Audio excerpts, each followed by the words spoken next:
skits. I'm like, hey, we can. Guess what? We can. What that is though is it's the circuit. To Malik's complete credit, unlike Brendan, because I've taunted Brendan and his own responses during it. Like, for different reasons. Like, Brendan's too much of a gigantic pussy to ever say my name. No, but that's true. Like, he didn't like logically and also emotionally. He knows that I'm like, I would do a live podcast with him and go over. He would lose. He would humiliate himself. And even if you show up fucking up and go, I would fight him. Oh, because the wager is just like, if it's difficult for him in any way, he loses. So he gives us, just if he has to like open like a banana or something, like just like someone else open. Exactly. What that is, I remember that vaguely, but I think it's just being in that universe. Yeah. You're bombarded with bullshit. Like I know I don't want to speak with Malik's thought process, but I'm sure he's like, oh, I'm just fed up with all the stuff going on. So he sees that and he's like, fuck this guy. 100%. He's not really thinking about it. It was just my issue was being misquoted. Yes, I did say something critical about you on a tiny podcast that I get. People send me shit because people send me all this shit. I don't watch T5K or whatever the show that he said I don't have any skills on recently. People send me these things to be like, whoa, you go respond, which I did on a unique channel. But Malik was upset about that in this space where he was maligned. Like, yeah, he got Brendan. I didn't realize at the time because I just met Brendan. It was like, oh, everything he says is, why would I think that he's making up an elaborate lie to protect his ego because Malik corrected him about something? Yeah. But that's in fact what happened. Malik is a very nice guy. I remember, like, years ago, I was talking to him, and he had no idea that we did this. And he was like, I told him, he was like, oh, really? You do that? And then but the only thing he knew was flappers. He was just like, I talked to him, and he was like, yeah, I see the flapper shit. I'm like, how do you see the flapper stuff, but you don't know? But it was just funny at the time. But, yeah, we hit it off. The first time we ever met him, we hit it off. It's great to see. The final thing we said, because we kind of went for a sword, like, look, I take accountability for, like, judging a situation without reaching out to you. But Brendan legitimately hated him as a lunatic. And I'd understand, like, if I was him, I'd be pissed too, because it was totally unfair. Yeah, I know a little bit about that. I'll let you say it too. Yeah, narcissists tend to, like, I push you and push you and push you, and then you're like, what the fuck, dude? And then they're like, oh, look at this crazy person. That's exactly what he did. Yeah, and the same night that he's talking shit, he had me and Luana over. The same night he fired Malik, he's on his phone the whole time. We're watching MMA. He's on his phone the whole time. Conferring with Chappelle, walking in and out, making this huge amount of deal. And I'm trying to keep it light with Luana, like, oh, how much do you think this guy weighs? Oh, what do you think about that guy? Like, who's going to win? The black guy, the white guy? And then on his podcast on Monday, he was like, oh, we had Mark and his wife over. Jesus Christ, he wouldn't shut up. I was like, what? Like, that's not true at all, right? So what? I go, I'm not in the room, but you're making this public to 200,000 people because of the type of views were on Netflix.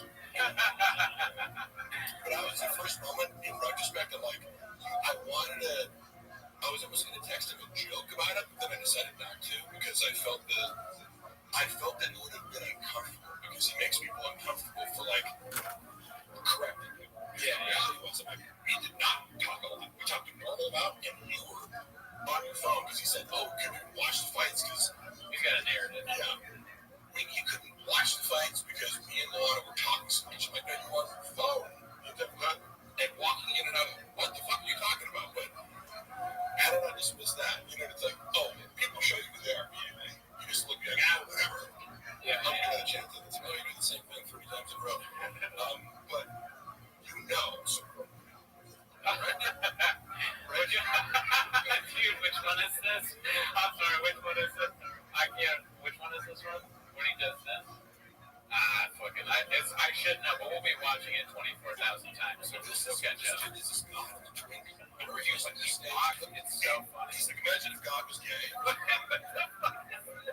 Yeah. It's almost better when you can't hear the audio. Yes, it is. Like the. But I used to know Zach by heart, and it's funny because there's kicking things, now it was shooting stuff. Like I would love to be a fly on the wall in the editing room. Dude, he's Pagliacci, man. He's a fucking idiot. Back here. Cheese music. You go viral, so it's fun. They're gonna go viral, man. That's crazy. I don't even remember this part now. I've watched it 1,000 times. My girl's like, go to bed. Oh, there it is. It's crazy that you can just stand on that. Taquitos, bitch. This poor mother-in-law. Who you mentioned that was nice and speaking. That's what he does to people. And like, she's the sweetest. I'm like, you're hot. You're like, you look like this, guilt goddess, like, but she's been reduced to this, like, you picture some like little Pueblo dwelling, Guatemala. I wonder if that's just how Shab sees anybody who has even a hint of Mexican heritage. He has, his ability to convey anything with nuance or originality. This is an entire special. Like everything's wrong with it. How fat he is. Like when she like, maybe I should lose 20 pounds before I shoot my special. When also his agents at CIA were like, don't shoot the special. I swear to God, he was like, man, my agency, because I've been doing this material for so long. Okay, cool. You can tell the same shitty I've said for 10 years as many comics do, right? Yeah. That doesn't mean it's got better, Yeah. It's not good enough. Maybe listen. Wait, who said it's not good enough? His agents at CIA. Own agent. Oh, and CIA. Like, not quite ready. They were more different. That's crazy that he was part of that. I mean, I guess he was, and he's big, so it makes sense. Yeah. It's just funny that CIA, who's the agent that signed him? They picked him. Because that guy should be, or woman should be talked to. They should be celebrated. But then he made them a lot of money. It's like, it was a cash cow. It was a lot of money. Let me ask you a question about that. Because I know nothing about the business, all right? So he made them a lot of money, and that's enough to be like, all right, good job, even though they're not repping him anymore, I'm assuming. I don't know what his current representation is. Yeah. However, I know some of the numbers.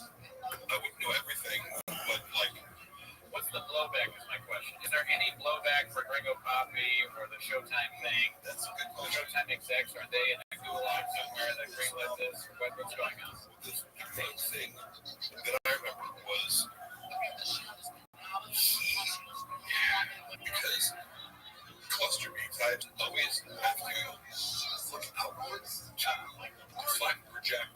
It's this person's fault, right? Right. There's no reflection, therefore no accountability, therefore no ability to shift course or change, even get better. Like versus I'm good friends with Chipotle. He looks at his material every single night that he performs and scrutinizes it. So that's he was under the impression that like his agents weren't doing a good enough job.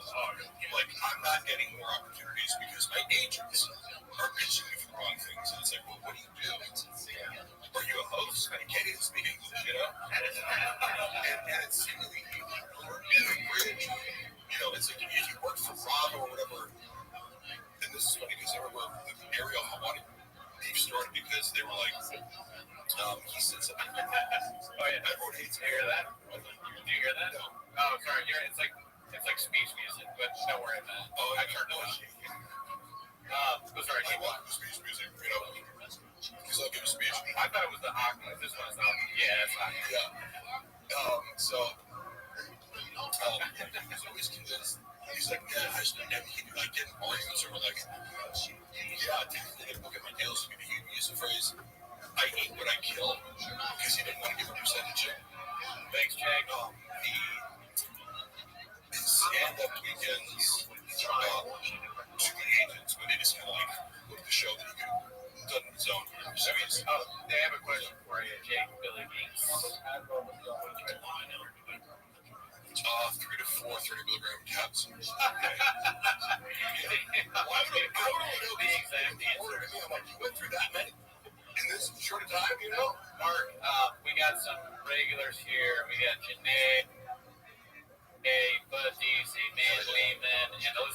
person. Piss myself laughing. This is, by the way, your community is by far the most supportive community. There you go, guys. Like versus, I revisited some Revenge of the Sis thing before, because, like, from years ago, when I did the AMA, and I mentioned them, and they were like, oh, he knows about us, and they attributed some opinion of, like, they're like, oh, he's repeating. I'm like, no, that was just the logical conclusion of, it was like, anybody can have that thought or analysis. They were convinced, and I was like, taking their ideas, watching their content, and also, I remember being like, because in this episode, they're like, oh, let's extend it all, Rich. Sure, you're a douche and an idiot, blah, blah, blah. I'm like, do you think I'm the idiot? You guys took this whole clip of me, like, doing a bit where I was sarcastic. Because if you watch something where someone's being sarcastic, and you want them as if they're being serious, who's the idiot? Can I be honest with you, though? You fucked up. You read the comments. No. Don't ever read the comments. I've never read the comments. Look at this show people. Successfully, dude goes viral in our Reddit. So you gotta talk to Margot, go viral in his podcast. Okay. What's up to Ryan Patreon? Shout out to the Patreon. Thank you, Ryan Hardy. Sorry, cut you off. No, go ahead. You should not read comments. That's exactly what any girlfriend's cars. Oh, drunk Flynn. I saw that video recently. Because I'm going to take it down because it actually affects my fucking job. You know, that's whatever. Wait, what was that? I was arguing with Luana about the angle, and I was like, you were backing me up into like this wall. She said, no, we were having a logistical argument about like what position car was in when she was backing up into me. So I was like, literally debating. She was going to run you over with the car? You can't, it's hard to see in the video, but she was reversing it. Oh, man, but the whole thing is taken out of context. Yeah. She's acting, she posted it and let people believe that she's Cassie Faye from the P. Diddy party. No, you have my shit. The car was meant to leave for like a, it was a whole day of arguments, and then she has my keys in a lockdown, right? So she asked you to wear a mask, and you were just doing what you needed to do. Actually, during COVID, we had so many arguments because she's neurotic. I don't know how you guys feel about COVID, but the communication divide, just on personality trait level, is like super low neuroticism. Something falls in the conversation. I'm not scared about things I don't agree. And I don't falter because the media made it seem like COVID was the most dangerous thing. But if I went to work out of the park, she'd like, sanitize my whole body. It was like, okay, COVID. She was just very concerned, but not like being me. I go, shut the fuck up. It's not a big deal. And she's like, no, it's life and death. And so I got all these conflicts already over like COVID. And like, how did probably years? Me and Gerardo never had that issue because we both are deep into methylene flu. We both done double placebo blind tests. You better drink that scorpion venom now. Put that in that fucking thing. I like how Ryan has gradually regained power in this dynamic. You notice it there. And now that he fully doesn't give a fuck. Because of the power dynamic, which Brendan exploited for many years when he knew that Ryan couldn't leave no matter how bad he could. And that's also the test of like, if you're somebody who enjoys sadistic sympathy, you're either a sociopath or narcissist. I would watch him enjoy like torturing, accumulating Ryan and whatever. And I am viscerally uncomfortable with how you're treating this person now. I have never been to something like this in a podcast. You take pride in putting this person down and convincing them that what they're doing is boring and unfunny. How was that? I'm sorry, I can't multitask, but that's so. I just wanted to do a poll. I'm sorry. I'm a little bit like Shop, even more than Gerardo is. But I want to listen to everything you're saying, but I can't multitask. I just did a poll, which is best, doctor's advice, methylene blue, scorpion venom, or double blind. Scorpion venom pills. Literally told the whole job. So funny. I want to also make that public because I was looking at this. We had arguments over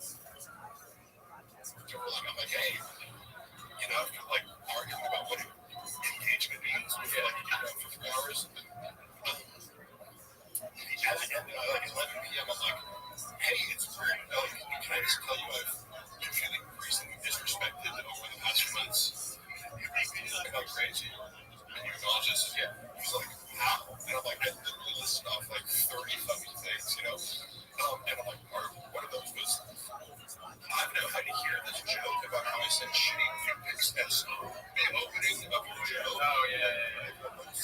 Like, that you could name anybody's name, but like for some reason I just don't. I get a lot of talking, roasting each other, but I go, I'm not on stage. I can't get you back. I can't like, no, yeah, no. I'm going to force you to the audience. It's like, are you kidding me? Like, what is going on? Yeah, I would hire Mark. He has no skills and he's obsessed with me. Like, I'm sorry, was I doing a joke in 80 different cities about your dick? Oh, thanks, Sam. Hey, looks like they're asking a question. Mark, how did you take that loss? I was not around there, but I mean, Brendan's ability to do mental gymnastics is, of course, incredible. However, privately, like, he will front as if something doesn't bother him until he needs to play the victim in order to make you feel bad about setting boundaries, right? Which I, that makes episodes, but he is not, he likes to pretend that nothing bothers him. Of course, the comments about me, Travis getting the shit beaten out of the boyfriend of the girl he used to date, who's way bigger and more successful than you. Oh, Rondo, yeah. It's a narcissistic, right? Yeah. For someone like Brendan, like, he can pretend whatever he wants, but getting your ass beat by a guy in a title eliminated, right? Because that was an important fight in this one. So, all right, there's a bunch of questions for you, it looks like. So, yeah. And yes, I am using a straw. I need it for the straw. Yeah, the conspiracy theories are entertaining on the land mooning, but what I always think about, I go, why? There is a moment for why people are faking landing, but it seems like a lot of work. But that conspiracy doesn't interest me. But any other? How hard was the batting wrangling? The worst part of the job was batting wrangling because this was like a job that never ended. You're dealing with a sex addict who's constantly asking you to be the intermediary of arranging sex acts. And it's constant attention and validation. So this is the part of the job that made it 24/7 was he's constantly texting me any baddies. And I have to go to his Instagram and check shots and then messages. And then he'd type out instead of, because like, look, I can write some bitches. I can dumb it down. To sound like Brendan. Like I can chat GPT Brendan's voice easily. He says 4 things. All recorded. He says thank God. Right? He said thank God. Thank God. Like it's a Native American term. Oh, thank God. Like thank God. That got me thinking. Yeah, kind of like he says Maurice didn't know. It's like the word that Maurice implies to him. Yeah, he says learning lesson. The term lesson implies learning. Yeah. It's just one of these things where he picked up along the way and it's wrong, and he doesn't realize it. It makes him sound like an idiot when he says it constantly. So I would have to copy and paste these stupid things he would say, and reply to a girl, wait for a response, and reply back. So it was like, move the rock over here, move over here, and move over here. So that was the stupidest use of my time ever. Yeah.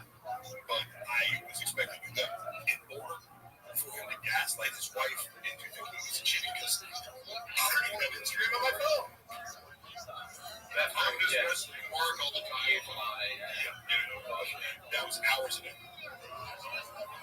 What? Oh, that's not right. That's like English money or something. But thank you. Mark, how much is the Super Bowl commercial bit? Quite a bit so far.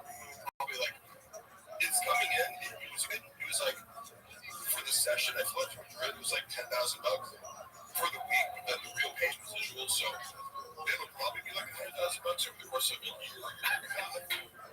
They're counting on me for English money. All right, come on. That was a joke, okay? That was a joke, okay? It's actually, it's fun, huh? It's just lies. These fucking pictures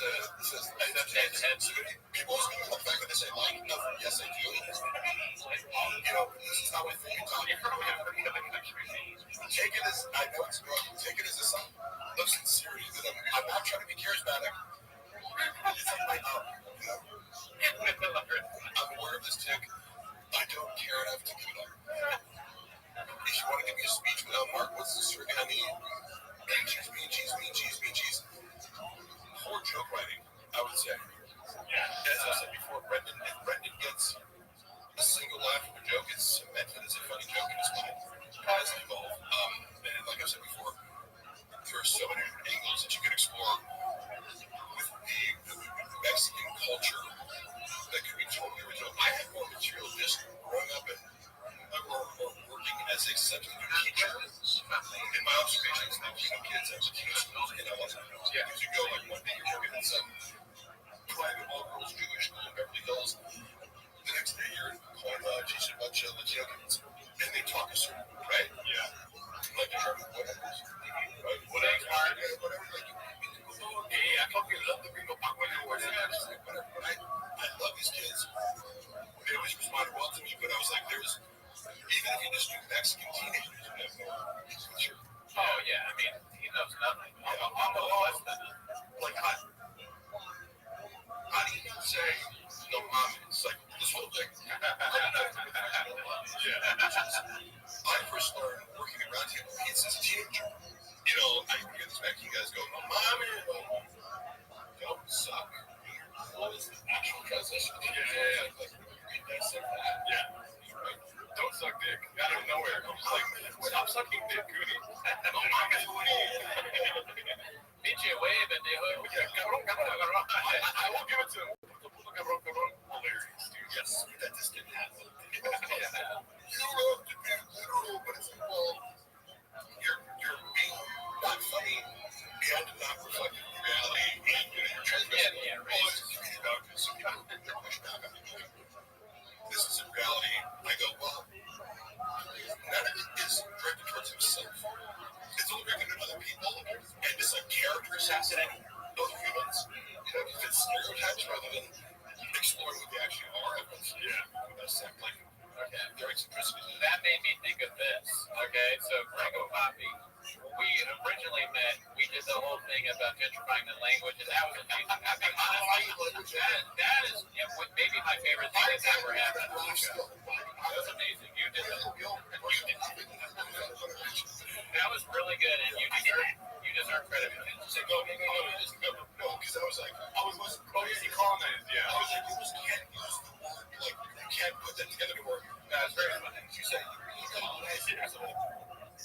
Yeah, both of you then. It's a very astute observation. Did you ever see the Crystal Day special? I fucking took 8 before it came. Oh, shit. Did you ever see the Crystal Day special? The one that he dropped? Not recently. I saw this hour where he talked about being canceled when he first came back. Okay. I gotta give it to Chris. Like, again, I wish you knew all. When I saw that hour in person, I was like, he crushed it, and I was like, that's a great special. Yeah. I don't know how to translate. I didn't watch it on video because I've seen it. He has a bit where his dad's all depressed and stuff, and then he goes, the latest one. I didn't watch that. I had that. And then he goes, I did that. Yeah. But, okay, my question is, the thing I thought of was, that's the whole sense. Okay, got me this comeback. Yeah. So what made me think of this. So we talked about the Gringo Papi. That's an assault on Mexican heritage, Latino culture. Yeah. It would be much worse, and don't conduce yourself here, fellas, Asian Papi. Oh, okay, yeah. What if he did something like that? That would just be, wouldn't that be more racist? Yeah, I'll cut that part out. We don't need to go into this. It's world for him to do stupid stereotypes. Yeah. He did a little bit of that. I never saw his first special. Like, because you meet someone, and they're like, look, I had a bunch of crazy haters. And I totally get why. Because in normal life, there's a certain percentage of people that project that's an absolute worst interpretation of what I look like on my personality. But being associated with Brendan, it was like, oh, he is a narcissist, so everyone perceives me to be equally narcissistic when they don't get that I'm like, and I'm more autistic than fucking narcissistic, Like, I'm awkward, I'm not fucking exploitative, I'm not whatever. Sure. I have a goes not in the same direction that Brendan does. We all have balls, man. Yeah. Like, no, I'll calm down with you. I'll still make your argument. And I'm a narcissist, but it would have to rely on taking exact context. So, I don't know too much more. So I want you to do this. Mark should start a podcast about music comedy / podcast culture. No one even semi-inward over this one. Yeah. I kind of don't. I'm not a big hater, like, because I think a trend for podcasters is like everyone who's on Rogan is not funny. I like Art Shaker's special. Yeah, we like that. Yeah. Shane Gillis is amazing. Yeah, Shane Gillis. I like Mark Norman a lot. Since I didn't like, I don't know about that part. Yeah, I mean, I don't want to hate on Mark, but he's not for me. Yeah. I understand he's a comedian. He's a burglar, a tactician, but he's kind of like a classic think tank comedian, right? Yeah. His jokes is I appreciate like the genre that he does that well, and also in real time, his websites, but like he's incredibly quick, right? He can give these. You know what else is quick? Those stage 4 cancers. So you die right away from that. Dude, that was right there. That was more than level. He said silver hack. That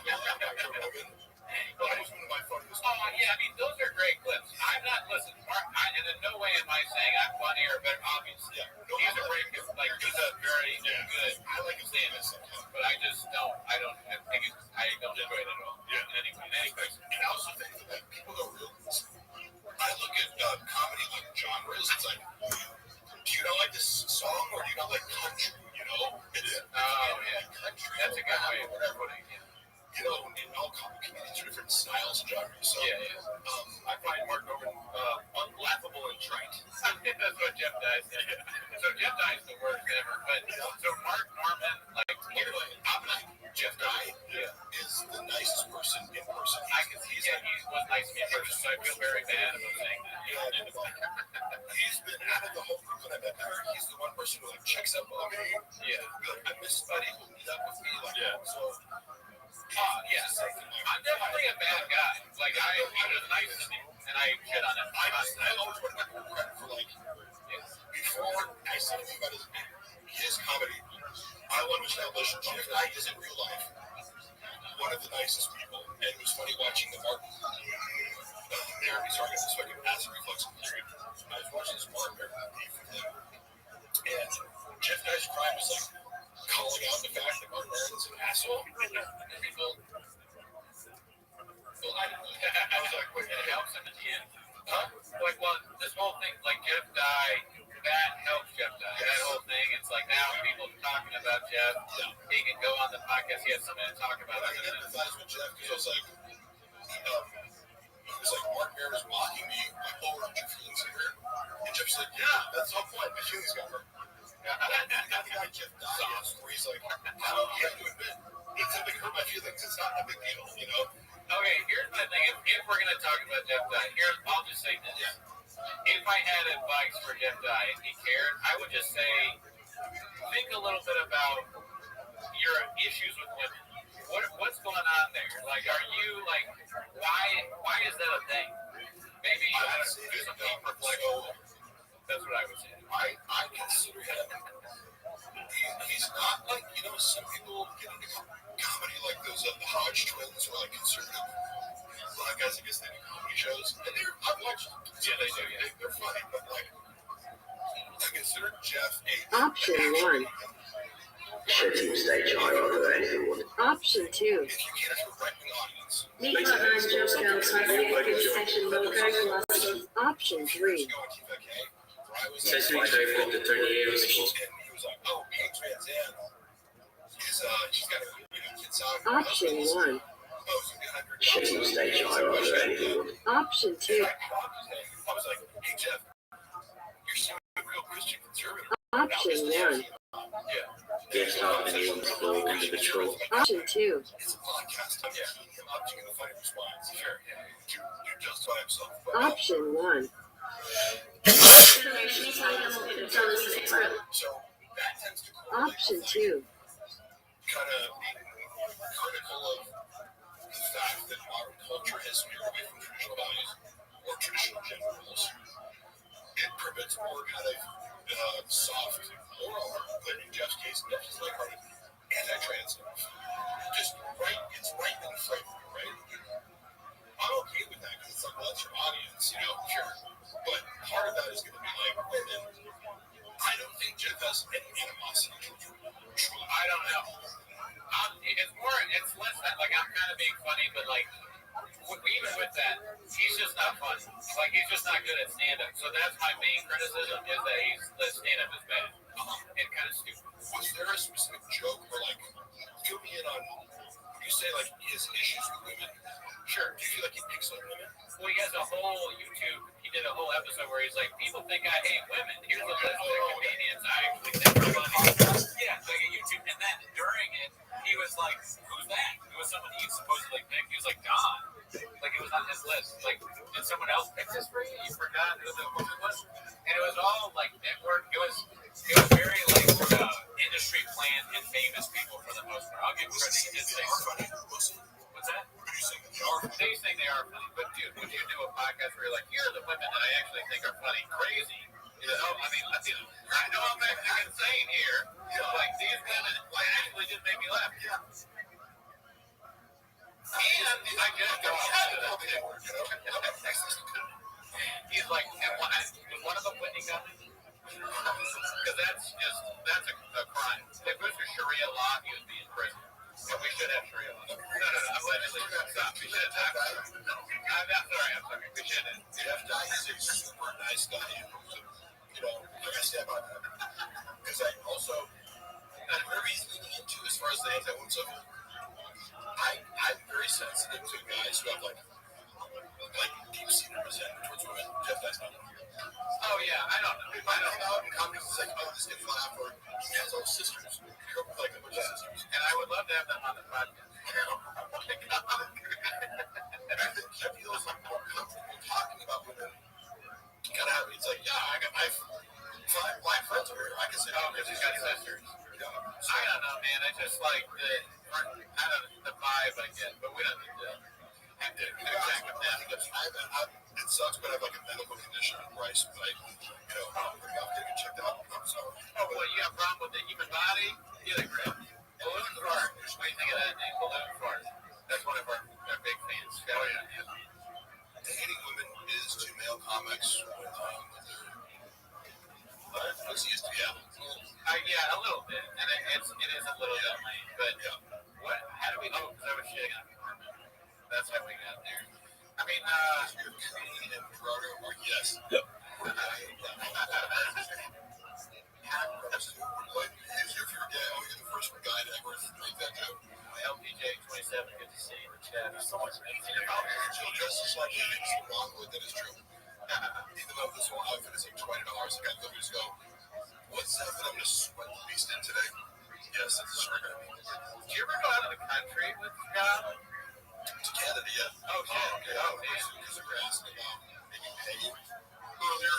I remember he did 2 shows. Yeah. In Calgary. $40,000. What? Because it was like this nightclub that he packed it out. You guys think it's like Shaw was a draw at some point that drastically fell off because I think people would give you a chance based on celebrity. Yeah. Then if you don't evolve, they'll come see you twice. But according to this year, what are your Favorite comedian? Kevin Nealon. Right, yeah, Kevin Nealon's great. Bargatze's great. Nick Schwartz is great. So you assume if I see this person once a year at a theater, they're going to have a new album. Yeah. Works, whatever it is. If you watch the guy get shittier over time, when you're already spotting him, like, yeah, this guy is from another arena, we'll give him some credit. They're like, oh, yeah, that's good for a guy who's just fighting people. But then you don't evolve. Are you going to go back the third time? No. Yeah, that's the constant criticism of acting. So BJ could easily be evolving actions. All the guys were running the block for himself. That's good. I definitely missed the boat with a lot of things. I should have started hitting the steroids heavy in, my early 20s and became a fucking WWE guy. Because now I'm doing like commercial.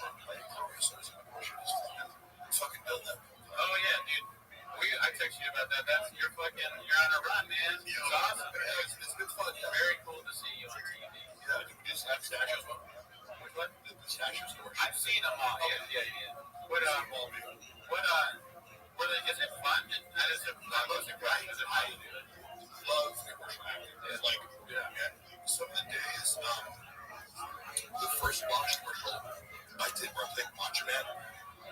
We shot in Canada before the Super Bowl. They hired me for the Super Bowl after this one. It was like a 17-hour day, whatever. It was so packed and like, but it's just my element.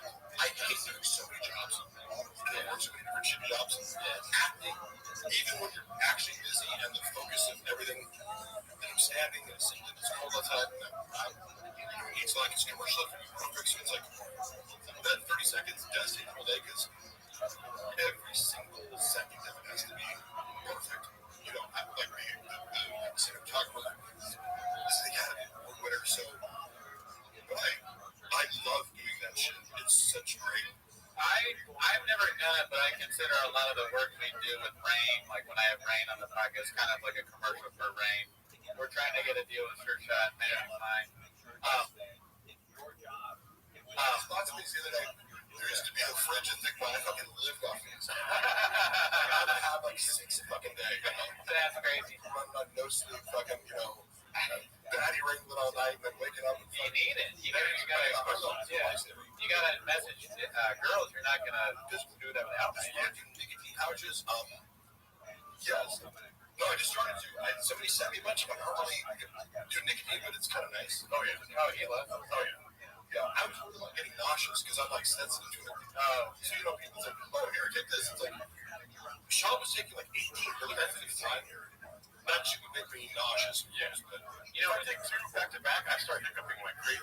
when you get commercials on TV, what's funny that happens to me, thinking it about myself, is that I get like 6 or 7, maybe more texts from other people being like, "Mark's on TV," and we both get messages on Discord, Reddit, these posts. My breath is running through his nose.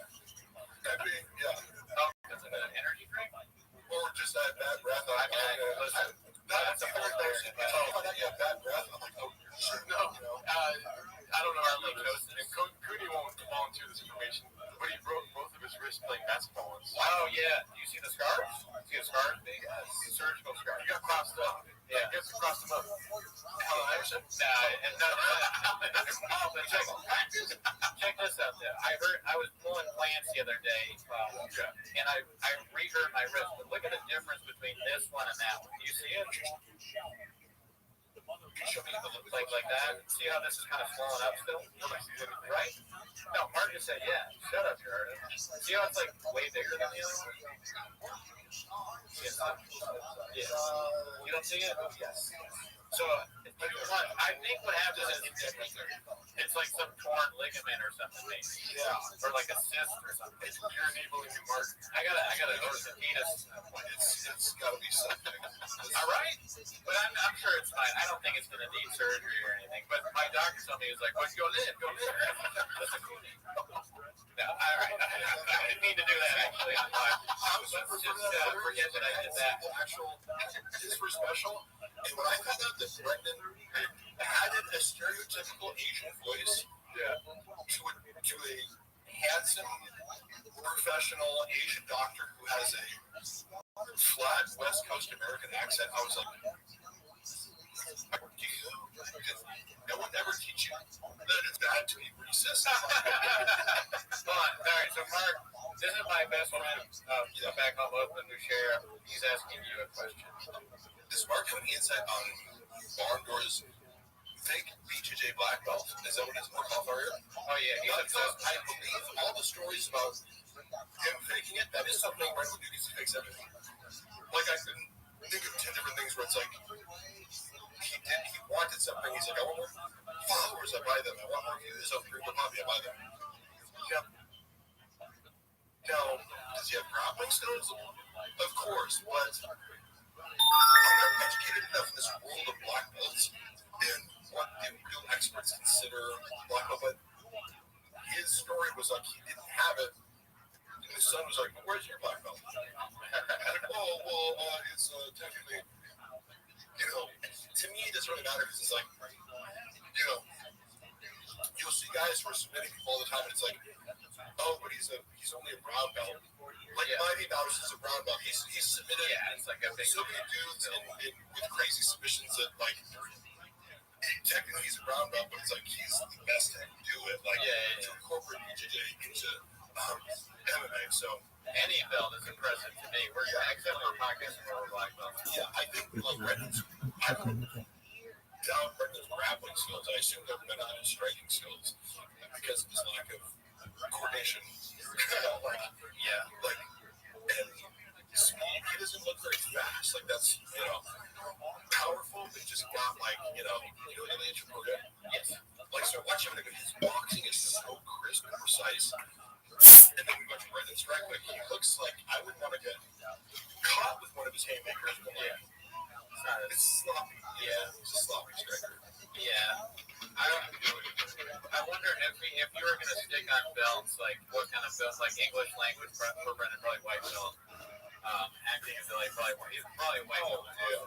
Well, actually, I want to ask you a question. White belt for sure. With sticking on the ear thing, I don't really know much about that controversy, but what I heard was like what guys were doing is like they cut up their ear, right? Is that what it was? He took off your second RFK. Fuck, that's accurate. You know what? If you look at that, we have our Ashkenazi. We can do that like a retarded. I'm gonna mess up my ear for this. So you don't think he did flyers? Very accurate too. What are they? I'm sorry. What are they roasting? 77 pages.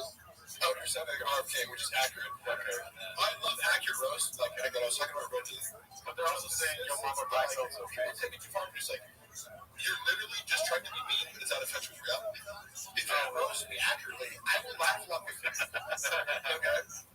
Yeah, they say I fuck squirrels, so don't believe everything they say. I got small teeth, big gums, ball, and it's like, how many things are you gonna say? Do you think I know how I look, motherfucker? Like, somebody that said he broke his wrist coughing. How much Bob will lose on Tiger Thick? I don't know. All I know is I got fired from running the social media, which I brought up over 10,000 followers in a couple months. It was posting every day. I came up with a favorite strategy that I hated, but like this works. Which was I came up with a little lingo or like let's say like Tiger Burn. That's like he hated when I did this shit. I took up this second IG account and started talking to the haters in subreddit language. And it was like, oh, what is how this post has 4,000 comments now? Yeah. Because I'm trolling these people. Yeah. And then also making it indistinguishable between if everyone's using this language, then nobody knows who's a hater. We're all using it. He got so freaked out though because I shot first and asked permission later. I didn't tell him I was going to do this, but like clearly, if you're a rational person, you go, did you notice how this post got 10 times more engagement? Yeah. On a page that's leaking followers every day? Oh, would you want to stick with exactly what you're doing? Cool. Okay, great. So, same thing with Tiger Thick, where I was like, I came up with just catchphrases and things, and immediately was like, this is working, because you don't know how social media engagement works. We're like, what drives engagement when you have no money is like, making a community and interacting and being unpredictable, whatever. The bigger they just my investors, it's really him. Oh, yeah. Just being like, I don't like this. But he'd be like, the team or the investors don't want it. I'm like, yeah, you're just the pussy. Because he was like, his dread is it really is like a child's empire. What's the Rock's tequila? The Rock has tequila in it, though. Yes, yeah. He wanted to raise the market. It's called water or something like that. Yeah, I'm like, cool, give me $20,000 for a photo shoot. If it was common, It's like, I mean, Hollywood is fucked up at that point. Like they're naming a Disney movie, the tequila brand. We gotta shut this thing down until we can figure out what's going on. That's actually Sean Motley. Because remember he thought that Dana White stole Fuck It Friday or Fuck It Wednesday or whatever. Oh, yeah. He goes, Dana stole my fucking idea for this thing. I'm like, you said it 1 week and Brendan, Dana's been doing the show for the past 3 years. Yeah. And then you convinced yourself that he stole like the Trump to make a show out of it. It was crazy. Yeah. You just didn't say anything. You're like, yeah, for sure. Dana's stealing your ideas. I mean, podcasting is a dangerous thing. My wrist isn't working. You have hiccups. Gerardo's. But dude, honestly, you know who else had hiccups? Fucking George Carlson. Calm down, North Stars. He's one of the greatest ever. Yeah. What's funny is the only way to fix this is to throw up. We got you covered there. We've been throw thing that we do on the pod. Drink a rain and go throw up. If you The want, most famous person that Mark's phone contacts, I don't know, a guy named Antonio Banderas. And shit, dude. I'm gonna put the hot noise for that. Antonio Banderas, he was super cool. But from the commercial FaceTime call, I was a huge fan, and I was like, hey, dude, first of all, he was super gracious and complimentary. He's like amazing to work with. He's so cool. Then I was like, hey, I have a little favor. In full Macho Man Randy Savage commentary. FaceTiming the one, I'm like, hey, what's up, bro? You know, which good, guess who's here? And she was like, so it's so nice. I like that. That shit? Yeah. He's a very cool guy. Desperado. How would a shop say Antonio Banderas?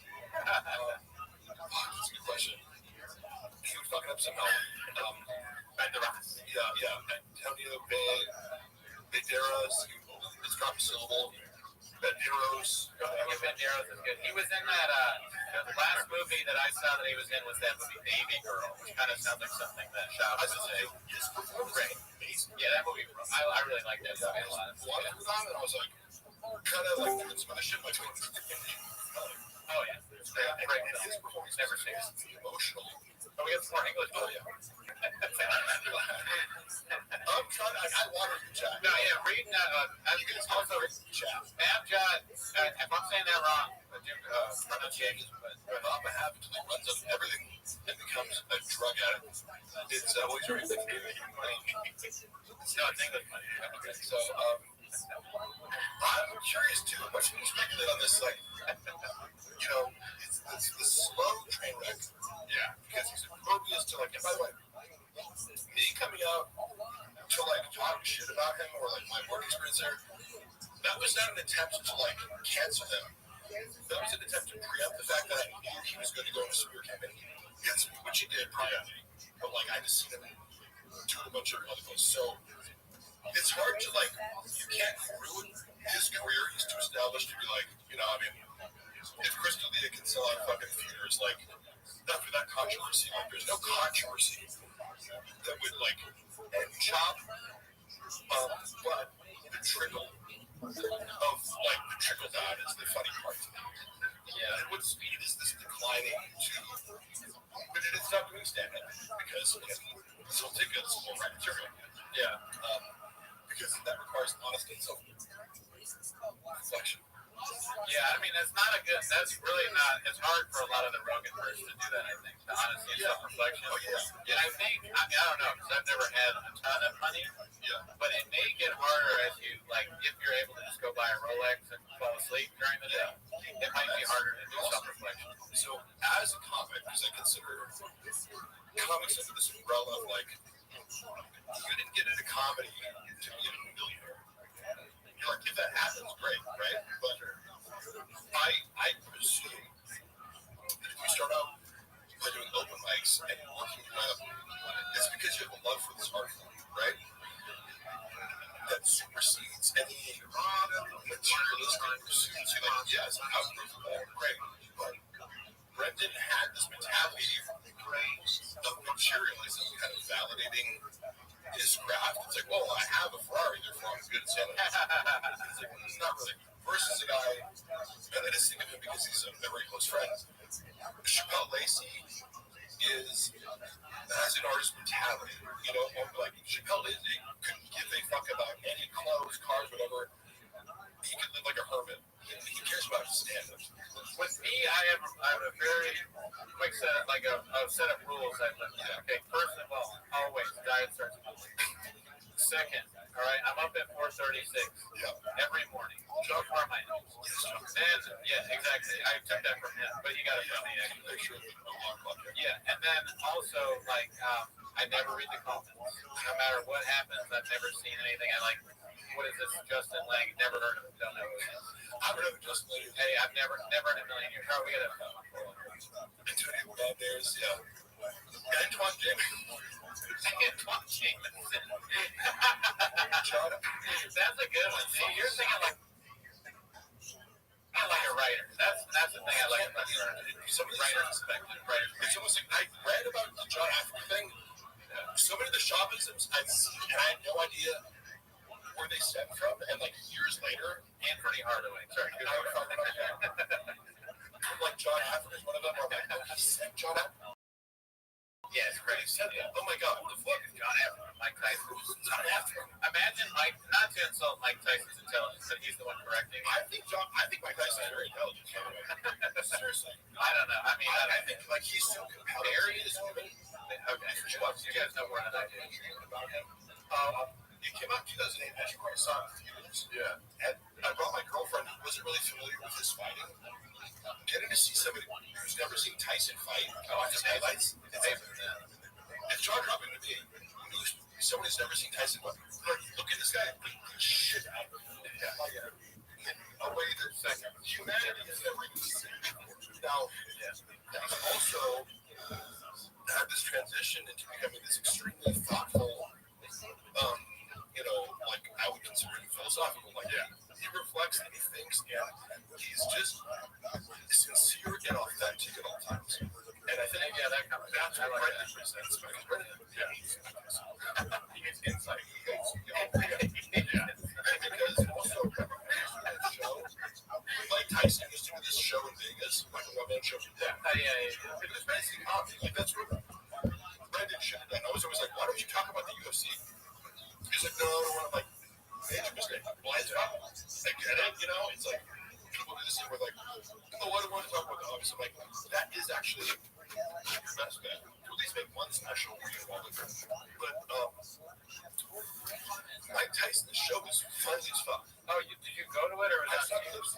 Oh, he's good. It's well written. It's a good presentation, but it's very successful. Great entertainer.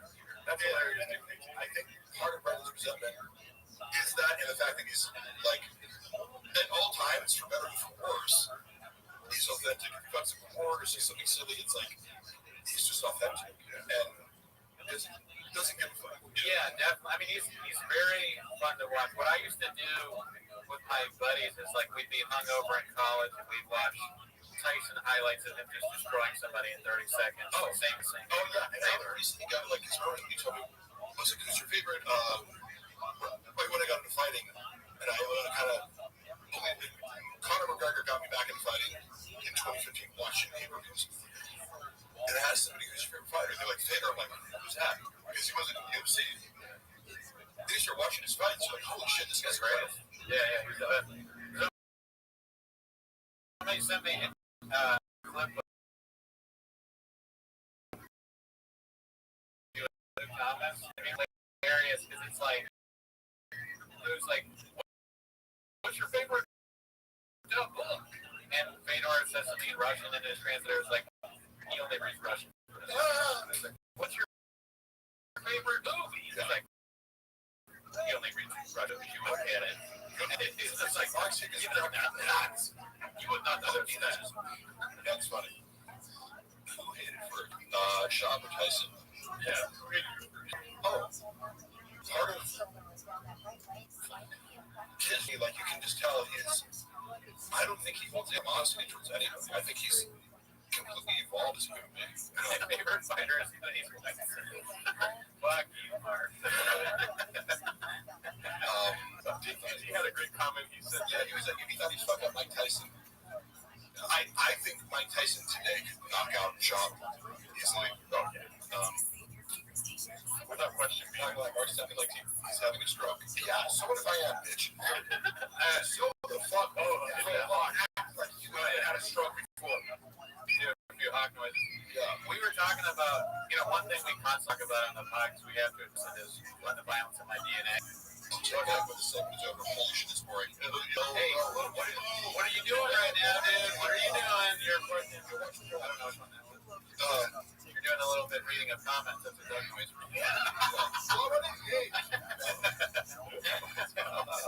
Just kidding. What do we got here? Sean disrespected Tyson. He did. Sean disrespected for no reason. And just kind of acted like he was an idiot. He was like, look, so he was on a no cartel. They were back to this. Who gives a fuck? Mark, how is Chin not having a breakdown? I do believe that. I think about Jim a lot. First of all, he's so much stupider than I ever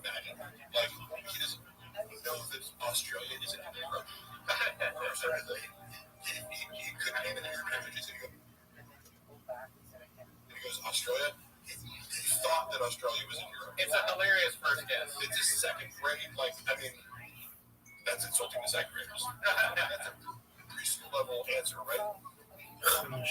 Sean has a bunch of issues with Shin involving when he doesn't do it. Oh. He works like 3 days a week and doesn't really offer anything creative. He doesn't think that's a plus. However, I don't know if you know the bit, but there's this bit, and it's not really a bit because it's just true. Everything that Gerardo owns is kind of small. It started off with the fridge because he had a guy deliver the fridge, and the guy was like laughing to himself.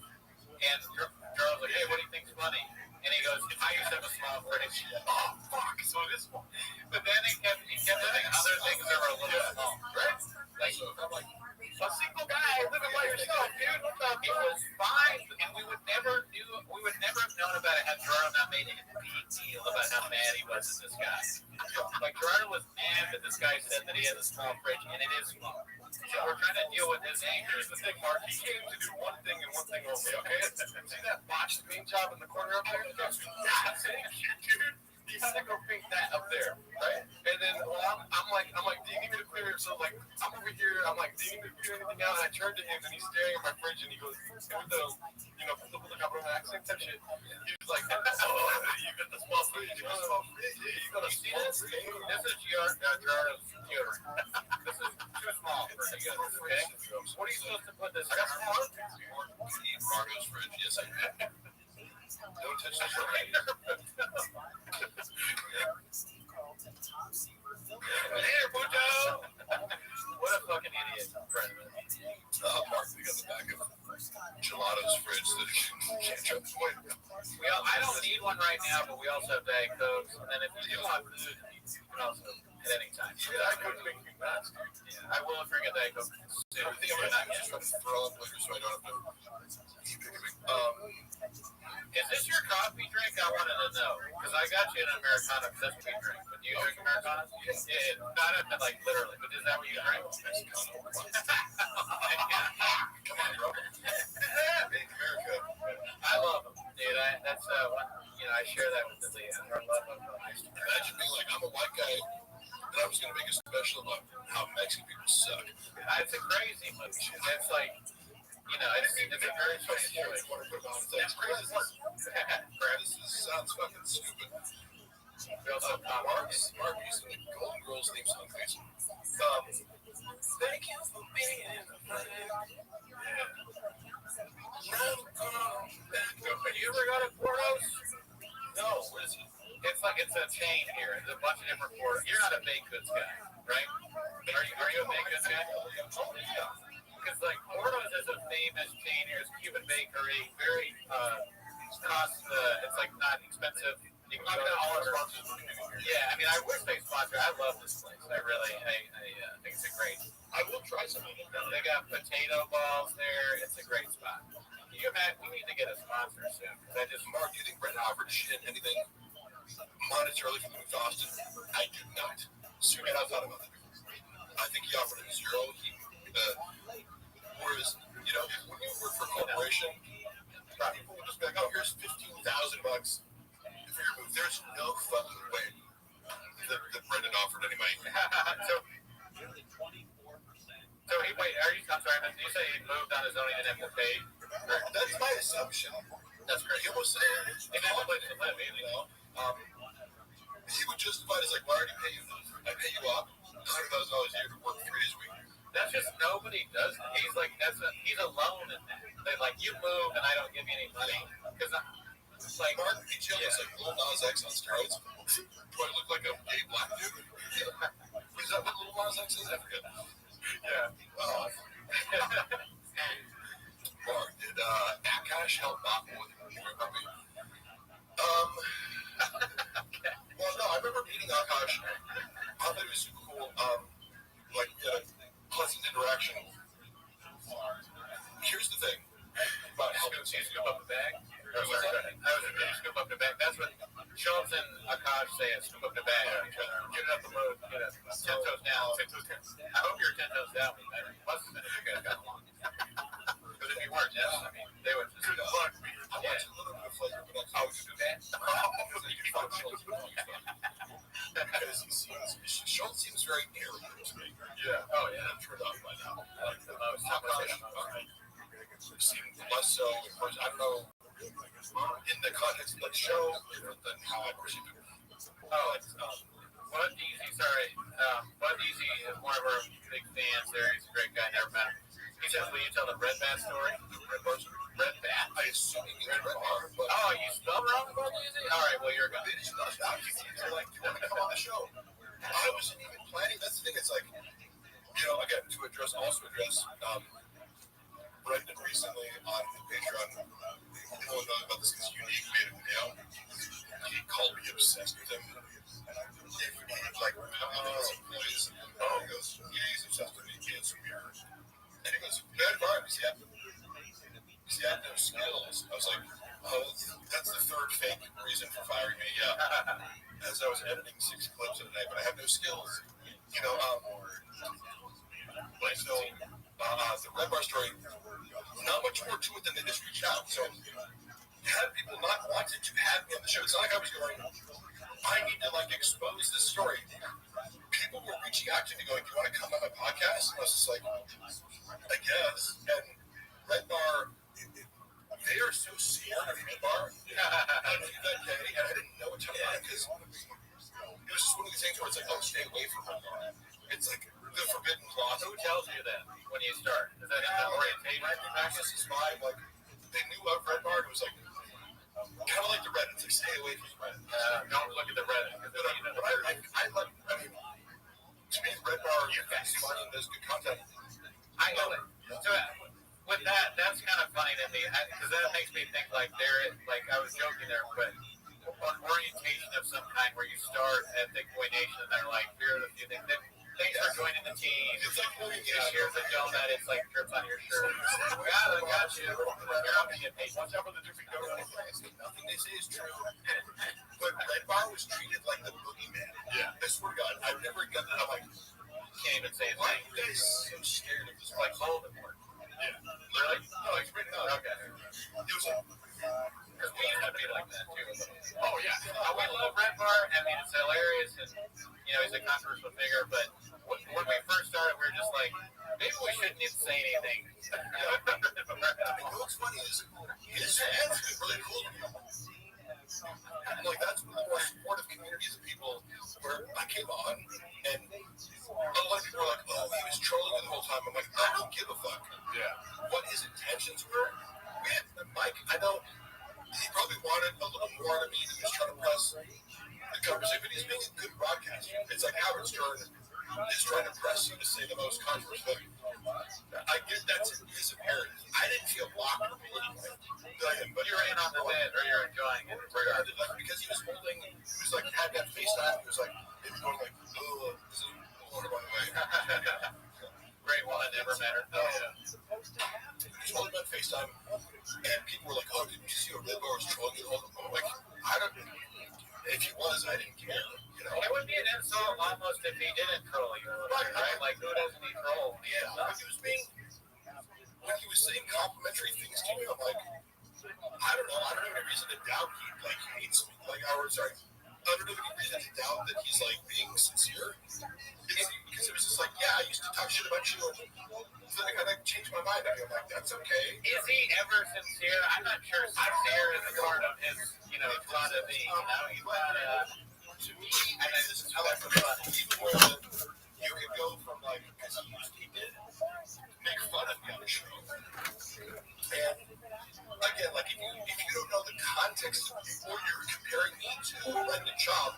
There he is. How are you, Zoo? There are certain things that I do that are sarcastic, tongue in cheek that might. Zoo, how you living, pimp? So remember that time I asked you how you're doing? And then you were just silent?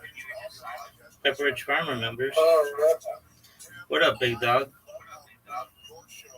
I figured out something. What'd you figure out, big man?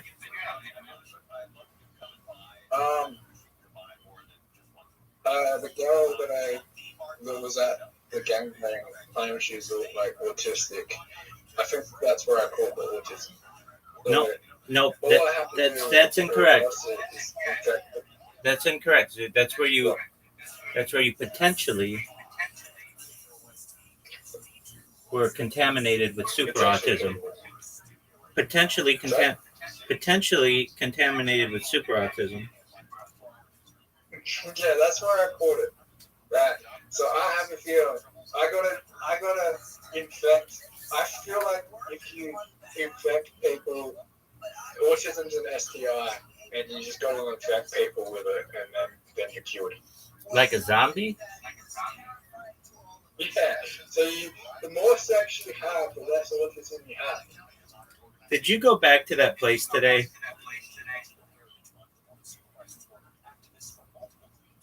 What point? The adult bookstore or whatever? Adult cinema where I caught autism? The super autism, potentially. That's where I caught autism. I caught it at adult cinema. That's what I just asked. Yeah, I gotta go back there, but I need to organize a reverse gangbang with some of these women, and then I need to affect them with my autism, and then I'm gonna have autism. The more women I sleep with, the less autism I have. That's how it works. Okay. Is that going to be your stand-up bit this week? This Monday? Yes. Oh, I don't know if that's going to work for you. Well, I feel like RFK Jr. has that autism. Like, we were fucking the same escorts. I don't think so. I don't think so. His black book is full of, like, A-list chicks. RFK Jr.? Yeah, dude, his black book got out, and it's filled with, like, really popular women in Hollywood and, like, socialites. And his wife, who's Chrissy Hayes or whatever her name is,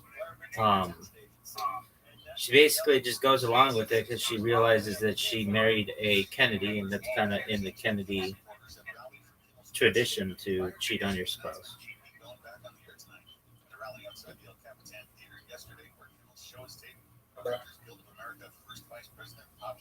Word, dog. So what's good with you? I don't know about that, but have you been taking your acetaminophen? Why not? Because I don't know yet. Okay, so why haven't you been taking your acetaminophen?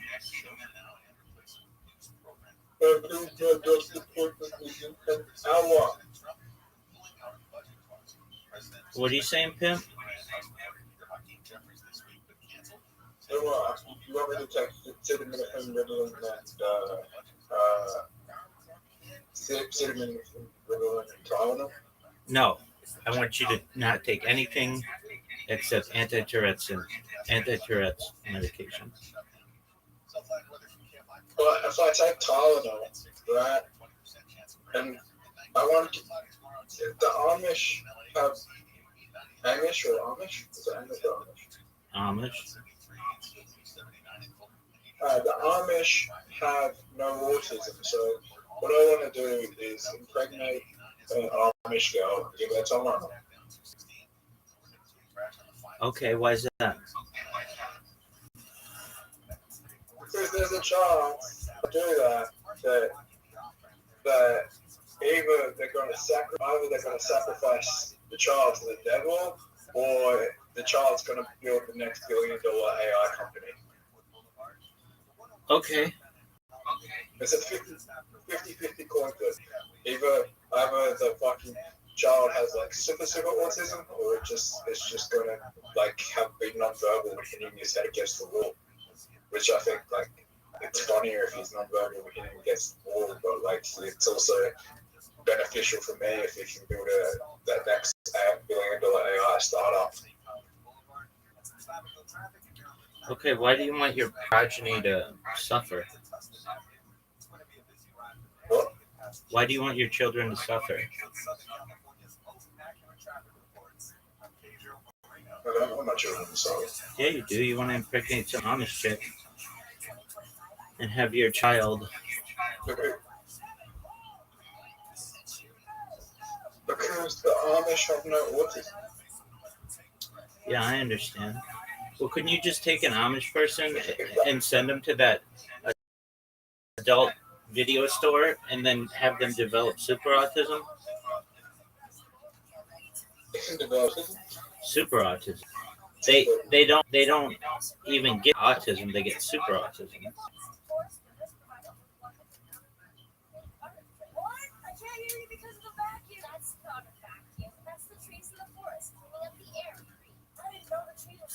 I do feel like if a modern day man goes and marries an Amish woman, she's gonna have some autism. Like, Yeah, but what about mega autism? I feel like everyone has some symptoms of autism. It's just a cultural like way we brought up, like the things that they're putting on TV and movies and all that. Like all children have like that have been born in the last 30, 35 years have socially isolated themselves more than previous generations. Okay. So have you ever thought to yourself that you are absolutely obsessed with autism? No. Oh, come on, man. How don't you think that? Like you They just diagnosed me. Fuck it is. No one fucking knows what it is. So it's funny. it's not necessarily funny, but you're obsessed with it. It's well, that's one of the symptoms. That's one of the symptoms? Yeah. That's special interest. Okay. So I want to make money and my special interest would just be fucking escorts all day. That would be a good fucking special interest to have. okay. Well, that's cool. So what else is good? Did you go to the gym today? Right now, have you ever questioned if you have autism yourself? Never. When I was a kid, Never? it was not a thing. No, never. I don't know what it is, but I know I'm like is not with the amount of people with whom I act on the internet. I recognize that I am like the center point of normality. Basically, like no normal than I am. Come to this conclusion. The only thing that I do that's different is I stream my life. Now, some people may say that's super different, but I counter that by saying, aside from pressing a few buttons on a computer every 12 hours, I live a relatively normal life. And Has anyone ever like told you like you should go get diagnosed or said that you have it or asked you if you have it? Not in real life. On here? Doug, people ask me all the time of stuff. Not in here, not in board. I know you do. People who You ask, do have traits. dude, I do not. That's told me. No, they didn't. I said the same thing. No, they didn't. They didn't tell you that you had Tourette's. I'm the one who told you that you have to go tomorrow to go get diagnosed with it.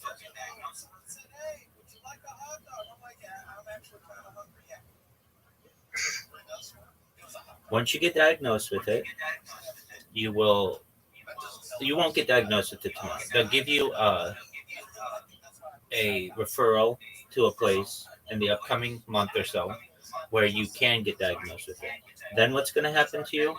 You're going to be prescribed a Tourette's medication, And then that's going to change your life.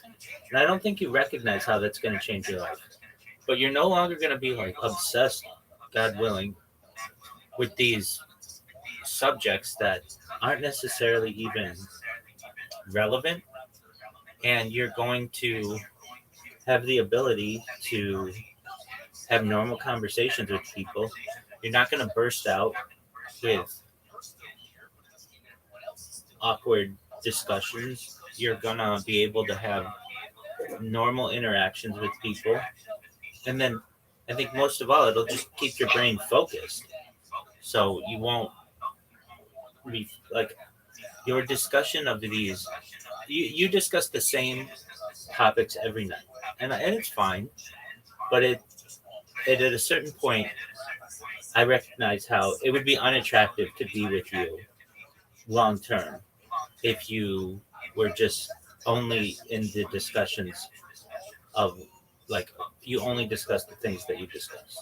You need to have more variety. You need to be a more well-rounded person, and you're unable to do that mentally because you are focused on these things. And I get that, but I think that these medications are going to be able to alter your behavior to the point where you are able to focus on other things.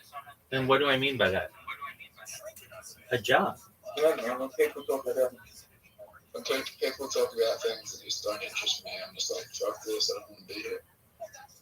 I understand. But like you were trying to find a job for like 10 seconds. And then you've never been able to refocus on that again.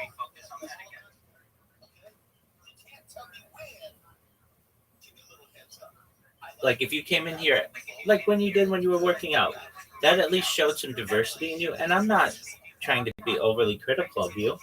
I'm just saying that like every single day, if you came in here 7 days a week, 5 to 7 days, the first thing out of your mouth is some kind of mental health issue.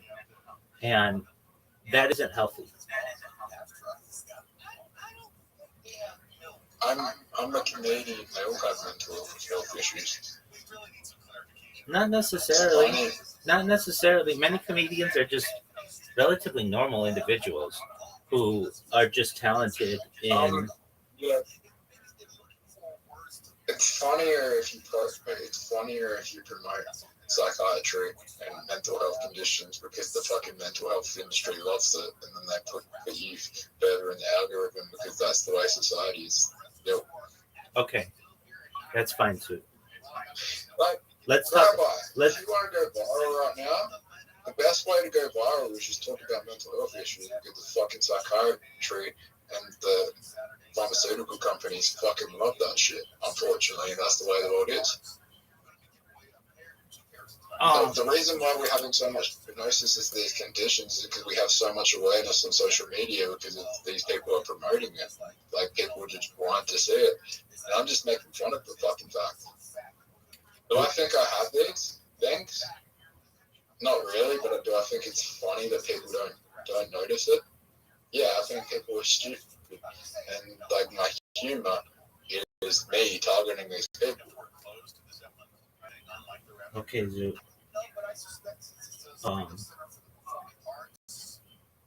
If that's how you feel, then no one can take that away from you. I understand. What I want to do is I want to fucking be funny, promote all these things, like stand up, fucking flip the switch on the fucking mental health industry. I'm gonna fucking diagnose myself with everything and then put it into stand up, and then they're gonna boost me in the algorithm, and then I'm gonna fucking flip the switch, and then people will see the world how I see it. Okay, Zoo. That's how you change the world. That's fine. Zoo, that's enough mental health discussion. Talk about something else. What else do you want to talk about?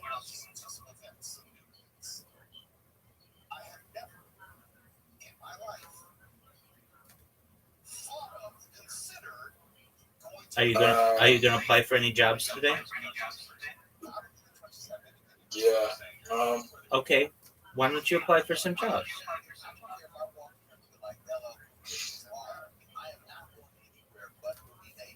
I'm gonna travel. Okay, where are you gonna travel? Melbourne, Sydney. I'm going to do stand up in Melbourne and Sydney. Okay. Did you talk with your cousin who is already a stand-up comedian and ask them for advice? Not yet, but I do got some news. Like I other people that just do like paid gigs around South Australia, in the scene, and they're just doing paid gigs, like, and they're going to help you get into these paid position roles. Like, it's not much money, but it's like $200, $300 a show. That's really great, Sue. Excellent. Hey, Miss Aquarius, how are you? Hello, how you doing? I'm well. How are you? I'm good. How was your But yeah, day? next year I'll probably be a paid Hey, stand-up comedian. Yeah, hey, Miss Claire. Next year I'll probably be a paid stand-up comedian. Anyway, I'm gonna go. Okay, doke, Zoo. You're always welcome.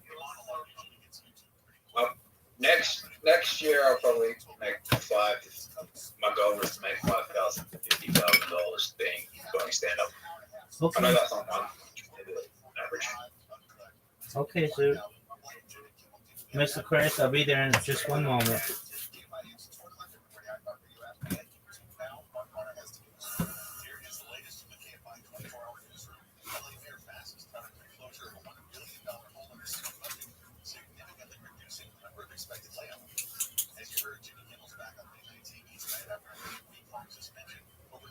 About his remarks about maggots reacting to Charlie Kirk's death, and lots of costly protests against ABC and Disney for the suspension. And Italian actress Claudia Cardinale died at the age of 87. She was known for 1960s hits, including Once Upon a Time in the West. All right. So far, we're going to have cloudy tonight, lows in the mid-60s. All right. I'm ready. Go to sleep. Yes, ma'am. This report brought to you by OPOLaw.com. And from your Toyota dealer's traffic center, find a Toyota hybrid sedan, truck, or SUV. It's right for you at Toyota.com. There's a brush fire in the tank in City. Heading eastbound just before Robinson Boulevard, fire crews have the two right lanes blocked off as they try to move this south, causing a busy drive-by Lucky Drive. And the work zone in Chino, if you're on the 16 eastbound, that's where the 71 take Gary Avenue. Right lanes off until midnight. Watch for slow traffic about Chino Hills Parkway. The 15 northbound in Ontario, just before Rupa Street, you got a stalled semi-truck that's stuck in the middle lane. Yeah. This guy wants to shout. No, no, my fingers and stuff. Come on. There we go. Oh, bye-bye.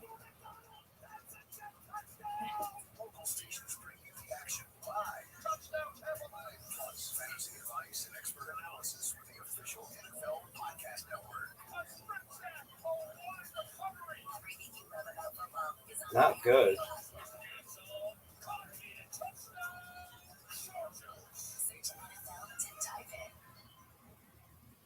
iHeart is America's #1 podcast network. Open the free iHeart app and explore podcasts like this. When was the last time you took a chance? I was traveling, and a girl sat down next to me. That was enough for me. I'm Francesca Street, CNN travel journalist, and this is Chance Encounters, a podcast about the incredible connections we make while traveling. Each week, we'll journey through Are you serious? and heartwarming real-life stories about how travel can Wow, lead to Miss Aquarius, lasting love, we're tied. spanning friendship, and No. ultimately Let's life go. forever. Hey. Not anymore, Not Miss tied, no Aquarius. lie. That's right. Good job. High five. With me, Francesca Street. Thank you. I tried. iHeart is America's #1 podcast network. Oh, come on. Free iHeart app and explore podcasts like this. From Timberfoot TV in Atlanta, I'm Dave Lindsay. And I'm Maggie Freeling. This is Up and Vanish Week. From the team that brought you Up and Oh, that's a big score. all podcast that brings you a weekly dose of true crime cases. Join me as I cover cases with special guests. Nope. Oh, God. It's okay. Come on, everybody. You got this. Come on. Thank you. I need a strike here. I need a strike here. Are you serious? Oh my God. You can knock that down. You got it. Come on. Knock it down. You got it. You got it spare. There you go.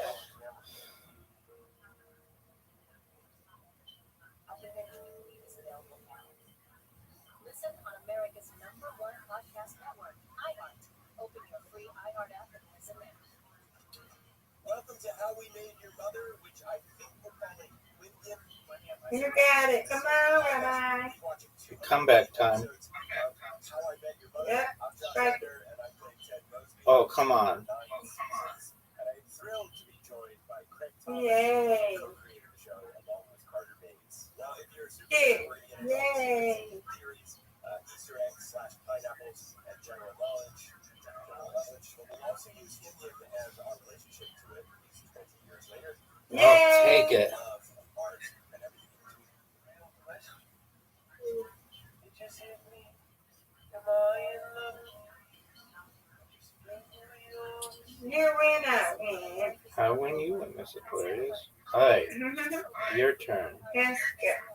iHeart is America's #1 podcast network. Open the free iHeart app and explore podcasts like this. Los Angeles, 2021. A friendly neighbor appears out of nowhere and promises to make all of your dreams come true. Let's not forget that David Bloom was a professional con artist. So I should not have done that. but I figured this script Okay, Rabbi. realized it, and I start recording every line. Oh no. Getting a con artist to pay for their crimes isn't easy. But I'm not going to stop until I bring this con man to justice. I'm Caroline DeMore. Listen as I take down my scammer on Once Upon a Con, starting February 12th on the iHeartRadio app. KFI 640 for stimulating talk.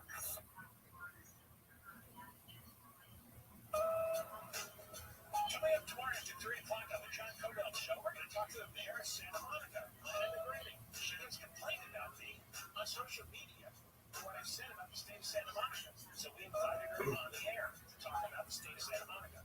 Give it to me. Oh no.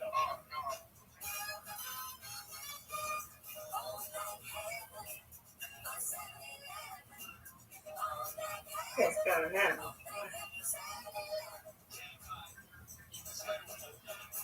We're live on YouTube, live on the iHeartRadio app. Okay, if I told you that there was a 7-Eleven which got robbed, you'd probably say, of course. Is there anything else which gets robbed? Hey, Big time. You In got that store? No, not at all. it. If I told you that the robbery suspect was unable to escape and then barricaded himself, I'm assuming it's him, barricaded himself in the 7-Eleven for hours. Nope. Okay. Come on, Rabbi. Maybe tomorrow. The same person who allegedly robbed the 7-Eleven barricaded himself, barricaded himself inside the 7-Eleven. Oh, Miss Aquarius, you're not out of it yet. And somehow managed to get away. You gotta say, no way. Yeah. It's not possible.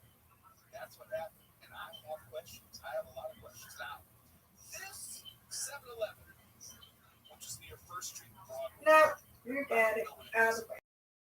It's like, I don't know if it was a scam. Pardon me. I don't know if it was a strip mall. You got it. Other buildings. That's important. Yeah. You That's big It's time. okay. You went out. Let's go. Just after 2 a.m. this morning, so it was going on for a long time. There was a robbery. The employees were able to escape. They called police, but the suspect barricaded himself inside. Good job. You went out. How much I win, you win, Miss Aquarius. Undefeated in bowling, undefeated in friendship. Good job. Thank you.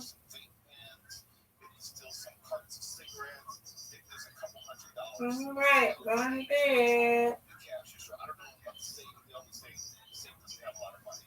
But I'm thinking it's a 7-Eleven. Sweet dreams, Let's Miss see in the Aquarius. morning, okay, guys? God willing. The fixation with 7-Eleven, other than it's probably easier to rob than other places. Nonetheless, Sweet dreams. Thank you. That's around 2 a.m. 12 hours later at 2 p.m., SWAT officers made their entrance. I don't know if they used flashbangs or whatever, but they entered the store and they found it empty. But they did look at the storage room. And according to public reports, there were missing ceiling tiles in the storage room, indicating how the suspect likely exited the 7-Eleven. Cool. Okay, so he went into the ceiling. So this is my question, and this goes back to the layout of the 7-Eleven. Is it a standalone? Because we have the video up right now on our YouTube, but I can't see the full building. If it's a standalone, he's obviously not on anywhere, just in the ceiling. If it's like a strip mall connected to other buildings, something like, well, does that really connect? Does that allow you to get into the neighboring building? Okay, I can see now it's a corner 7-Eleven, so it's not a standalone building. I don't know how he got away. If he went up into the ceiling and waited, and through the ceiling was able to make it to the roof, which they're probably not looking. Yo, how old are you? I don't know if there's a helicopter above this. I know there's a helicopter above it. 6 a.m. How old are you? 6 a.m. How old are you? So there's no telling at what point in time he went up into the room. Very slick. Guys, I've been watching some movies that's learned some things straight out of the movie. Went into the ceiling. Yes, I think they fight and just chill. So I'm taking time down misdirection. He's in the room. I'm already gone. I'm at the high call. I'm looking at this on television. I just have to wonder, like, not to blame the police, but I have to wonder what they were looking at or what they were focusing on, because there's no way he should have gotten away. There's no way he should have gotten away unless he walked out with one of the employees. You know, in the rush, the commotion of the employees running, well, everything was just only words to employees. I don't know. It's like, where are you going to go? I mean, he's got the genie, and clearly he was able to get away. We assume through the ceiling, but it doesn't have to be through the ceiling. He could have exited some other way. Well, he's in that ceiling right now. He can still be in there. They say that he might have gotten away, but, you know, according to Fox 11, they said it's unclear if the suspect was ever located. No, that means they haven't located him. He's gone. He's in the wind. And my thing is, if you're smart enough to evade police in this way, no, to evade SWAT, you got raptured. Oh, right in the middle of committing the crime, he was forgiven and was raptured. Oh my gosh.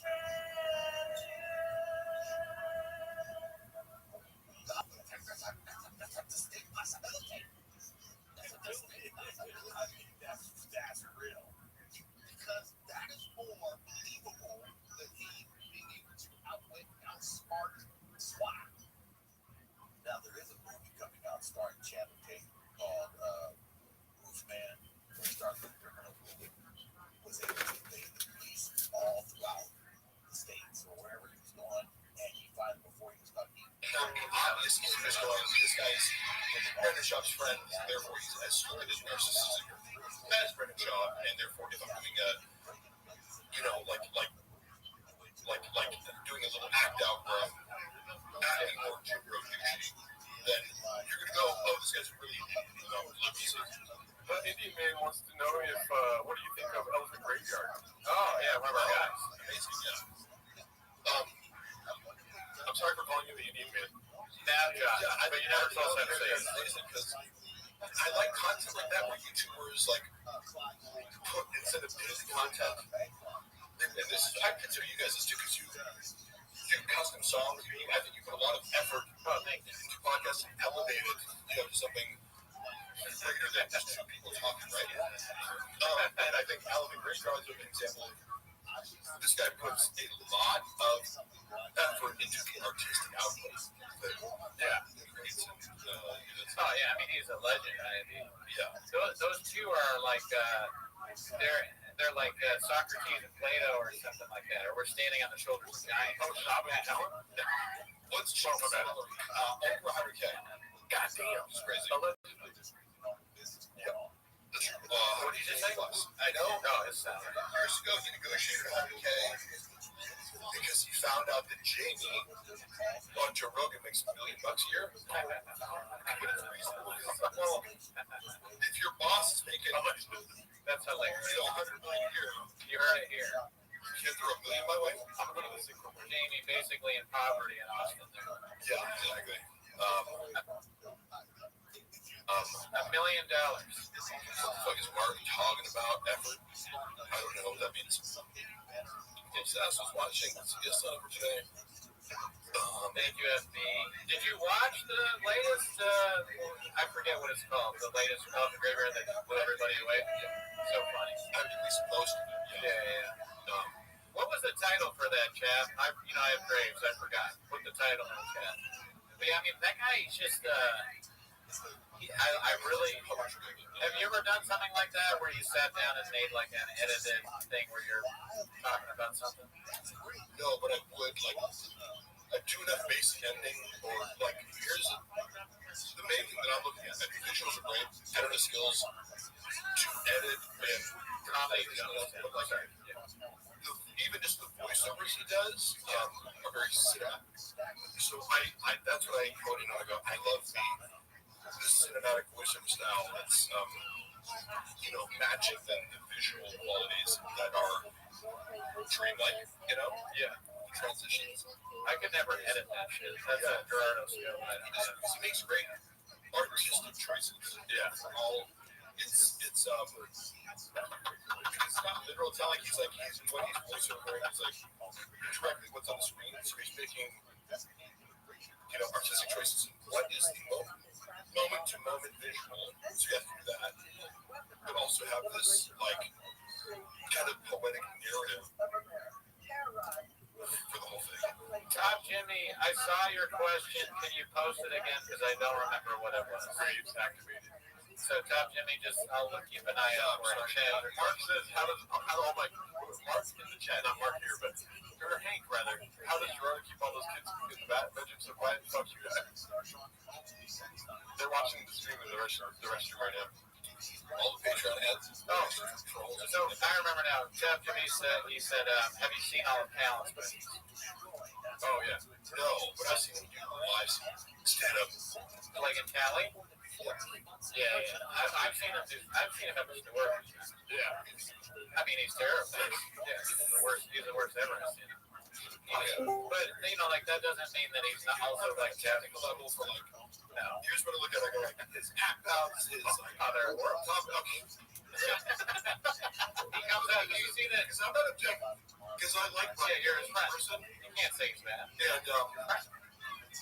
And I like at least when people use different. I appreciate physical comedy or that's doing something. It's like he's making choices. Yo, how are you? Living the dream, dog. How'd you find out about me? Oh, okay, very cool. What's good in your neck of the woods? Not much. Just chilling. How's that been? How has just chilling been? Been good. Just been gaming a little bit. Like on human. Okay, how's that?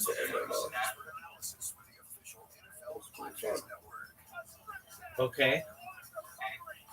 And, I was gonna ask you about the Tree of Life. Okay, from Kabbalah? Yeah. All right, I was gonna ask Havens it, but he didn't know how to explain it. Yeah, I'm probably not the best rabbi to ask that to, and the reason why is I'm not yet 40. So Kabbalah is not something that I've been fully versed on. That's something that we normally, as Orthodox Jews, wait till we're 40 years old to be able to study in depth. So I would advise you to seek your local Orthodox rabbi who's at least 40 years old and has had children. Yeah, there's a couple around here. Very well. Probably talk to. I usually talk to Havens. Okay. He's that's Ashkenazi background. Very well. What else is good in your world? What have you been up to recently? Oh man, I've just been working and grinding. And how is Not it? much. Working, grinding, investing, Okay. staying focused. All right. Enjoying some drinks here and there All right. How's after work. how's that been?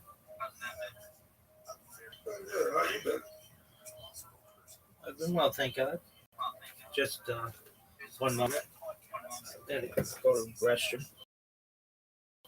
Still dropping links and people. Investigating the largest unsolved mass murder in Canada. Canadian Pacific Flight 21. This was not an accident. This was pure murder. Uncover Season 2. All on board. Listen and follow this podcast for free on the iHeartRadio app. #1 for music, radio, and podcasts, all in one. Yo, big dog. Apologies. Yeah, I'm still dropping links. Still dropping links. Yeah, on Twitch chats. I'm doing what I can. Yeah, I'm redoing my bots to maybe see if I can improve them. But yeah, that's what I'm doing. How about you? What's new with you? We're reading. How's that been? Bringing through the Old Testament lately. Okay. How have your hobbies been? Well, rereading it. Sure. My fifth time reading it, but haven't read it in about 2-3 years, so I thought about opening it up again. There you go. And do a full read rather than doing like scriptures, and I'm just gonna read the full thing again. Very well. How have your hobbies been? What have you been doing aside from reading it with your free time? That's really much it. Okay. Hanging with family, How's that been? friends. So good. What's your family been up to? They're doing good. Yeah, excellent.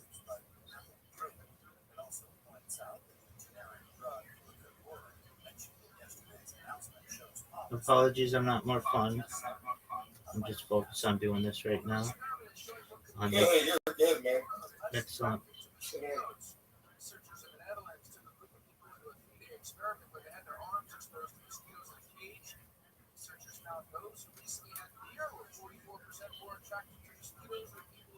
You got a debate over Genesis. I will bless those who bless you, and whoever curses you, I will curse. And all peoples on earth will be blessed.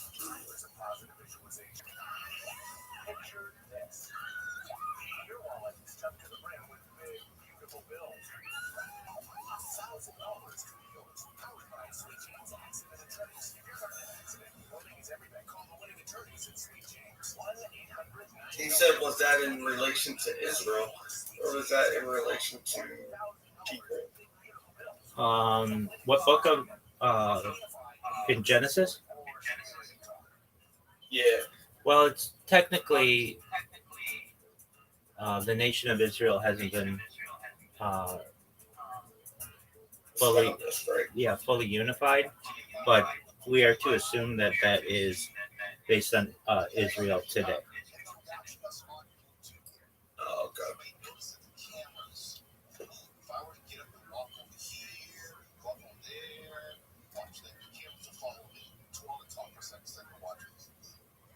Okay, I was getting up. Oh, no, yeah, the camera's following me all around.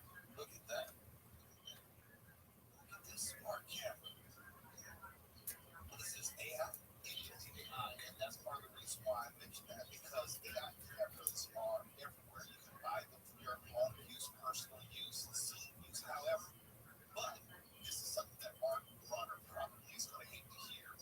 But there is a ingenious use of AI in the sense of preventing and identifying brush fires. It started as a small research project in San Diego 25 years ago. 25 years ago. That's how long it's been in the works.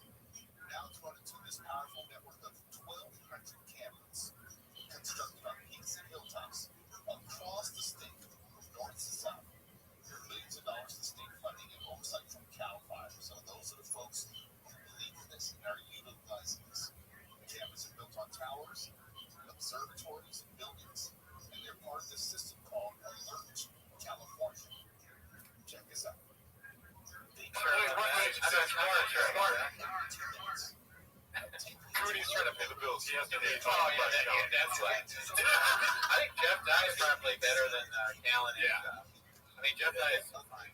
But it's totally fair because it's like, I want comedy should just be an instinctual reaction. This just made me laugh or not. That's the only Right. whether you like it. That's the thing, though, because like now when I watch Brandon Schaub, I laugh like almost every time.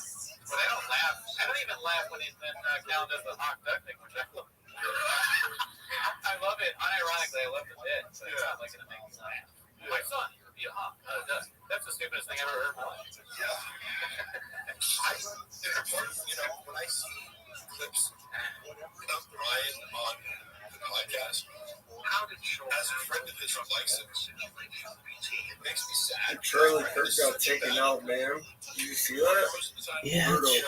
very sad. Like, he doesn't understand the basics of comedy or improv or just ending, so it's like They had a memorial. sometimes he gets it like Correct.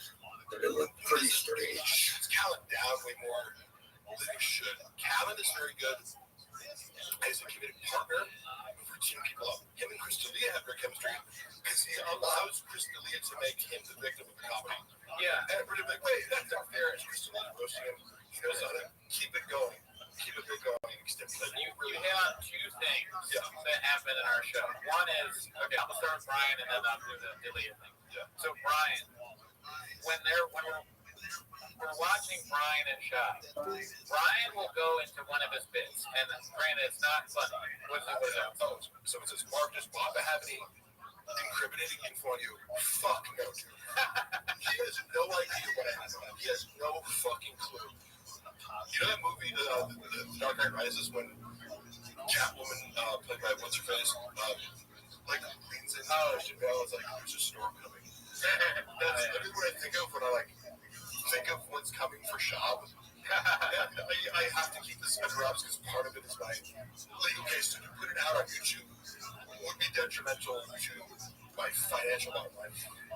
But it's like, he doesn't even know what's coming, and he's too stupid to realize I have everything, Right. He should.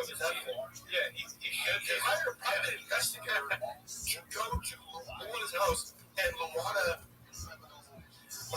owns the private investigator. No shit. Well, I mean, she's charming enough to be like, and she knew more about my shoe, but Luana is skilled at hitting men.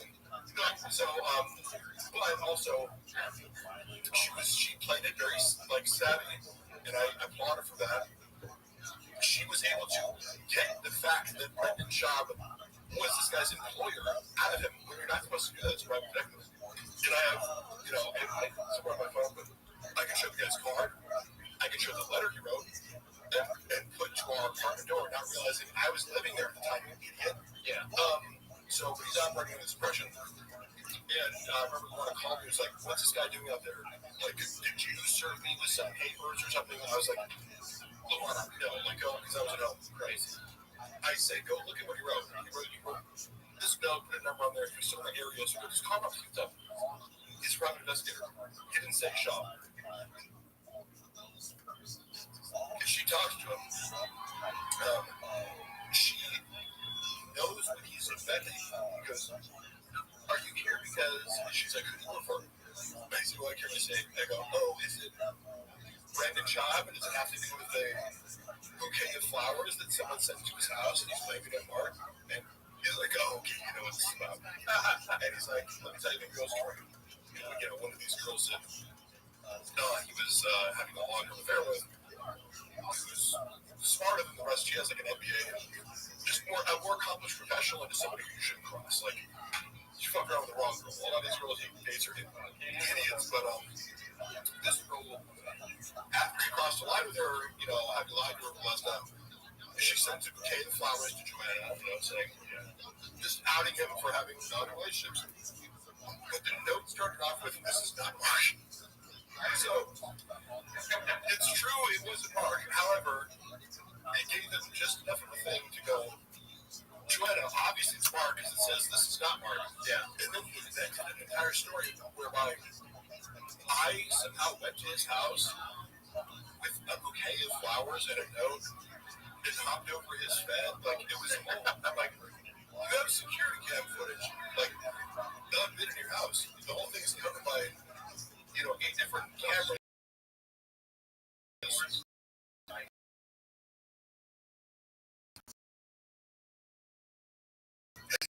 Recently, was there. Like, he's harassing my kids. He said, no way. And he's like, yeah, I had to get the police involved. Like, the police, yeah, sounds good, bro. With the security cam footage of a worker from Joanna's favorite florist and livery, Oh, I just wonder how he gassed it right now, because, like, we weren't doing anything with the police. He's like, oh, he probably didn't.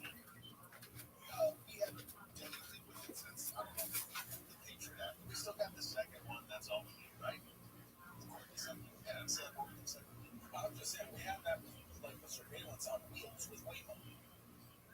Well, that, there's surveillance in various levels and forms. Hell, you can talk about the whole Google car just going down the street, mapping for Google Maps and the street level view and everything. You think it's only being used for GPS purposes? It's for entertainment purposes. There's a lot of people who really pose for funny pictures on that. No, it is funny, but whenever you're mapping to that degree, there are alternative and other uses for that data and information. And look, don't you think that law enforcement would like to have all the mapping of everyone's house, everyone's street, all everyone's information? I guess we just have to trust they're going to do the right thing, don't we? No, I don't think we have to trust. We say we have no choice about it. Oh yeah, that's true. We don't have to trust. We say it is going on because no law enforcement already uses the ring camera technology, the neighbor app, and sharing all that information. Where's the rapture? Is it here yet? Oh, it's here.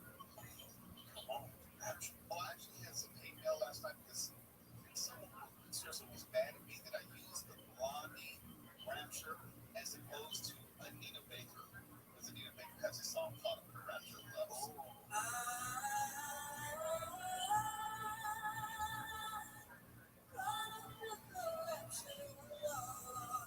Are you motherfuckers happy now? Golly, they get mad about the smallest things. It's like, how did you skip over Anita Baker just to get the Blondie?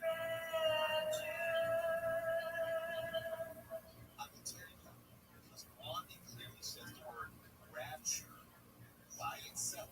For me to use Anita Baker, I had to use the whole damn phrase of caught up in the rapture of love. I couldn't even isolate it, so it didn't make sense.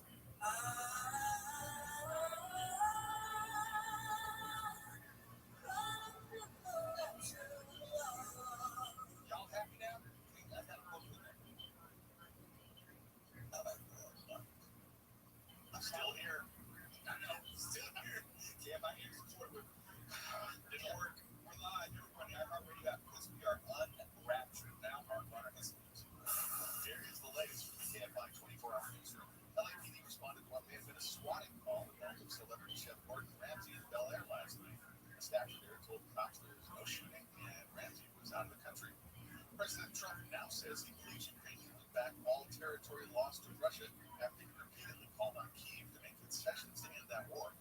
And a Missouri woman who tried to put Elvis Presley's Graceland estate up for auction will spend nearly 5 years in the big house since it wasn't hers. From the Odoo.com Weather Center, Odoo, the only business software you need. Partly cloudy tonight, lows in the mid-60s, 20% chance of rain later. Partly cloudy tomorrow, too, with highs from mid-70s at the beaches to 90 in the valleys and 90. This report brought to you by Rapid Radios, and there's a stall on the 10 at the moment. With a 57, it's stuck in the carpool and left lane. That's slowing down from about Kellogg Drive. And you can make your way up the 110 southbound and southbound lane. Just before Exposition, a crash there starts the left lane off, which causes some traffic backed up toward the Olympic. And some good news if you're on the 101 North Avenue in Cedar, just before Balboa. The crash has been cleared out of the middle lane. Your drivers recovering from Havenhurst. With Southern California's most accurate traffic reports. I'm Pedro Moreno. The new season of the NFL lives on iHeartRadio.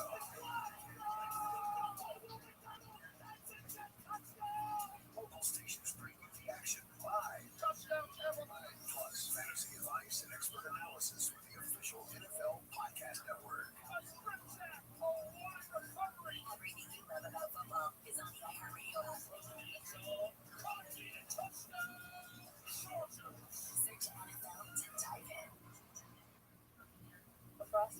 Heat remains in effect for northern Washington and Idaho. In Colorado, up to 14 inches of snow could hit Rocky Mountain National Park. Denver could see over an inch of rain. Several southern states are facing severe thunderstorm threats due to a moving area of low pressure. Parts of Arkansas, Oklahoma, and Texas could see large hail, damaging wind gusts and even tornadoes. Scattered showers from Cleveland to Chicago down through Kansas City and Little Rock. By midweek, severe thunderstorms will be moving back to the Mississippi Valley and Northern Plains. Storms are moving from Pennsylvania, West Virginia, and New York. Some small hail could fall, and winds are picking up. The Storm Prediction Center estimates You pulled out the fucking camera plugs, you know. You cut the power to the security because otherwise, man, you'll watch the footage. Verify this equation. It was just one of the more hilarious things where I go, this willingness to gaslight his wife and family in the craziest way possible and then hire an investigator. Yeah. You know, whatever. He doesn't do that. That's why he lost the unique lawsuit. Because it's like, imagine Brendan Judge, your client, and you have to rely on him to tell you the truth about what's going on. You're fucked. Yeah, I mean, being a lawyer is like being anything. It'll be like, we have another one if you want another one. I bid on that. So go ahead. Dude, this shit is amazing. I just tried it for the first time having a coffee cake from Bordeaux. Surprising, I know. Cinnamon coffee cake. Wow. Listen, I would fuck my way into the room with this. I would eat those. Yeah. Yeah, that's not good. No, that's just the rule. Drama queen. Hey, if somebody runs a fucking smear campaign against me to try to ruin my life and make me unemployable or lies publicly about the reason he fired me to make it look like he wasn't a fucking idiot for a temper tantrum because I didn't text back for a few hours, I can do whatever the fuck I want for the rest of my life. I got enough urine to murder you. This is what the fuck I do. Right? It's easy. Yeah, Brendan's so funny. Kyle Samuel wants to know, and you probably already answered this before, but how did Schaub handle the truck walk situation? Freak out and handle it terribly. Like, it's always honest. It's a choose your own adventure where it's like, hey, make the worst decision possible. Yeah, if I the funny part is always, you know, if I'm tagged in a video of going Brendan Chubb's handler, how could I be someone's handler who doesn't listen to any other human? That's facts. I could give him the best advice ever. It's like, hey, what you're about to do, like Joe Rogan said, he needs someone to say, what are you going to do? No, don't do that. Yeah, I would say that. They got to, you just wouldn't listen. Yeah. You know? It's like, how are you going to handle this truck walk situation? Stutter on fucking, you know, like, I went through DMs. You sent a peach emoji to fucking a picture of Andy Letterman's ass. I saw that. Like, and you're like, oh, I would never hit on her. That doesn't make any sense. I mean, I'm laughing on this fucking Flagrant podcast for stumbling over his words. How do you handle the truck walk situation? Obviously, text Bobby, they have to kill you. But moving on, Christian L. Literally, it's like, as ridiculous as that Mark broke into my house story, it's like, how can I make this the absolute worst out of this universe fucking problem out of just being like, yeah, like, we already know you're a cheater. Just admit to it. Just be like, hey, I'm sorry. Yeah, you're right. I just read the situation. So Christian L, we know it's just Chin chatting in. He's only giving $4.99. He's not making very much money. Yeah. But he said, let's scroll back up. Oh, he said, Mark, what is Schaub's most redeeming quality? You must have seen something good in the beginning. Hoping you answer I talk about Schaub's positive qualities, but we're still under the umbrella of narcissistic personality disorder, which implies in many stages of a relationship, he's going to be very generous. So, for example, like the first time I ever traveled with him was to Austin, Texas. I asked him if she go for my wife. She was like, why the fuck are you going to this job? Like, it was actually a birthday. So, but I'm like, it felt like it was like 2 hours of this, like, trying to, like, I don't get, I haven't traveled, like, that much, like, during COVID. So, like, to get to tell, like, one of us is, like, going with us. So, she was, like, not okay with me going to the So I was like, oh, so I made the lie. I was like, oh, well, Brendan made me $500. I told Brendan that, which is you can like the end of the joke, like, oh, it's not that good. It's $500. So like my ass fucking be like, so right? Yeah, no, I can name many things where it's like he has he'll maybe you know say to me, but that's your skill set or trust loyalty and whatever. So that in the end, the next year or something. Yo, what up, Only Solid? Right? Yo, everybody off, John. How you living, pimp?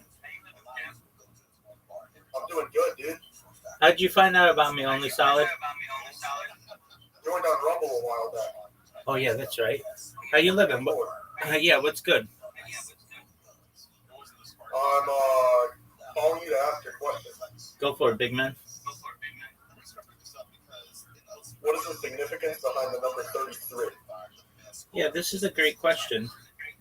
At its base, it's the number of vertebrae that we have in our spine. So, if you have a body, if you have a, that has to do with like reincarnation stuff, right? there is an aspect of this, like basically in our coccyx, which some people define the spine as having 33 bones. Other people describe it as having 34 bones. And that last bone in the tail is thought when in the days of Mashiach that will be used to be able to revivify the dead. And that's just tradition. If you know the science behind it, it is something that basically is the strongest bone in our body.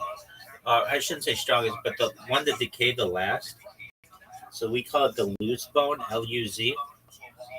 And just tradition says that fire can't burn it, water can't dissolve it, no hammer can crush it. That's tradition. Can it be crushed? Yeah, all of those things can. But nevertheless, that's tradition. And then it's taught that Hashem or God will use that bone as the seed from which the body will be reconstructed during the revivification of the dead. So we say it's the last bone in the spine at the coccyx. If you know where that is, it's like your tailbone. And its name comes from Luz. It means almond. It's also a city in the Bible. Basically, that's associated with continuity and immortality. Interesting. Yeah. Now, if you really do decompose a body and count the amount of bones in like vertebrae, again. I was more thinking. I know the Freemasons do a lot with the number 33. Yeah, I mean, I'm a Freemason as well, and it's used a lot within Masonry. It's the highest level of Scottish Rite Freemasonry. It symbolizes illumination. It has a lot to do with the geometry as well. So most geometric patterns, at least in a simple form, use like 90 degrees, but 33 degrees is really important because it's actually 33.333333333 in ad infinitum, but basically like forever. And so you can't ever really get there. You can attempt to, but you're never going to get the whole amount of the number. And basically when you're breaking things up in easy pieces, let's say we have just a piece of bread. It's pretty easy to cut it in half. That's uh, generally like 180 degrees. And then a cross cut to make 90 degrees. But if we have three people, then we have to make it 33.333333, and it's very difficult to do accurately. And basically, like when dealing with these types of numbers, if you have one or two people, it's pretty easy to break something up evenly. Four people, it is, but three people is pretty difficult. And so there's a lot of interest in the fact that when you're separating something into threes, it's actually technically impossible to do accurately. Yeah, I've kind of noticed that with just like fractions in school. Exactly. Well, Rabbi Rothschild, that's my question of the day. Excellent. I will see you probably tomorrow. Thank you. Absolutely. Anytime, my friend. Great question. Bye-bye. Bye.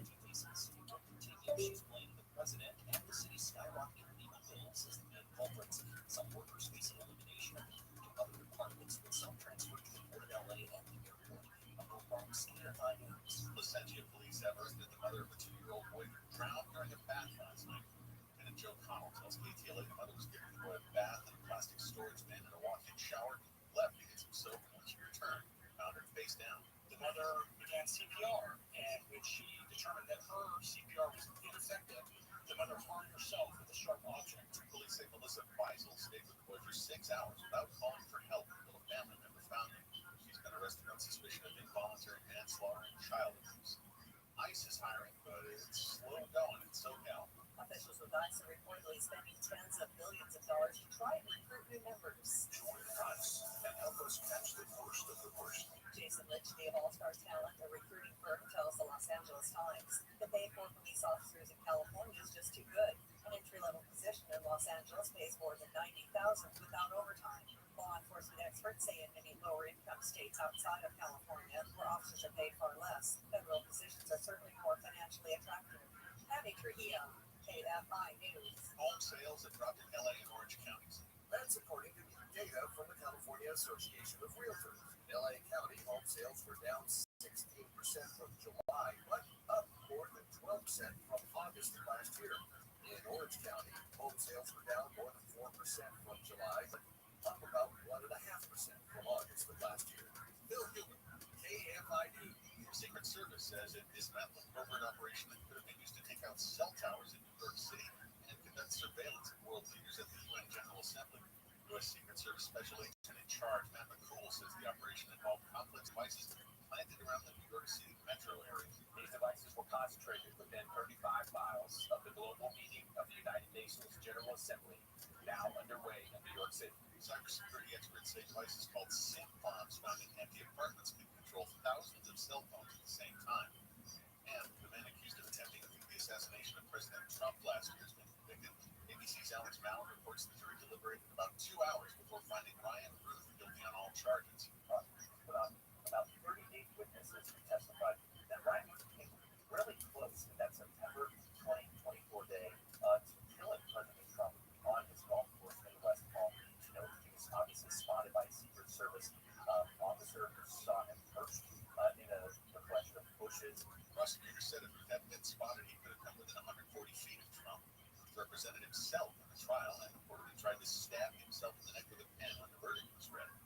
Southland weather. KFI partly cloudy tonight, lows in the mid-60s and a 20% chance of rain after midnight. Partly cloudy tomorrow as well, highs in mid-80s in LA, OCDAB, 90 in the Valley, 90 in the mid-70s in the beaches. Right now it is 72 in Newport Beach, 77 in Orange, 76 in Sherman Oaks, 77 in Burbank. We're looking at cones on the 215 in Riverside. Heading northbound from Central to Martin Boulevard with 2 right lanes are combed off the road work there. That's scheduled until 5 a.m. and it's currently causing some traffic back into Eucalyptus. Gina on the 69 eastbound from the 71 to Gary Avenue. The right lane's combed off the road work that's scheduled until midnight.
stopped taking things from him because he'd offer, like, when I was having issues, like, me and Luana started having conflict because she was working a shit ton. She was working, like, 2 graphic design jobs. She was suffering from burnout in late 2022. I'm traveling with Shop, fed up to my fucking ears with this bullshit as he's increasingly being disrespectful. So, like, I got this crazy boss who's disrespecting me all the time. I'm traveling, then at home I'm working after being in the office. So we're both, like, high conflict because she's, like, mad at me about Brendan being, like, exploiting me and not getting paid enough. And I'm, like, mad at her because I'm, like, I'm coming in the door from traveling, and she's like, give me the stink face, but I understand her perspective. And then, you know, what the fuck? You're talking about, like, how he's a good guy. Oh, okay. So, or the things he does well. That's the other end of it, is what I mean, where it's like, he sets them up so that later down the road, he was making me feel like shit for whatever reason he felt. Because you owe him, right? Yeah, because I owed him. And I had to finally be like, look, dude, like, you're not even treating me, like, with 100th of the respect that you treated me last year. And I'm like, putting all my time and effort into helping you. Like, you think you're doing me a favor by doing all this? Like, yeah, I, you know, am college educated, professional writer. I do all these things. Like, I don't need this job. Like, you're underpaying me, and I agreed to do the same fucking. I didn't even negotiate. It was like, what's Christian doing? I'll do the same thing. I'll do more work. Just to prove to you that if you want to pay me more, like, and then I'm still being shit on, like, fuck you. So, yeah, that's so funny. Well, the first time I've seen a guy tripping on acid, it's pretty fun. I almost took tab of acid before I came. I'm like, would that be funny if I was on acid? Oh, no. Yeah, like, with Shab, what I've learned from Shab, because he does have good qualities, is, like, number one, he's helped me a lot. Like, I wasn't really that into my son's baseball team.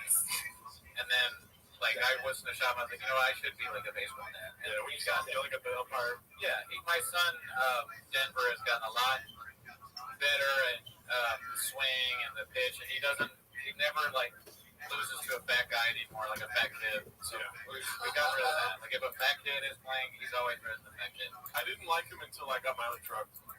Yeah. Oh, yeah. You know, hey, that was read a post by one of the baseball parents who was so fucking funny because now I get this constant identity shifting of, like, now I'm a baseball dad. This is my kids, my life. After cheating on their mother publicly for, a decade, like, it's hilarious. And then hearing the other side of the story where it's like, oh, Shop's also, as he's everything, portrays himself as, like, this beast of work ethic. I'm trying to pull Shop.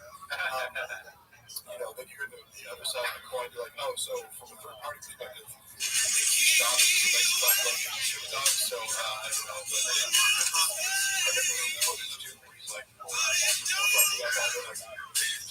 throw big to it. Oh, man. Fuck. Fan of baseball? I didn't see it. Yes. Oh, man. Did you watch this highlights from Colorado?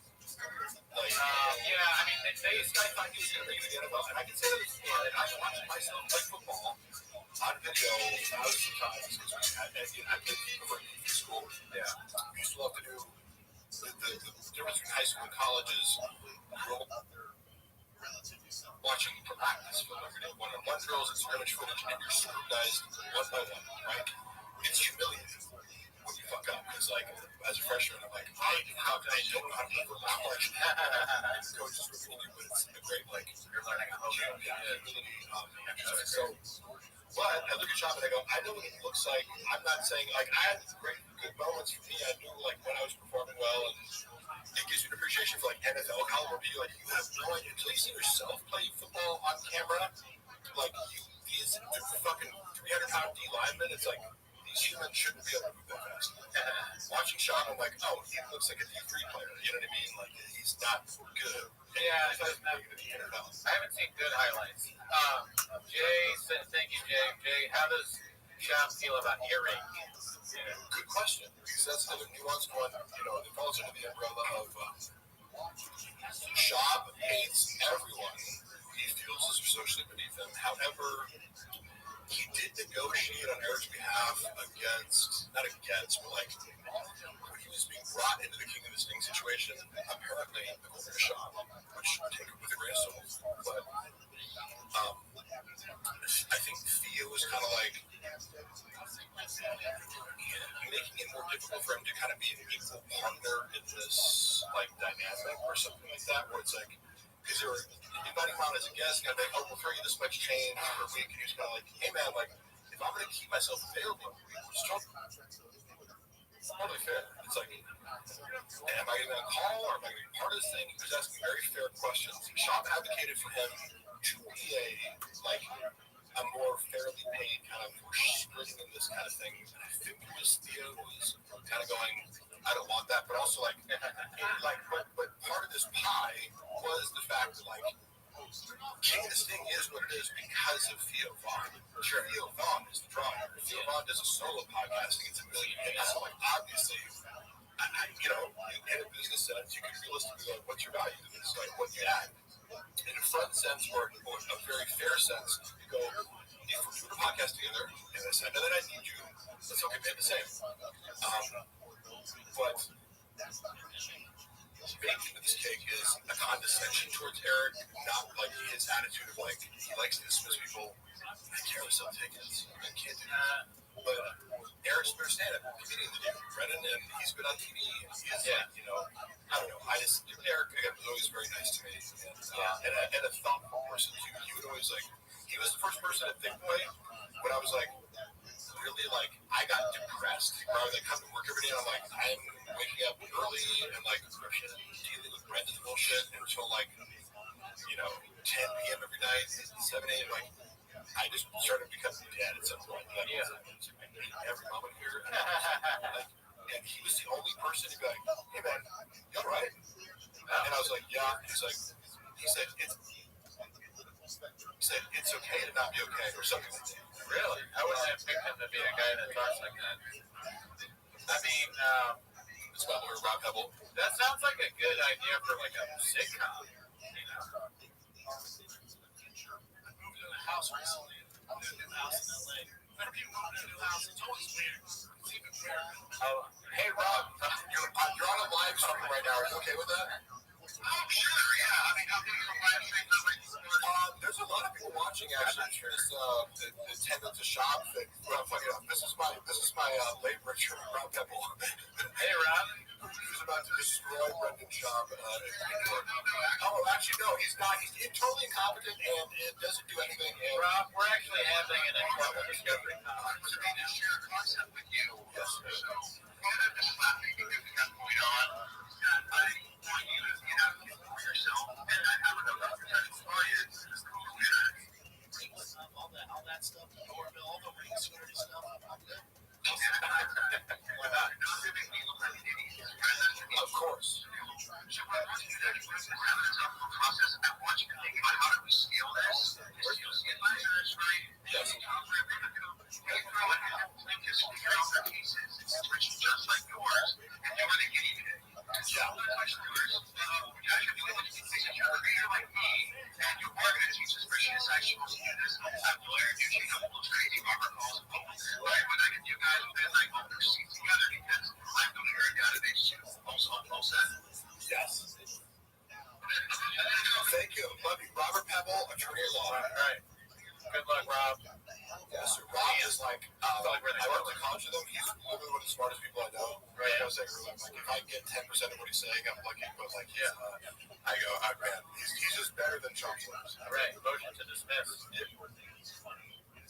Yeah. I'm saying that random shit out. That's it. So you went to college with this guy? Yeah, we both played football from college, but I would consider Rob, if he had 150, 160 IQ, I wouldn't be surprised if he's extremely intelligent and specifically organizational systems. I remember when he was 20 years old, he's like a gym bro, so we connected over lifting, 20 years older than him. So he was a freshman when I was a senior. We connected over just lifting, and he was because I have this policy of if you ask me if I'm on juice, I'll tell you, but if you don't, I'm not going to talk about it. But he was like, oh, if you ever want to cycle, I'm like, yeah. And so I was like, you're the first person with the audacity to just ask me politely, Yeah. And I conversation with him. He's very direct, and when you step into that deposition room, you want to look jacked because they're going to be like imposing your presence on people. That Rob is really it's deceptive because what I like about him is he's a jack, handsome, gymmer, but also he's like an autistic savant with organizational systems. So remember when he was 20 years old, he was like making 100K a year, running like LA fitness clubs. Like he would like train other people how to like run a more efficient like personal training like architecture from all the clubs in Southern California. Like starting as a personal trainer, like could you like we can start doing this like so. Because he was still going to college, you know, and also making other investments, like telling people how to do their jobs. Yeah, that's right. You didn't get your lunch by the 5th hour. You went 4 hours out, 10-minute break, dude.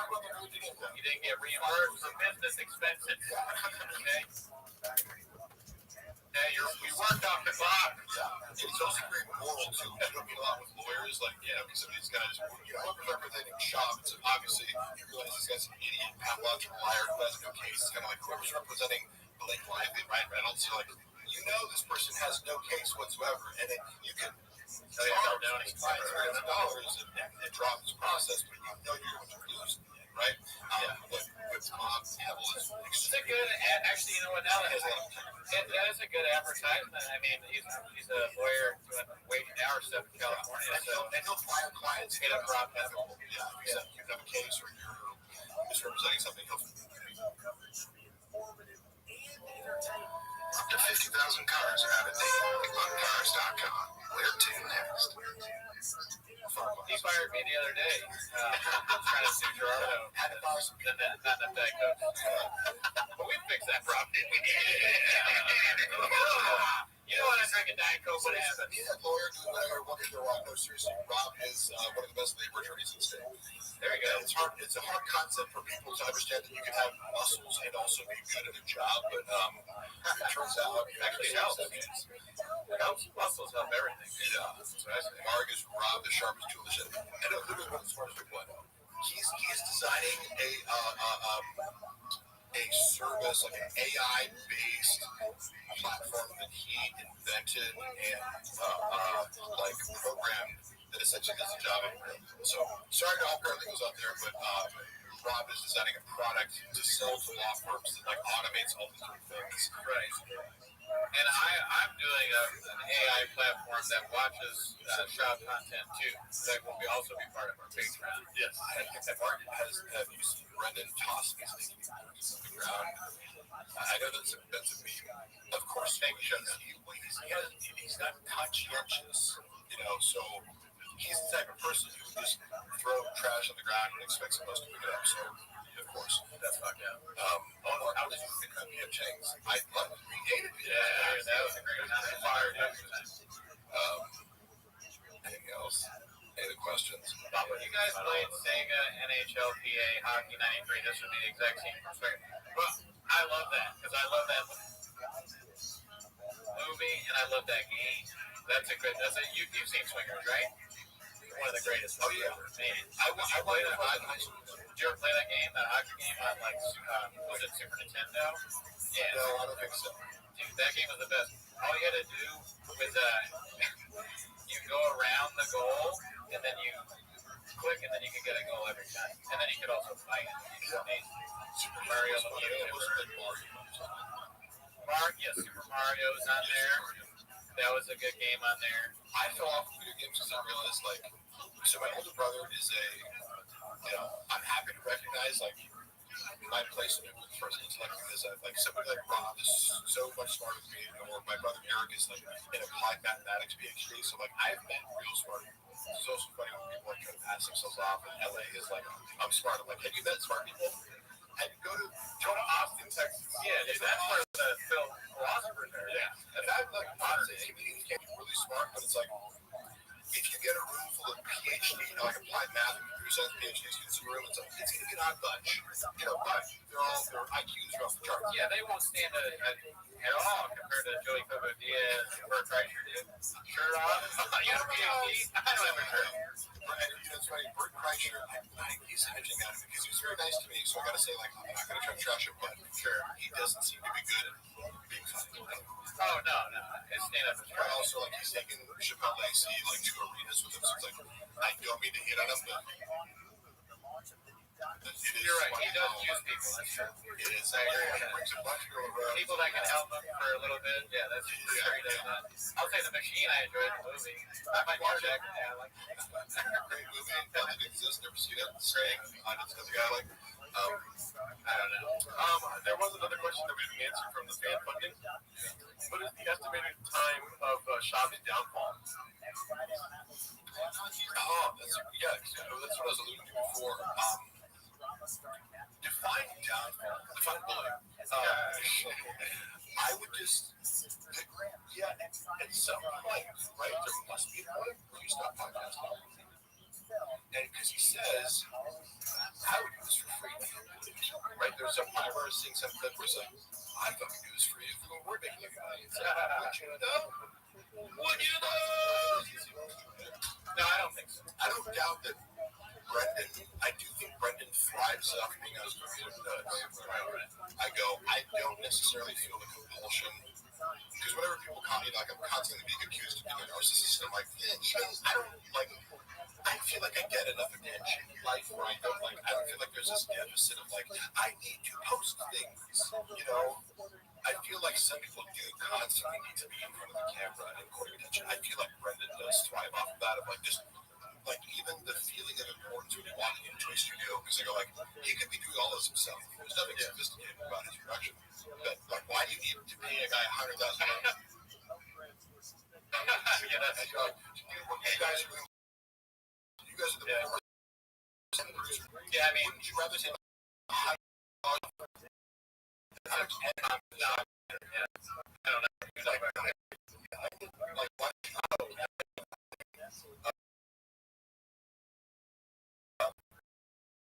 production and post-production, the shit that he was playing. He's like, there's a bunch of people here, and I'm the center of attention. let's check. It's Brendan's crazy accent. I like that people go like crazy accent. Should I beg you guys to come on here, or do people seem to be interested in having me talk about Brendan? No, we begged you to come here. If you were like, hey, come on podcast and talk about fucking lifting weights for an hour, I would. I'll do 10 more push-ups. I'll do 10 more push-ups. Once my wrist is better, I still think it's a funny idea for me and you to go to the gym. No, I don't know. Because and I want some time to prepare. Because I think I can probably still do 2 plates maybe. Or I was able. If I worked a little bit too, I think I could probably still do. I might need it. But I would need you there to make sure I do that. Come back quickly, but Just kidding. you want to film it? I was saying 1 plate. I might less than 1 plate. Yeah. I could probably do that. Once my wrist is better. Stop being blockbusters. Yeah. I can do 2 plates 25 times. Is Baldy and Purple Shirt next to the chat? What does that mean? Oh. Or, you know what? Elizabeth Marsden said this earlier. You and me, or Gerardo too, doing a race, to see. Somebody said you said Mark in downtown. Is that me? On the left. Where Mark eat like a bigger slob. I'm doing that. If you think you're gonna bug me or telling me that I eat like a slob, good fucking luck. I mean, if you say the words "oh, no talent," you have to be specific because look at the 3 of us. We're all like, imagine thinking I'm insecure about my talent. I know exactly how untalented I am. I'm not sure I could ever do 2 plates. Maybe back in that day. I can chew that good stuff. Yeah, once I know roid out. Yeah. Roided, because then with violence in my DNA with the roids, I don't know. I like the idea of like raping people with steroids. Yeah. Like tying you down and being like, you're gonna go on steroids. Yeah, good bitch. What was Bob's attitude towards Rogan getting close with Shane Gillis and bringing him into the Rogan strip? I mean, when Brendan and Shane hung out, I think we were in Philly doing shows and going to some Marshall event. Chappelle Lacey has been Shane, so I knew about him a little bit right before the SNL thing happened, and I remember watching his. He did a really funny bit to me about being like a sucker for like Trump advertisements. He was like, I'm the guy, like I'm the target Trump. And he was like, I thought it was really funny, and I like the angle on Trump. I love his Trump impersonation because I feel like it's neutral. It's not like, you know, oh, I hate Trump because he just doesn't. That's funny, but wait, who was that? Shane, yeah, he's funny. Yeah, he does that great thing. He's like if Trump, he was before Trump was you know, somebody attempted to assassinate him. He goes, Trump would like be if he did assassinate, it would be funny. Yeah. You know,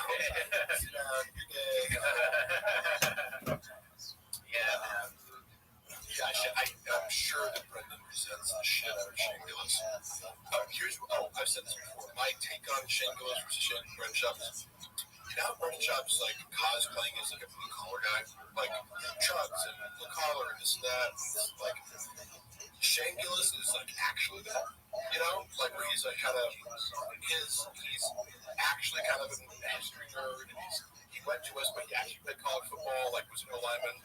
His level of self-awareness and his level of like he owns 2 pairs of pants and a couple pairs of white New Balance. This is such a hard concept for Brendan to rationalize. He used to look at me and be like, "Oh, you like don't care about materialistic shit?" I'm like, yeah, because I'm not rich. Like, I don't like. Why would I buy expensive shit trying to look like wealthy? I'm not, you know. But it was like, I saw his mind. It was like, oh, like how am I not totally obsessed with material wealth? Shop girl for sure cheats on him too. LOL. Tim. That's kind of funny to me because it looks like it's maybe his girlfriend's profile and he's commenting from that and clarifying that it's him. Yeah. I don't know. Who is I still have Brendan's comment on my face? Remember, you keep me no good. I'm looking. I like to give people raping people. Hey, don't clip that. You're taking it out of context. This is a bit because I always tell people like, oh yeah, for sure. I'll like, yeah, you don't take juice. Well, if it's if I do it for you and you don't know and you're asleep, then are you taking steroids? You don't know about it? 100%. Yeah. I don't even know what you're saying. Let me see here. Mark, are you still working with Jim Stefani? Yes, I am. Dude, so Shab and Snaz, bro. I cannot give any updates on Snaz right now, but holy fuck. Oh no, holy fuck. I have been instructed to not say what I know about this for the time being, but Jesus Christ. Jesus Christ. That's all I have to say. Do you have a favorite joke from the Gringo Poppy? Let me think about that for a second. I'm actually trying to answer. Yeah. Okay, I thought you were going to. I don't know what the special versus I've heard it so many times, a full hour that he cut down to 26 minutes, but I thought the worst joke was he would end with the like getting a rifle to kill the cooper at the end. Okay, yeah. I was like, as a cat lover, like, why would you just want to murder a mountain lion? It's closer. Yeah, I was like disgusted. Yeah, like I'm kind of low-key, like when people hate animals, I'm just like, yeah, I want to get those whippers to go kill a mountain lion that hasn't done anything to my. Yeah, I get it if it attacks your animals or something. You're a farmer. It's like I get it, but you're just like a guy who who thinks mountain lions are just dangerous to you're in the fucking. This is where the cougars live, I thought it was weird. He grows it very not funny, and he kept making that. He goes, I don't know if you've seen it. Oh yeah, the outline that keeps doing this callback. Swim up there. What goes on? This big dick. Sorry about that. I was like, this is so ridiculous and not funny. And I hate humor that involves references to having the yeah. Feel the same way, but it's like when a guy's bragging about having a big dick repeater, that's like. There's something going on there. Either you have a small dick or you like dicks or what. It makes me uncomfortable because I'm like, what is this fascination? I made a prediction the other day on the podcast that honestly, Shab would make it so far and whether he is or not. Yes. Oh, for sure. He would be like a huge influencer in the gay space. Like, here's some interesting things. Like Derek Poston and Jim Gordon, openly trans. Yeah. And I'm like, that's so cool. Yeah. To be like, I'm a male topic. Yeah. When look at these guys go, they're gay, or like you would never know. And they've taken their fetish and sexual preference and just completely de-shaped it, right? I follow. And I'm like, that is some of the boldest shit I've ever seen. Yeah. But it's totally authentic for them, apparently, and they have no shame about it. I don't even know if you're posting like this stuff. Yeah. He's into the porn, I guess? Yeah. But I was like, this motherfucker real. If a guy says that, I go, I'm willing to take anything else you say face value, because clearly it's not. Give a single flying fudge for it. Yeah, seriously. Yeah. Like, so I always told or would say about Reddit, if you just were more authentic, the whole thing would work. But if you have no real self and you've constructed a false facade to make up for, a wounded self, whatever the NPD is, it's like you can't do that, unfortunately, because inward and there's only shame, NPD was that. NPD was that narcissistic personality disorder, any cluster personality disorder, sociopathy, borderline personality, histrionic personality disorder, Machiavellian. Cluster B has a lot of overlap with regards to like a damaged self that allows you to be either self-destructive or destructive to other people. Yeah. And various expressions of have a core commonality, like something's wrong with your brain. How did you learn about all that stuff? I'm very interested in personality disorder. These terms will be like, oh, that person's bipolar, or like, I go, you don't know what bipolar means. They think people who have like mood swings, I go, no. Bipolar means extended periods of mania, extended periods of depression. So these things are fascinating to me. Narcissistic personality disorder, the moment I started to get buff, I'd be like, you're a narcissist. I'm like, am I a narcissist? Because I'm like, a little bit down. Mic check. That's good. That's fine. My cable was raised in that Deadpool costume. Oh my god, I saw that skate. The Deadpool costume, it was so cringy. But also representative of like he used to have a team that would do these skits for him, so it was like high production value, but terrible and then funny. Yeah. Okay, so I like how, I don't know if you heard, but I asked him a question. I said, what's your favorite bit from the Gringo Property? And he was like, my least favorite bit. So he says, we get it, Mark. You've watched Jordan Peterson podcast. First of all, I have consumed many hours of Jordan Peterson, but like, imagine me learning psychology from Jordan Peterson. Now he has that's serious expertise. I don't subscribe to his knowledge, but he's an expert. Like, have you listened to Jordan Peterson? Because what he says about psychology is highly accurate. You've been able to get pills in the past. I'm sorry, Mark. One look at Jim Norton that I knew. Well, good for you. I didn't. But I do. I know a girl who used to date Jim Norton. He was a funny story about him. So he was dating this straight girl, and for either his birthday or her birthday, I forget which one, but they hired a male escort because he wanted to watch this girl fuck in front of Jim Norton. Yeah. And like, so I'm sure they could have gotten a huge compliment. And he's like, face of this girl, shots of throwing up. And Jim Norton couldn't take it. Oh, yeah. He thought he wanted to see this, but he couldn't handle it. They like struck off and created this huge conflict. Yeah. Because the girl's getting banged by BDD, ASPD, NPD, yes, exactly. That'd be funny. I like Jordan Peterson. Mark, if you're opinion evidence, if Brendan was, I have repeated this a lot, because people keep asking him, and it's like, he can't admit the truth because it unravels his entire identity in order to admit this, but he literally hired hackers to try to take down the fucking subreddit for like $15,000. Right? I mean, it'd be funny, like Jordan Peterson, if he wants someone else. Thank you. I like DKT's comment. Does BGL cry like Peterson when talking about men not having sex? I do shame and crying. Yeah, if you don't give me sex for a little while, I might fucking cry. Okay? That's if you want to hurt me, you got me, brother. Cry, give sex for a week, and I might get really emotional. Yeah, I mean, give me sex. Hopefully no one ever tries to Hogan you, when they're like, have sex with my wife. Has anyone ever tried to Hogan you? asking for a friend, where they like have sex with my wife. I feel like Jordan Peterson might do that. Red bar was super from stone. I don't know what that means. Beach sea rolling slide. I'm sorry, if I'm sea rolling, No, you're good. I'm You're good. we got 24 hours. It's a long time. People don't realize how long we do that in podcast. 24 hours. I have the benefit of being like, I can leave whenever I want. Yeah. Agreed.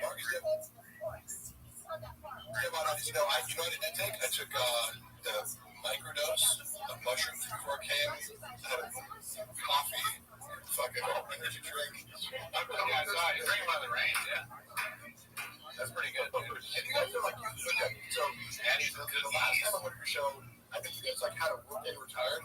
Like I took a great workout before I came. That doesn't take much to get me going. Yeah.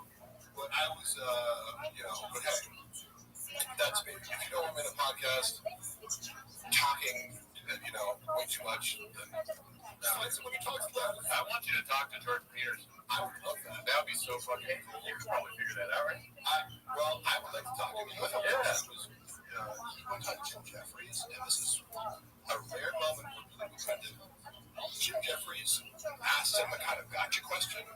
And normally pundits get very defensive because he made a point. He's like, so would you say that this?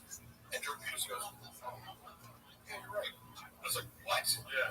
Jordan Peterson just admitted that he was wrong about something. So I respect him for that because he thought about the question. I don't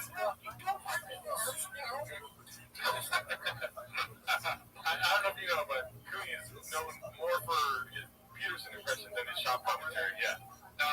I do the Peterson impression on the show a bunch, and people request it, but I'm not convinced it's any good. Oh yeah, I've been doing it. I got word that you could attend Phillips. Is that still the case? I thought about working with the Canadians. Yes, for sure. It was the high pitch. Yeah. My father has plastic surgery on her face. Have you seen it? Thank you, David. I'm still not convinced. This really, it sounds too much like when I do my mom. Like an impersonation of my mom. Has Mark ever laughed genuinely? And why do people think I don't laugh genuinely? I'm very open with laughter. I don't kind of shield my laughter. If something's funny, I laugh at it. Can we get some more English money in the chat? I need English money. Navjot, where are you at? Do you want better using English money because it's in pounds? I'm joking around. You fucked up. I did it on purpose. It's a funny shop. It's a joke. There's a guy that gave us I'm not sure what ruble was it? Rubles? Yeah. Oh, I didn't know that.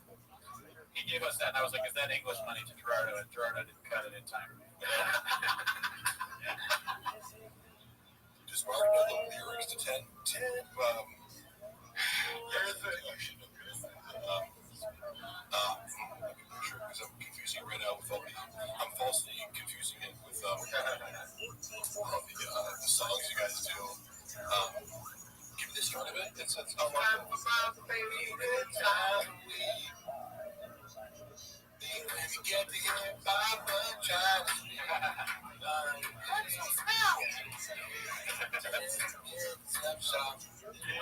thank you. Oh man, Dagestan, never heard of it. I want to see BJ and Miguel have a race when we get to trade. Do you know Miguel? No, probably not. Miguel, he's our friend that used to do the show, but he hates the show now. He sounds fast. Oh, he hates the show? He hates the show. He hates our fans because they were making fun of him a lot. Probably because that's what feature says. Yeah. What do people expect to go to live stream and actually make fun of? What? Yeah, take that. Look at it. If I was on here and everyone was like, look how cool Mark is. Are you guys trolling me? No. Like, did you pay a bunch of bots to be like, oh, no, we actually made a decision. Thanks for bringing that up, Mark.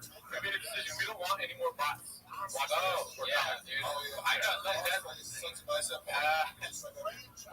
Yeah, vote on the bicep. Damn, well, you can see a real big horn view right here. Look at that horn. For real, no. Wait, actually, you can see it. Is it coming back? Wait, is that one coming back? Look that one.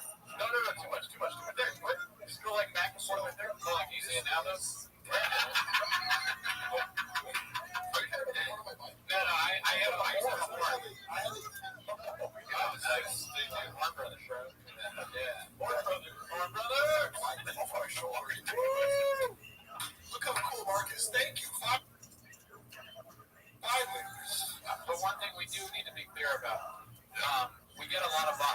all of the 100% of the negative comments are bots. We know this. Yeah. Every time someone's criticized us in any way, it's just another one of those bots. Yep. Yeah, we actually a lot of bots. We do.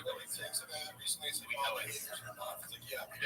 People are paying for negative comments. They're doing that to us. Go ahead and make sure they get. What is your favorite TV show? The 80s bots. Actually, my favorite TV show might be Barry on HBO.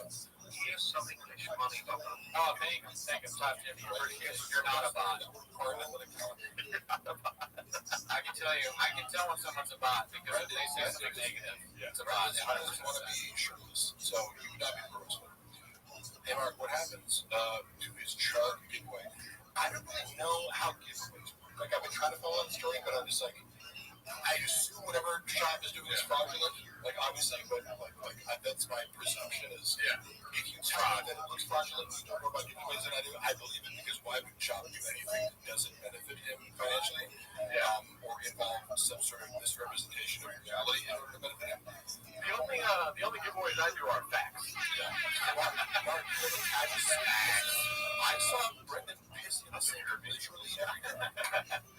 And the creative director at the time pulled him aside. Was like, I have one request. Could you just not piss in the sink? And Brendan, I think, agreed. What is the usual thing to ask for? I would never ask to say for that because I just assume they're gonna piss in the sink. It's like, why would you ask about that? It's like, if someone comes to your house, it makes sense for them to piss in the sink if they have to piss.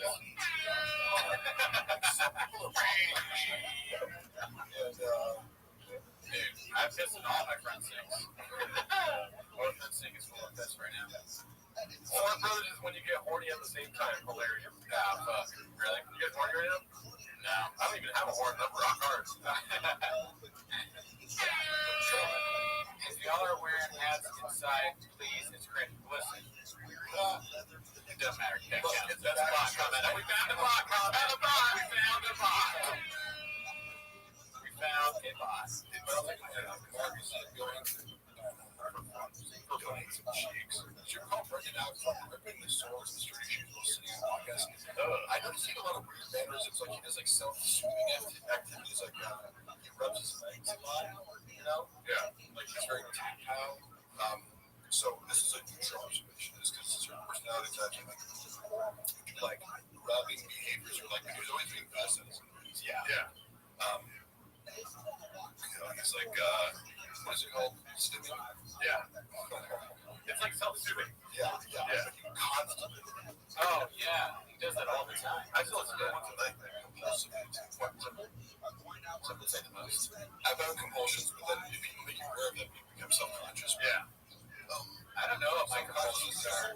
Oh, I used to play with my beard all the time. I still do. Yeah, but then they would talk about that in the month. Like they're like, oh, he's in his beard again. Tell him to stop. Yeah. Good luck with that. Mark, what's your Mark, you don't need to read that. No, you don't need to. Jamal, did Job take his thing too straight or require a rain chaser grade? That's true. Oh, shit, dude. It's called autism. Shop's not autistic. Yeah. He's mentally retarded. But not autistic.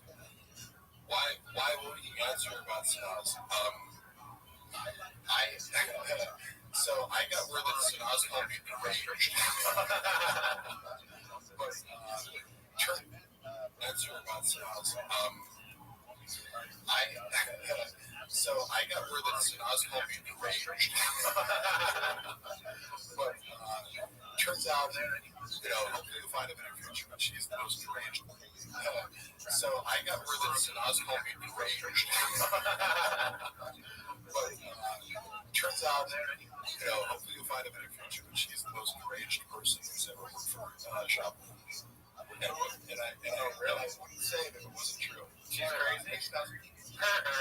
What's the question? You have no fucking idea. Y'all must have forgot. I like reading it. It wouldn't surprise me if she ended up in jail the next 2 years. Whoa, that crazy? Maybe. Okay, allegedly.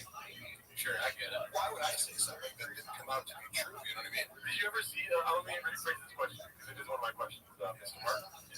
What's the most creative you've seen your shop take at once? I like that. Jesus Christ. It wasn't happy hippo. No limit. Like, I just texted them out. They were making motions. You know what I mean? Like, I'm taking good chance. What's it? One can be fun.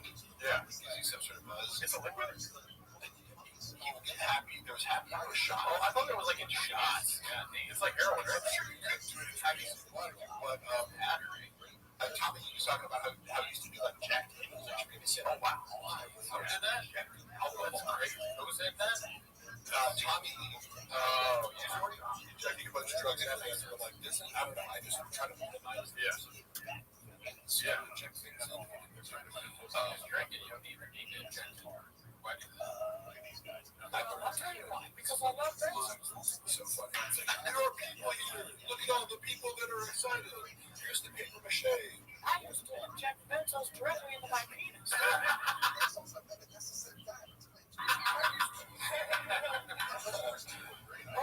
my God. That's not even when it was really bad. I cut Is that why the show is called the Gold Shower? pills of benzos. That's good. I couldn't imagine this left eyebrow like that.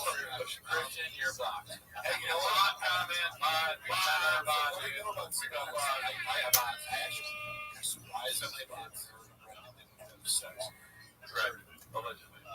From what I know about her now. Yeah. And I say that with like, I'm not sledging anybody, or like, I'm not one of these like, oh, of course, I go, I know enough about her to know her proclivities. That's all. What do I know? I'm just a guy. I heard she stands 10 toes down. That's what I'm pretty much telling you. She stands 10 toes down. She does stand 10 toes down. I mean, I don't know. What is your favorite bit from the Gringo Pod Beef? We have to pick one.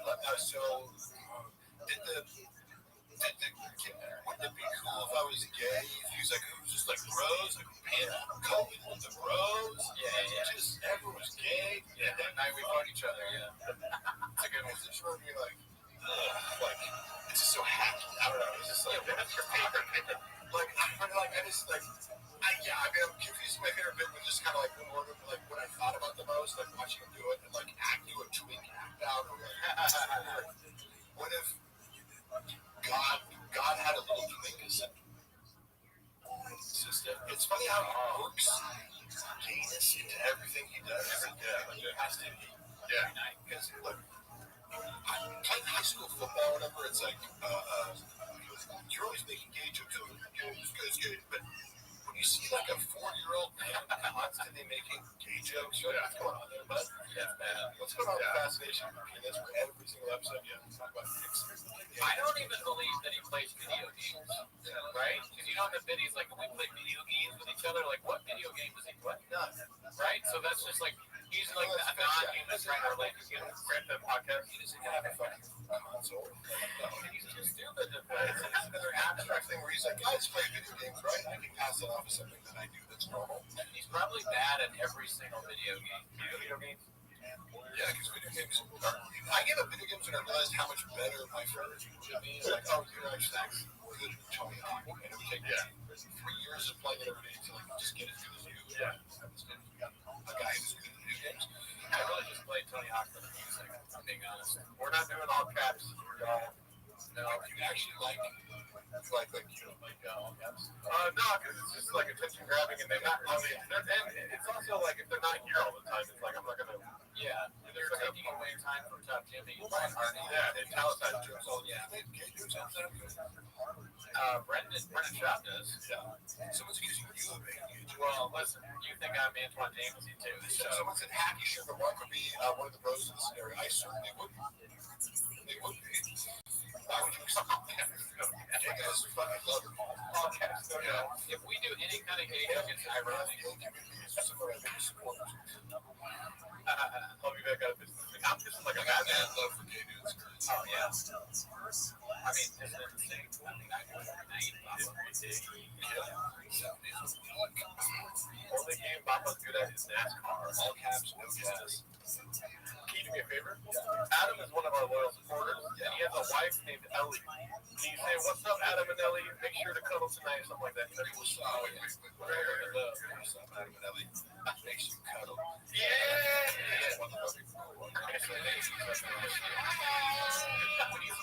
No, let him have the breaks. No, dude, if Ellie's not turned on by that, then I don't know what's up to do. Adam. When you tween. Then it's the champion. Nobody, baby, nobody. Back in the 90s.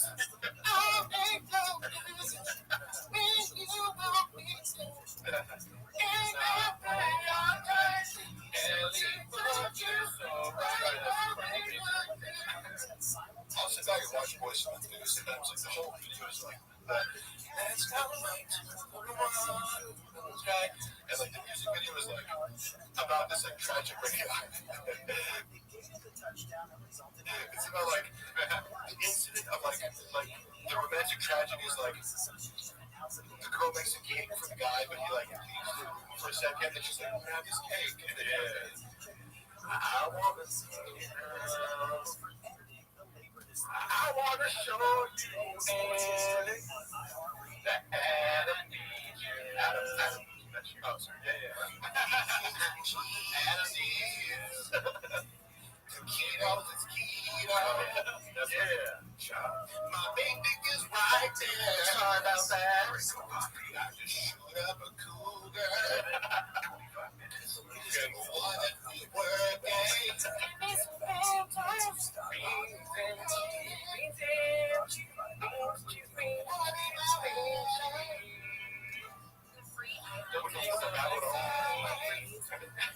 Ellie's in here, dude. What the fuck?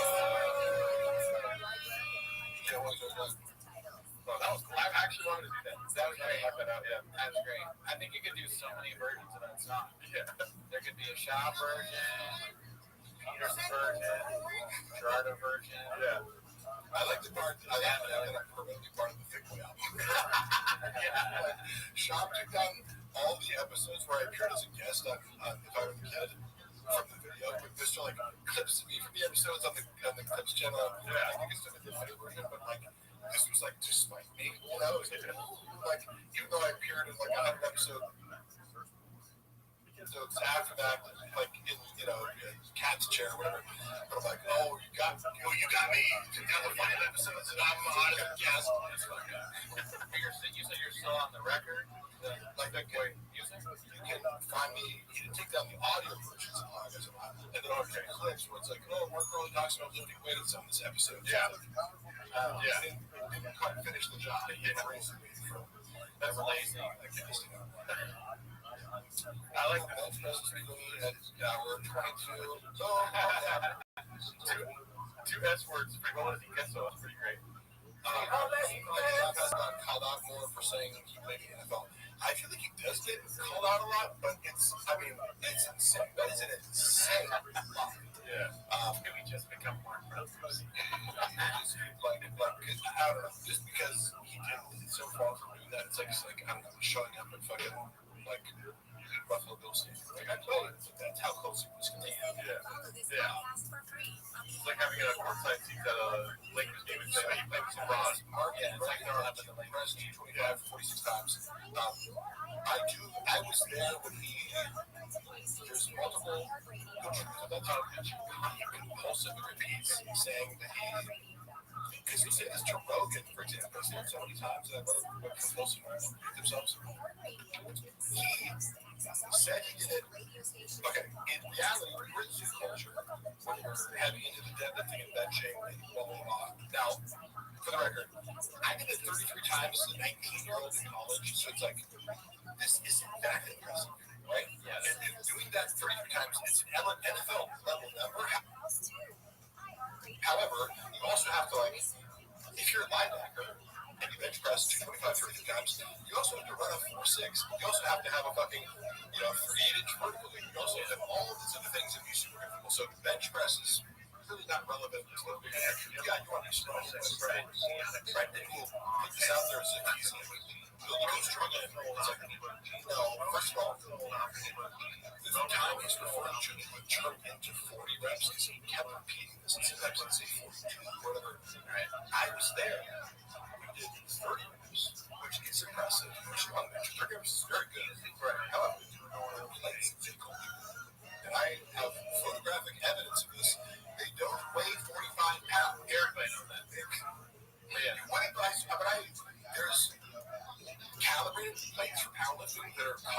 from, Amico or whatever, there's certain brands and powerlifting plates are calibrated to exactly, but just regular iron plates, there's like discrepancies between each plate. Interesting. So, Yeah, I would have just assumed as low as 41 pounds. So it's possible if you take 3 pounds off each plate, all of a sudden even with 12 less pounds, which is significant. So that's much less than 30 reps, and you're bouncing off your chest and not knocking out, which may not count in a combine situation. And then lying about it and trying to get into 40, despite the eyewitness here. You were there. Why would he tell you? Play something different. Yeah, just classic pathological lying where he's relying on other people. I'm like, hey, I was there. I didn't do 40 or 30. And then because he kept saying it, like, and Rogan's impressed by it because he wasn't there, so why would you lie about it? Right. You should have known. Because, again, I've seen Shop with bench press 4 plates and you don't need to lie about that. What do you need to exaggerate? The other thing was impressive enough. Yeah. So, but then you were where he's posting for a while. Like, these people who sent me this, they're like, oh, look, he posted himself doing the bench press. Yeah. And of course, you just post, like, a picture of the bench press, and it's like, well, anyway, I just did 225 this many. It's like, cool, but show you just doing it. Why don't you already grow? Say, oh, yeah, just did 700 pounds. Here's a picture of 700 pounds on the deadlift. Yeah. Why don't you just focus yourself? So then he posted a video, and it's like, but you did 26 reps. What happened to 40? Like, in his mind, he was like, see? Like, no, we don't. It's less. Yeah. Wait, less. And he's like, what do you believe? Me or the guy that sent a dick pic to my stepmom? Yeah, you do 100 reps. I just did 20. Obviously, I did 100. This is a great question. Do you think Brendan can do an oil change? No. Question. Is there any It's so funny. Is there any evidence of him performing an oil change? I don't see any online. It seems like he barely put gasoline on it.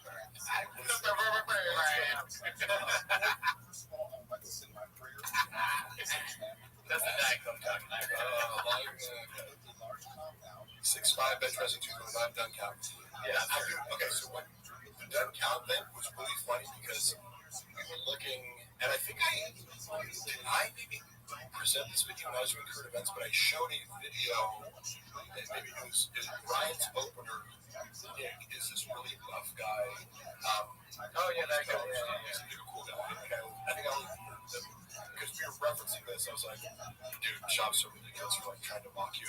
Yeah, he's got a short arm. 20-pound dumbbells, which is in most commercial gyms 120 pounds, so that's a lot, right? And he shoulder presses them with full range of motion like 9 times or something, which is a shit ton. Yeah, he's a big dude. But he had so if you do a wrist wrap, it's just for wrist support, and so your wrist doesn't collapse. I need that. Help you strength, right? And if you put an elbow on it, that creates an elastic advantage where it's like down. Oh yeah. Right. This thing is just for support. Shop looks at it and goes, he's wearing wrist wraps. It doesn't count. It's like, what? It doesn't help you lift more weight. It helps your wrist. And he probably doesn't either is lying or he doesn't know. But he's just his logic for everything is, what's the thing I can use to dismiss the person who's doing better? Yeah. So you could say it doesn't even count. What do wrist wraps do exactly? They help you lift more weights? No, I don't know. He hates anybody that does anything. When the question it's true, no truth. can you either say, can Shop do a oil change, and then someone else, I think it was Mark Bear said, can Shop change a tire? The real question is, can Shop change a light bulb?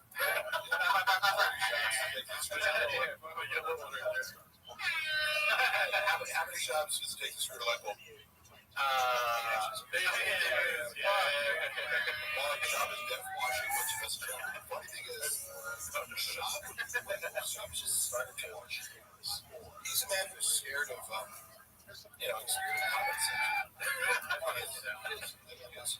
Yeah, I mean, so you really doesn't read comments? He's scared. Yeah. Like, I read them because I go, give me something to argue. This is fun for me. Yeah. I read them compulsively looking for conflict. I just learned a long time ago that you can never, ever read, even if a live stream does, I haven't read a single one of these things coming out. Baseball Dead Letter, what did you guys think? happened to Bumba's dog, Donnie? He guessed it. Oh, Donald Trump's dog. Oh, is that dog off the pod now? I don't know. He's playing his own solo pod. You know what it's been doing as I'm looking over all this big dog.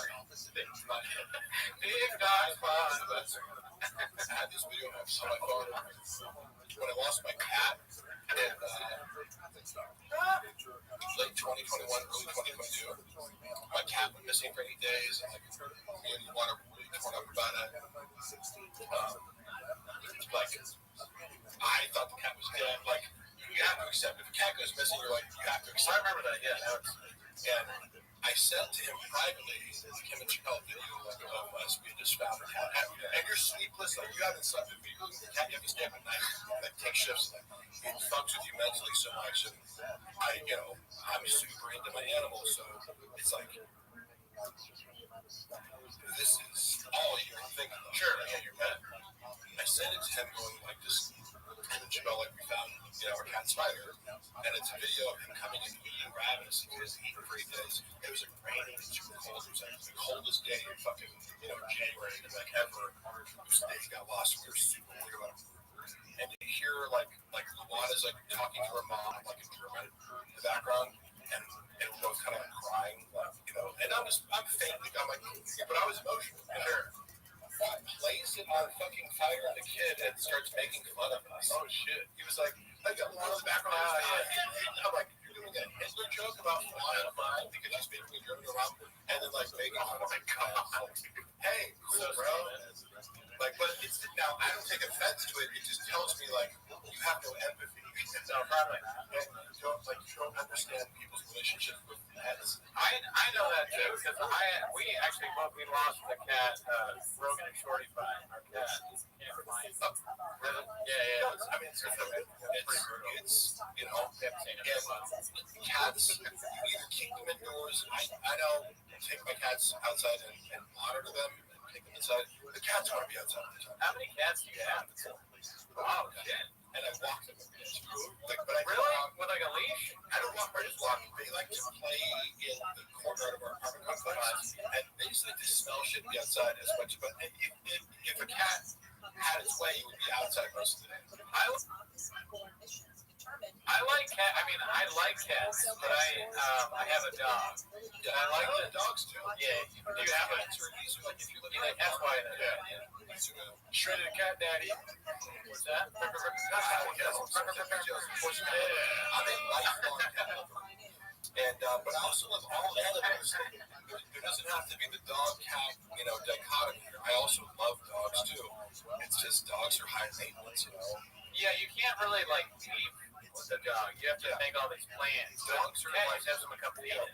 We selectively bred dogs to be more attached to humans and need more human attention and kind of be by yourself all the time. Cats require like 20 minutes of interaction a day. Which is why I think Brendan's figured out. It's like, you get a dog, you give it back, or you take it to get murdered or whatever.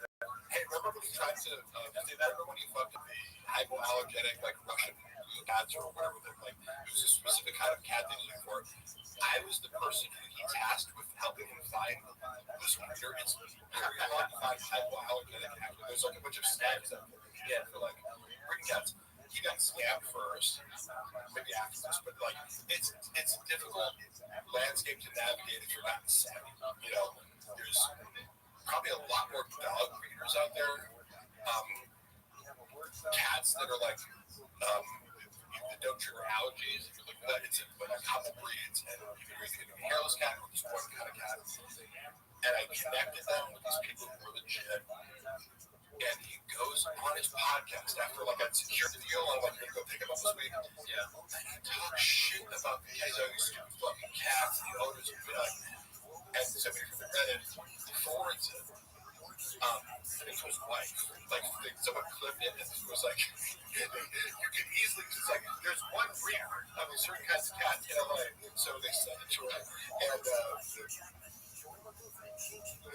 I saw this like basically screenshot these hostile messages. It's like, but also fairly, it's like I'm glad your husband like outed himself and like for being like you saved us the trouble of like giving one of our cats to a horrible what would be a horrible pet. Thank you. Man.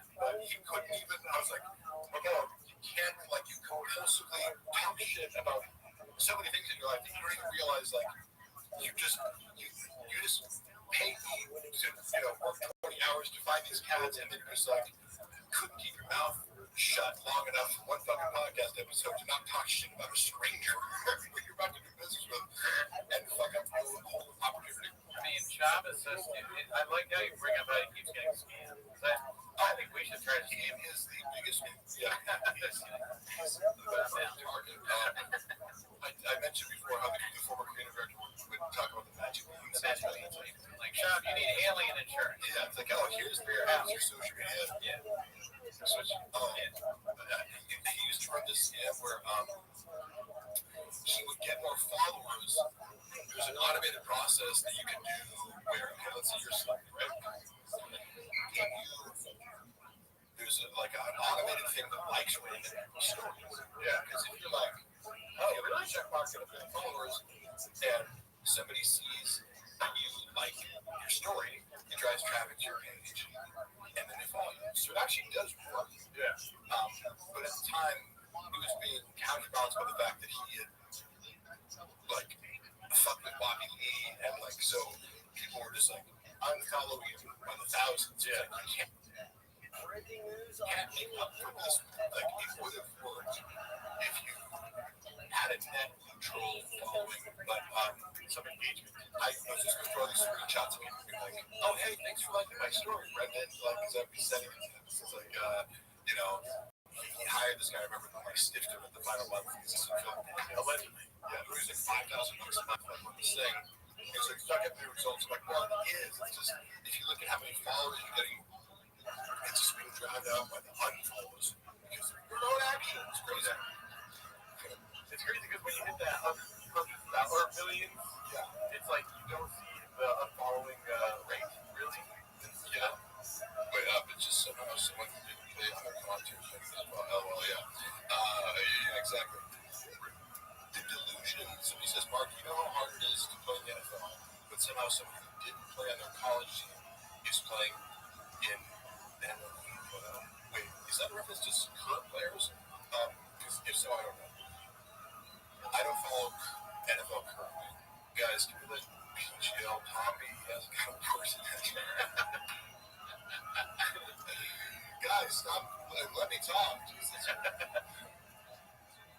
been so much fun. I like how we're going to get. So, how many times is Google Tommy going to play? I mean, we did the math. I think it's 57 or 58.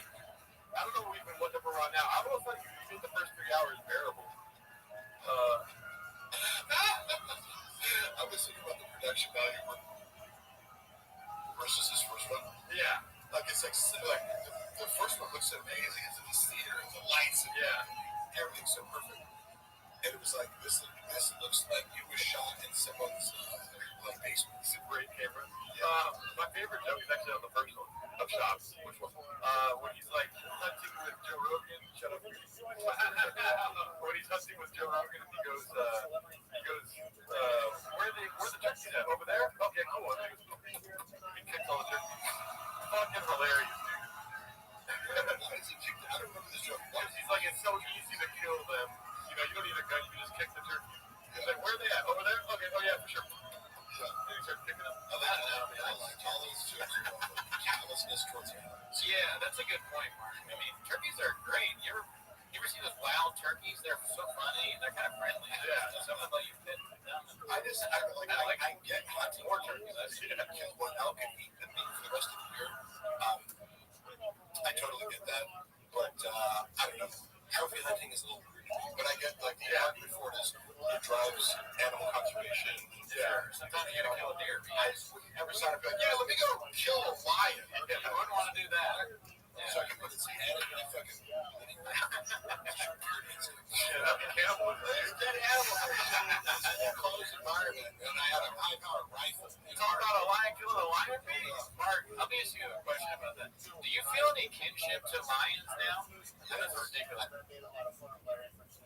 always have. I remember as a child, I saw this guy, an article about a guy like somehow had a pet lion, but there was some he might have been South African, like he lived in a place where there would be more like an actual lion in the wild. Yeah. But he befriended a large cat, and there are these people who get it where they like this that one famous South African guy who like he kind of has his like herd of lions. He also does hyenas and those other behaviors. You can own a tiger and develop a friendship. Tigers are much more solo, like they get in nature. They have their own territory and they go solo. But lions are highly social. They're the most social beings. Right? So I've always thought it would be so cool if I could have it. You know, because they act just like regular cats. Just, you know, and instead of like, oh, it's like scratch my arm, it's like, yeah, you know. This question I wanted to ask you next right here. I think you got lost in the sauce here. Where are you on whether taking the drink of coffee? I don't know. It was a great question. Oh, here we go. This is it right here. Do you think Brendan has ever read an entire book without pictures? Such a quick no. He only reads picture books. He hasn't read like Hemingway or Jane Austen. Do you guys remember, like,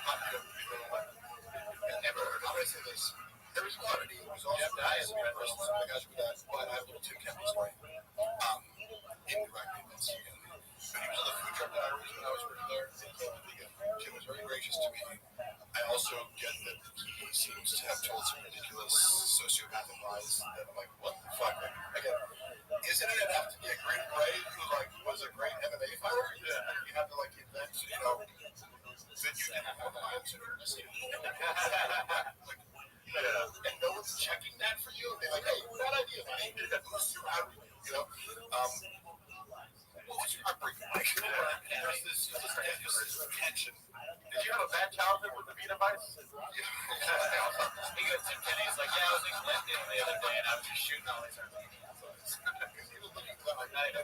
was funny watching Calla try to explain. His job always has these like broad stroke, like, no, I got it. So okay, oh, Kenny's good guy. And Calla's like, no, precisely what the argument is whether or not he had the broad stroke. Shit that I don't know about. Calla researched it and had an understanding of like why it's a big deal to like you go from this star to something with an apple, you know. But and he actually looked into it and said, yeah, he's a good guy. Like, dude, we're not fucking. You have to be. This is a very nuanced debate here. Yeah. Military people, we're talking about the technicalities of metals that they get, and it's in that world. It's very important to be highly specific and not misrepresent yourself. Well, that's the thing about that world is that he's not super, but you're gonna find out he's bad. You know what I mean? What the fuck is that kind of? I was like, huh? You know? What? I like that. It's like to have some physical, kind of like because we're just watching the physical component of this, you know. Yeah. But like what he perceives as like this is gonna have love. I like that. Well, I'm glad that we have a line in here with the game. His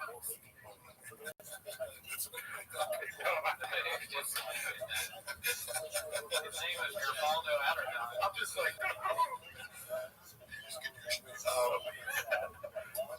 well, I'm a guy with this fucking scrolls device, so my name was Kennedy, by the way, was the morning that Tim Kennedy was coming out of the show. Yeah. He's promoting his book. Yeah. Guess what I texted him at 8 in the morning? Hey, could you like read the book real quick and like give me some notes? Oh my god. But I had to like scan. I don't know the book and read the book. Like a few, you know, it's like give me like a book report like an hour, you know. So I had to like feed Sean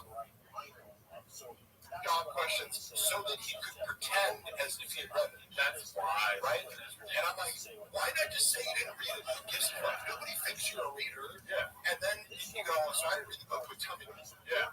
Yeah. And allow Tim to tell him. Right? He can tell him. Why does everything have to be predicated on the line? Making yourself, you know, because that worked. Because like he asked the questions that I told him to set up. Because it was just thematic. It was like, oh, so you're talking about this, you know. And teed up Tim perfectly. Yeah. Just if he'd asked one follow-up, it's like, oh, like did you read the chapter about this? And he'd be like, yeah, one with the thing, and he says, yeah, like, yeah, Tim asked one follow-up question. Okay, yeah. It's House of Cards. What the fuck is Chiliana?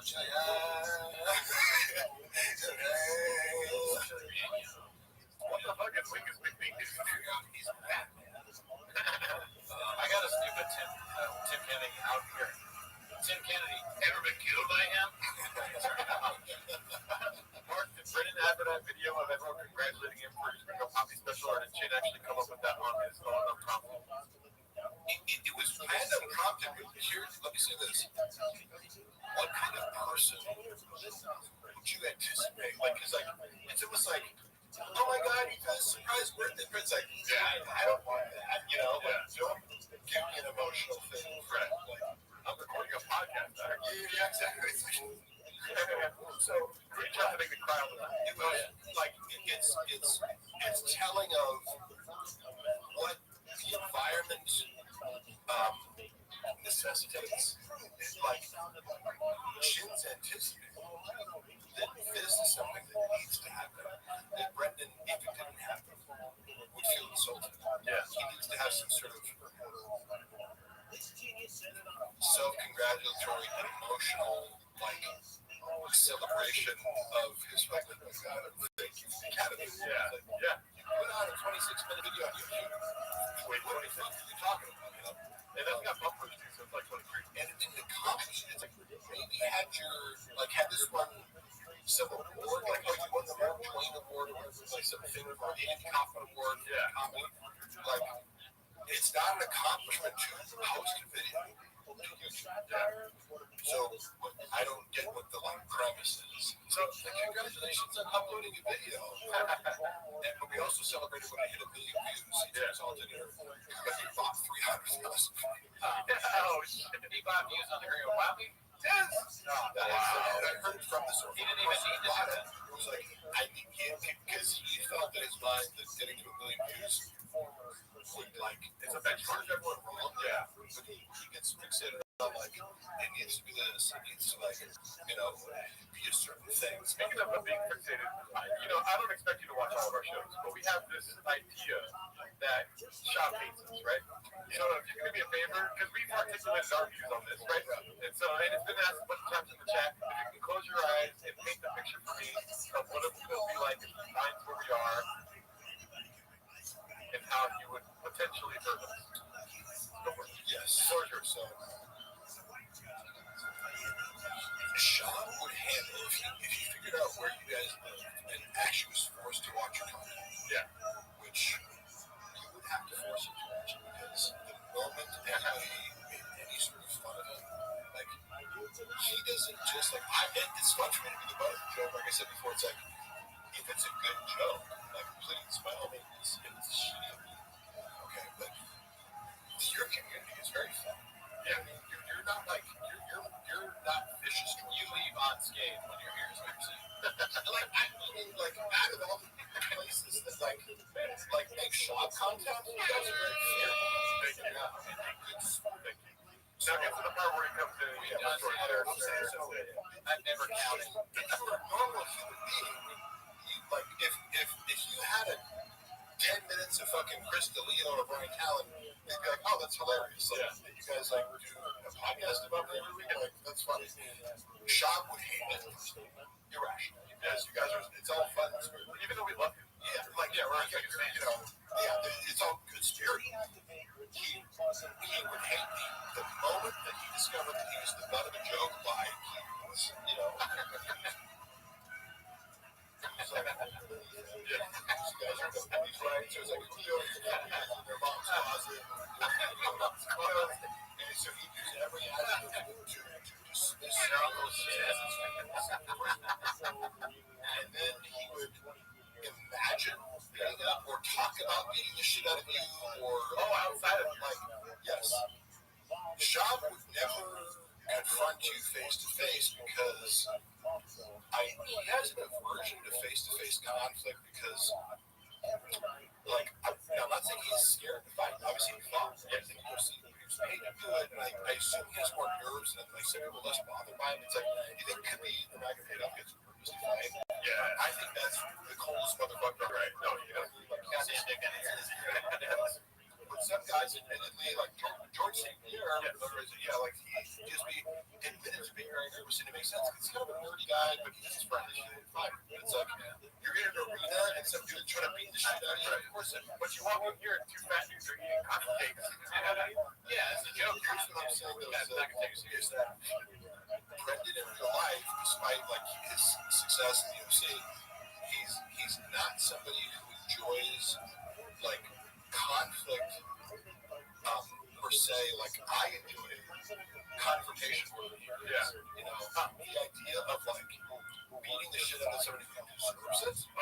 Like for example, if like you know, I'm just saying like if I saw some dude who like bullying my friend, like people would be like, oh, I get to beat the shit out of this guy. Nice, let's go. But that's predicated on the idea of a moral business, right? Where you're right. You're fucking smart, Mark. Yeah, because this is somebody who like literally enjoys sadistically inflicting violence on people just because you're capable of it and it gives you pleasure. In active committing violence against people, like you draw pleasure from that. Brendan's not a social, but it implies like there would be a rule. Now, of course, if somebody attacked his wife or kids, of course, it's not automatic. Oh yeah, I have no doubt that he would defend. They're going to intersect the hell out of you, but he wouldn't be able to comprehend or justify what the moral transgression is. Yeah. Now there are fighting words for guys where it's like you can. I know that's not as interesting as muzzling a comedian, but it's so important to have a free press, and it is nuts that people are paying more attention to it.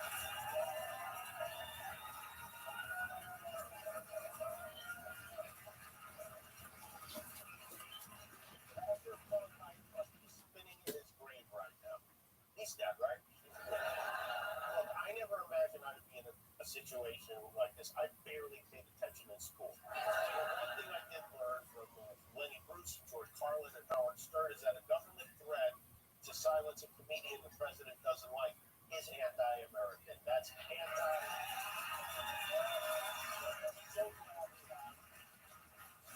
solidarity on that from the right and left and from those in the middle like Joe Rogan. Maybe the silver lining from this is we found one thing we can agree on, and maybe we'll even find another one. Maybe we can get a little bit closer together. We do agree on a lot of things. We agree on keeping our children safe from guns, reproductive rights, affordable health care, pediatric cancer research. These are all things that most Americans support. Let's stop letting these politicians tell us what they want and tell them what we want.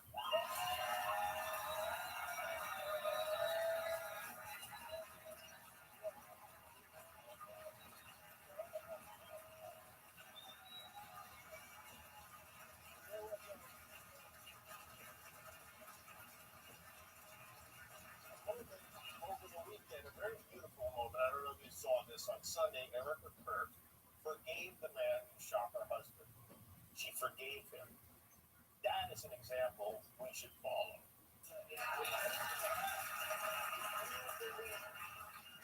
In the teachings of Jesus, as I do, there it was.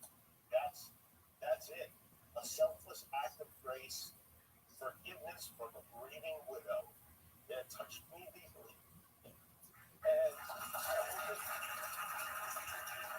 touches me. And if there's anything we should take from this tragedy to carry forward, I hope that, not this. So thank you for listening, and I want more to say when we come back.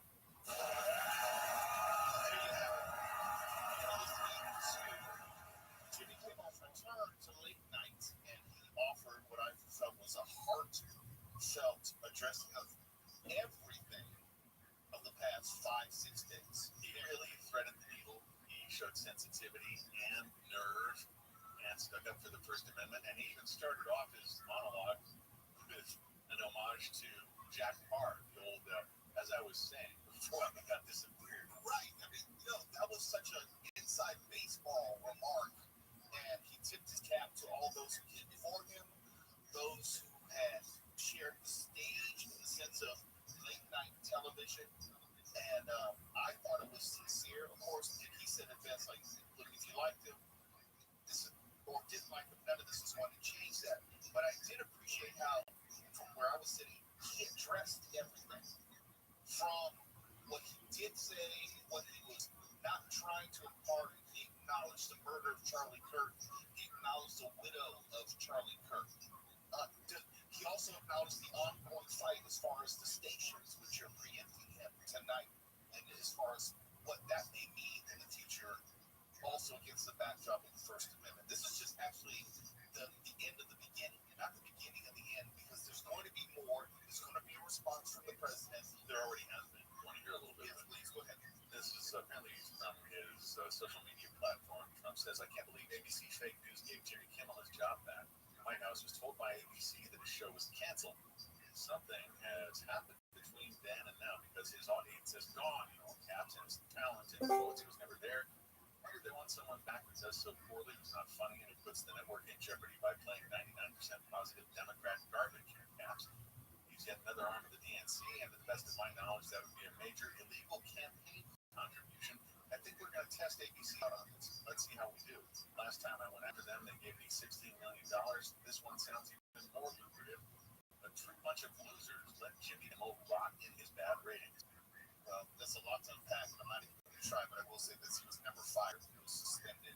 So if you go around and say that they gave him his job back, that is categorically not true. But it is the end of the beginning. There obviously will be a robust response from the administration. I don't know whether that will include the FCC or is it just pronouncements from the president himself. But there will be more to this. We don't know how long Nexar and Sinclair will continue to preempt the show. We don't know contractually how long they will be allowed to. So this is just getting started. Honestly, Jimmy Kimmel has now addressed America. If you didn't hear it, we'll have it available on the podcast, or obviously you can get it on YouTube at this point. It's already up to like 600,000 views. It's only been out 40 minutes. This is the biggest story in the country by a lot. By a lot. And you don't have to be a fan of Jimmy Kimmel to understand the magnitude of the moment. So I encourage you to listen to him in his own words. That's why we let it run completely. There was no commentary by me. There were no interruptions. We actually blew out a commercial break because we thought this was much more important, given the news and also the discussion of what's going on in this country with media. I mean, this impacts me, it impacts Mark, it impacts everyone in what we do here as we are part of the broadcast airways as well. So the FCC can come down on Jimmy Kimmel for what he's doing in broadcast capacity. The FCC can come down on us, and we all have Those there's certain things a guy can say to me, like, you're inviting me to hit you. Right. Like, if this in a way that transgresses a male boundary. Like if you hate someone with Triscuits and they were like, "Hey, why did you?" Instead of the mom calls you, you probably have to yell at mom. But if you say that my mom, That is predicate for physical violence. And that's a funny thing to analyze too, because that shows you the moral compass is broken there. You're attacking the guy because you eat his food. Wow, what the fuck? They did a Brian Wow. Just wow.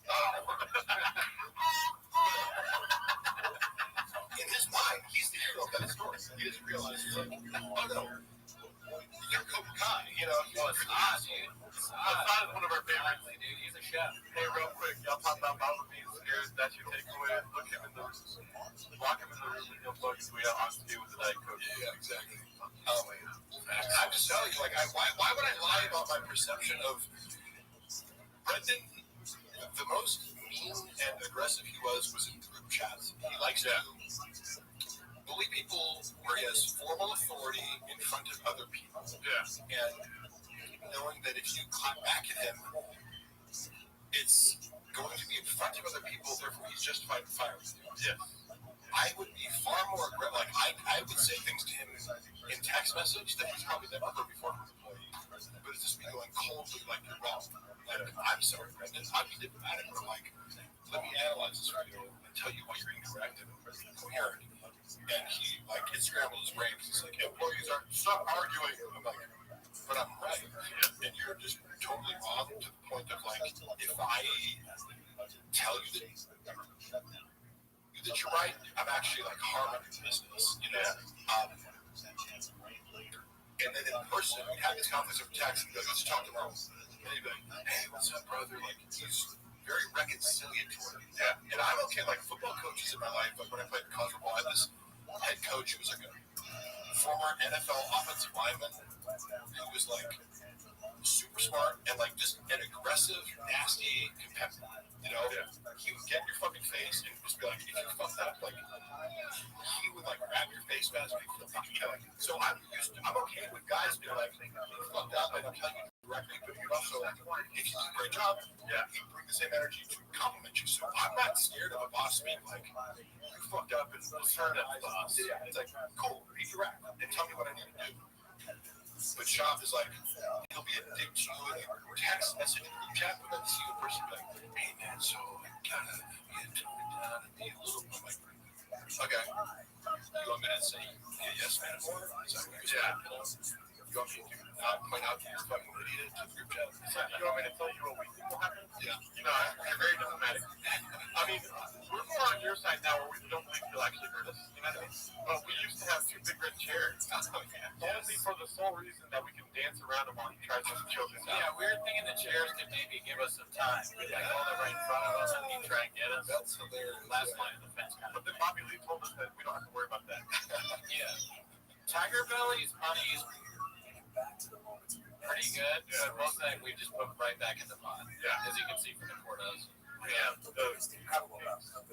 He pays us pretty well. He's a good boss. Bobby's assertive. He'll tell us, like, you know, hey, there weren't enough clips about it. You know, like, his more cheese. Yeah. Where, like, we still know Mr. Whole Foods isn't giving you guys years to find out. The mastermind. Yeah, so it's like, I always talk about Bobby every day. I still remember that phone call. Oh, yeah, I saw him, too. Yeah, he called me up. He's like, we fucking got him, dude. We bought his server. I'm like, no way.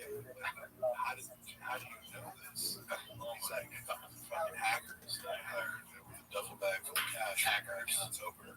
I'm like, okay. Here's what I'm gonna recommend you do. Don't tell them about this. Yeah. Let's just try to maybe gather some more information. Let's do this. I get a suggestion by you.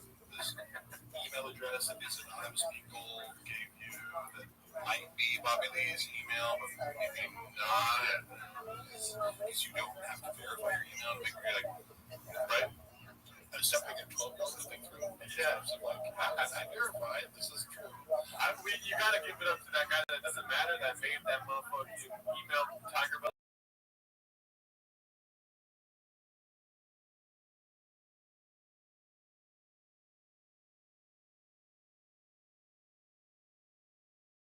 And made Brendan Schaub ruin his career On behalf of the server or whatever. Yep. Yeah.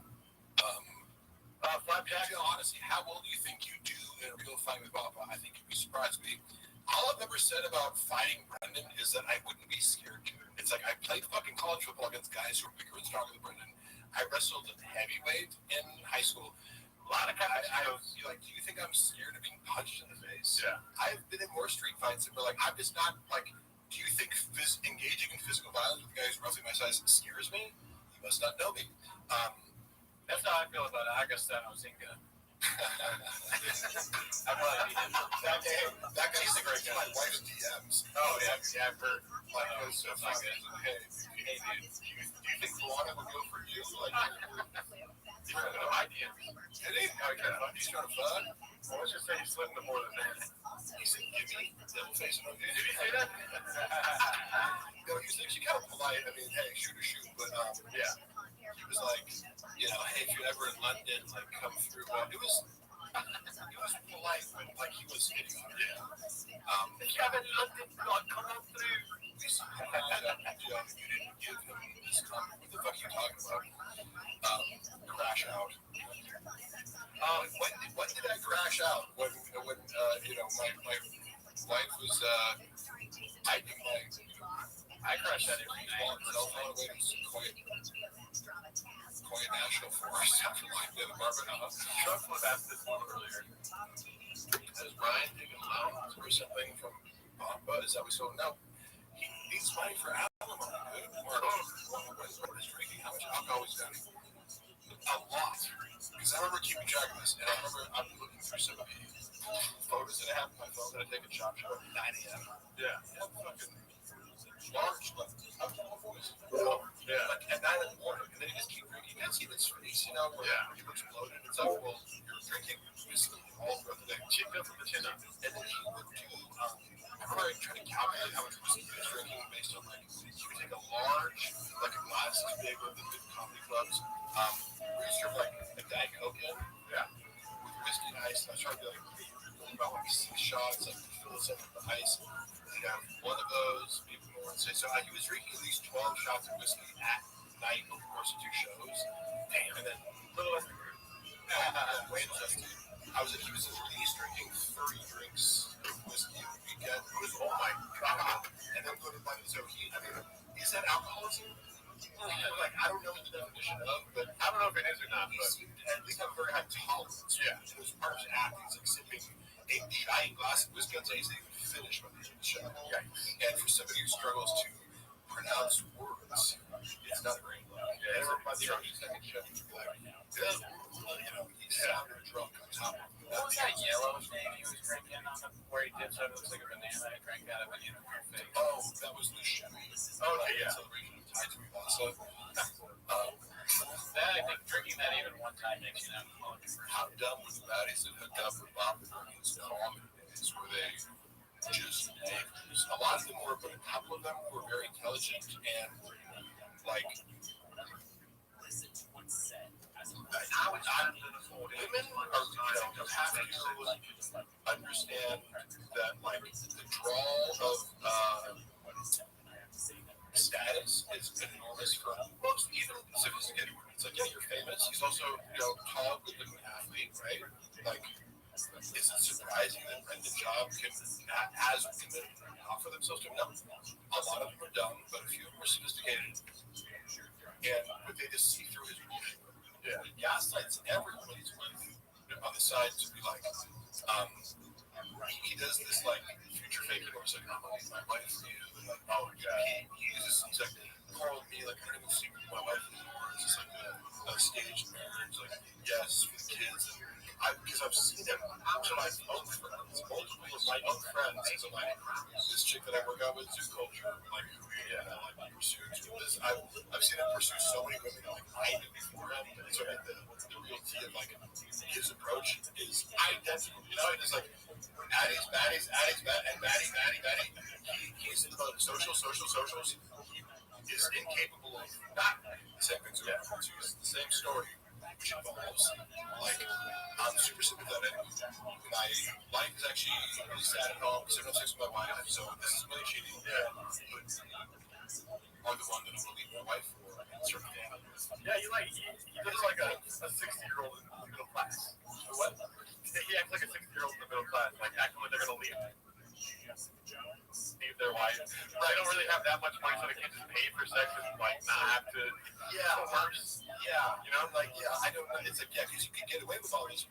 Try like, look, you know, I'm famous. I have money as a kid. We're the side piece. Yeah, but yeah, he needs a shared fantasy. Yeah, and you know, classic behavior. Enter into a shared fantasy because I've received like women I didn't know that well when that reach out to me and be like, we made plans to go to a fertility clinic, talk about having kids. I'm like, yeah, what? I'm like, you're an idiot for believing that. First of all, what?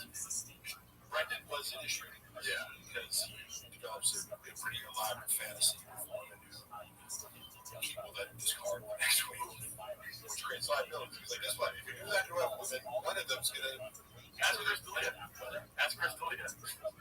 Yeah, right. It's just like you're upping the odds of like, looking enough women like objects. One of them might protest. That might give momentum to a movement. But or other people. Short Flip, great question. He already answered that though. Yeah, I think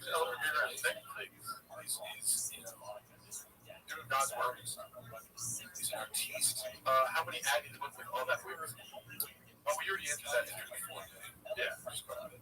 How is Brendan a 40 in lifestyle? Does it make sense? Peter. Yeah, somebody said Peter. Okay.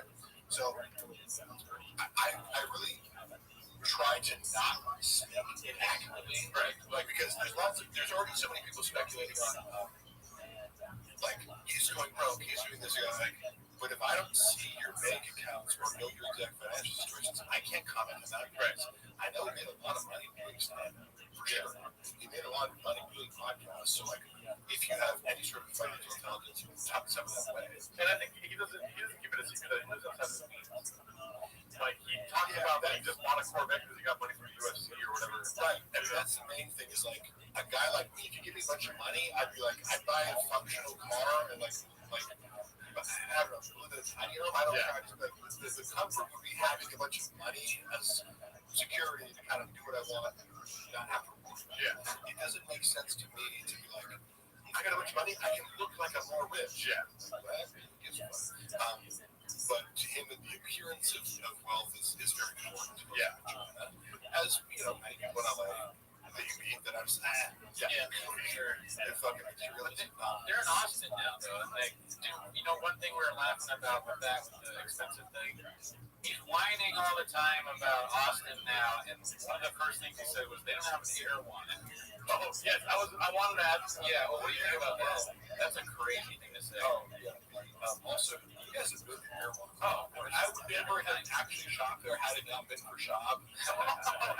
No, just because it's like, I hate, because I can, like, as a bodybuilder, like, you cook your own food, and I eat steak and rice and chicken right now, right? Yeah. I don't eat fancy shit, right? So I'm already cooking for myself, so I'm like, wait, so this, like, $10 steak that I can get from Costco, right, basically, I, like, the equivalent of that at Airone would be like $80 from the fucking, you know, I just remember going there and being like, wait, I bought a drink and, like, a plate of food that had, like, meat and a side dish, and it's, like, $40, you know, half, you know.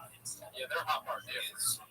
Now the food is very good, but it's like, going to Airone is part of the whole, like, I'm rich, I can afford it, and you like to be seen at Airone because everything's so expensive, it prices out all the brokers. Yeah. So, Airwood's like fucking Costco with a beach. it's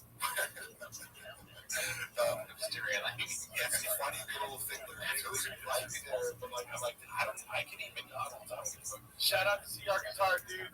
What the fuck? CR Guitar. CR Guitar is the guy that made our theme song. Oh, he's in Canada. He's a great musician. He's a great follow on Instagram. I have the T-Mouse boys. You know, on my mom's side, her mother is Irish heritage. Mary Evelyn Roy, we're all Irish heritage. Dude, hit up CR Guitar. I'm so fucking was the most Irishest. What the fuck is it? Airone? Airone is like EREWHON. It's like more expensive Whole Foods. Yeah. It's like a grocery store where everything is like 3 times the price of a normal grocery store. Yeah. It's like, oh, here's this small thing of strawberries. It's $18. Yeah. I've never bought food. Well, I've never grocery shop there. I have gotten this food here too. It's expensive. It's like $30. You guys know about the protein pony that came? 40. 60. Which one? So, Theo Vaughn referred to me as protein pony when I was out of the room. Oh, wow. And it became this little moment where Sean got mad at me. Because here's what happened. I had never met Theo. He was flying it out. So, like, the first time I met him was when he came in for King of the Sting one episode early on in my tenure working there, where I started helping him out with King of the Sting. I met him, said what's up, we're cool, and he just got off the plane, and you could tell he didn't want to be there. Yeah, that whole energy, the whole theory of, like, he really wanted to leave. He made some big reference to, like, you know, man, we're just doing stuff, like, it's kind of, you know, your heart's not in it. Whatever he said, like, he was obviously referring to King of the Sting, but you don't blame him, because he can just travel across the country to do a podcast. It sounds horrible. Sounds like the worst flight of all time. Yeah. like when you're already traveling for stand-up, it's like, why would you want to do that for? And I'm sure it was lucrative. There was some amount of money, but it's like, you know, if you're feeling like you don't need it, I can just be my living. Correct.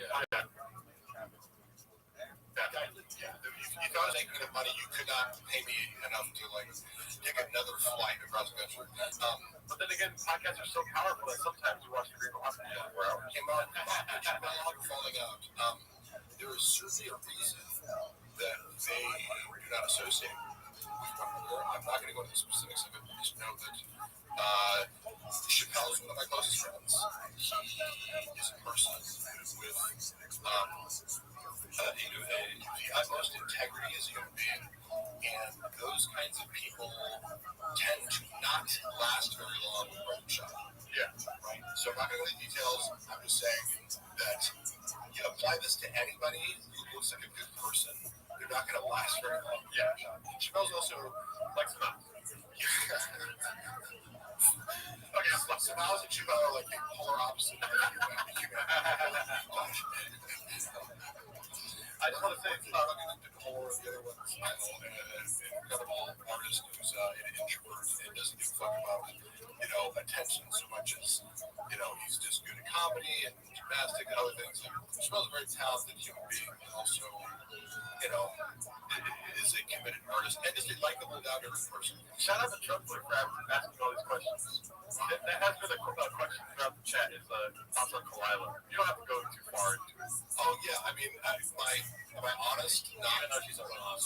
She's one of our bosses. Yeah, she's our. Let's say about her. She's our Jules. She's a great person. Talk about my boss. Nick. Yeah. Listen, story, bro. 2 words, Mark. Blank check. Okay. So, I gotta go bathroom. I don't do Baja. Yeah, I did a bit on what's that show called? Well, it was a podcast that's talking about, it was like with Richie the Clown. There's a clip I know that has some music in it of me mocking Kalila and doing her Filipino accent. But I do believe she has psychopathic tendencies, as evidenced by her poetry. Literature poetry, and it's extremely dark. And if it's any sort of accurate representation of her thought process, it seems to be highly exploitative, manipulative, like fantasies of, wealth, power, celebrity, like sadistic behavior towards men. Like if you found someone in a journal and you saw this shit, you'd be like, this person writes themselves. I wonder, I do. So that's my evidence for that. And also, in person, she seems to be performatively, emotionally intelligent, right? So it's the whole, like, when we consider being mindful, when we consider talking, so, great boss, but misdirecting you with a calm, deliberate, she's articulate and smart enough to misdirect away from the fact that she's calculated, vindictive, sadistic, right? If you look at enough clips of Tiger Belly, you'll see evidence of her being, when the mask slips, she's sadistic. She has enough self-awareness not to do that all the time, and she often comes across as genuine, and I believe that she is very close with Bobby, but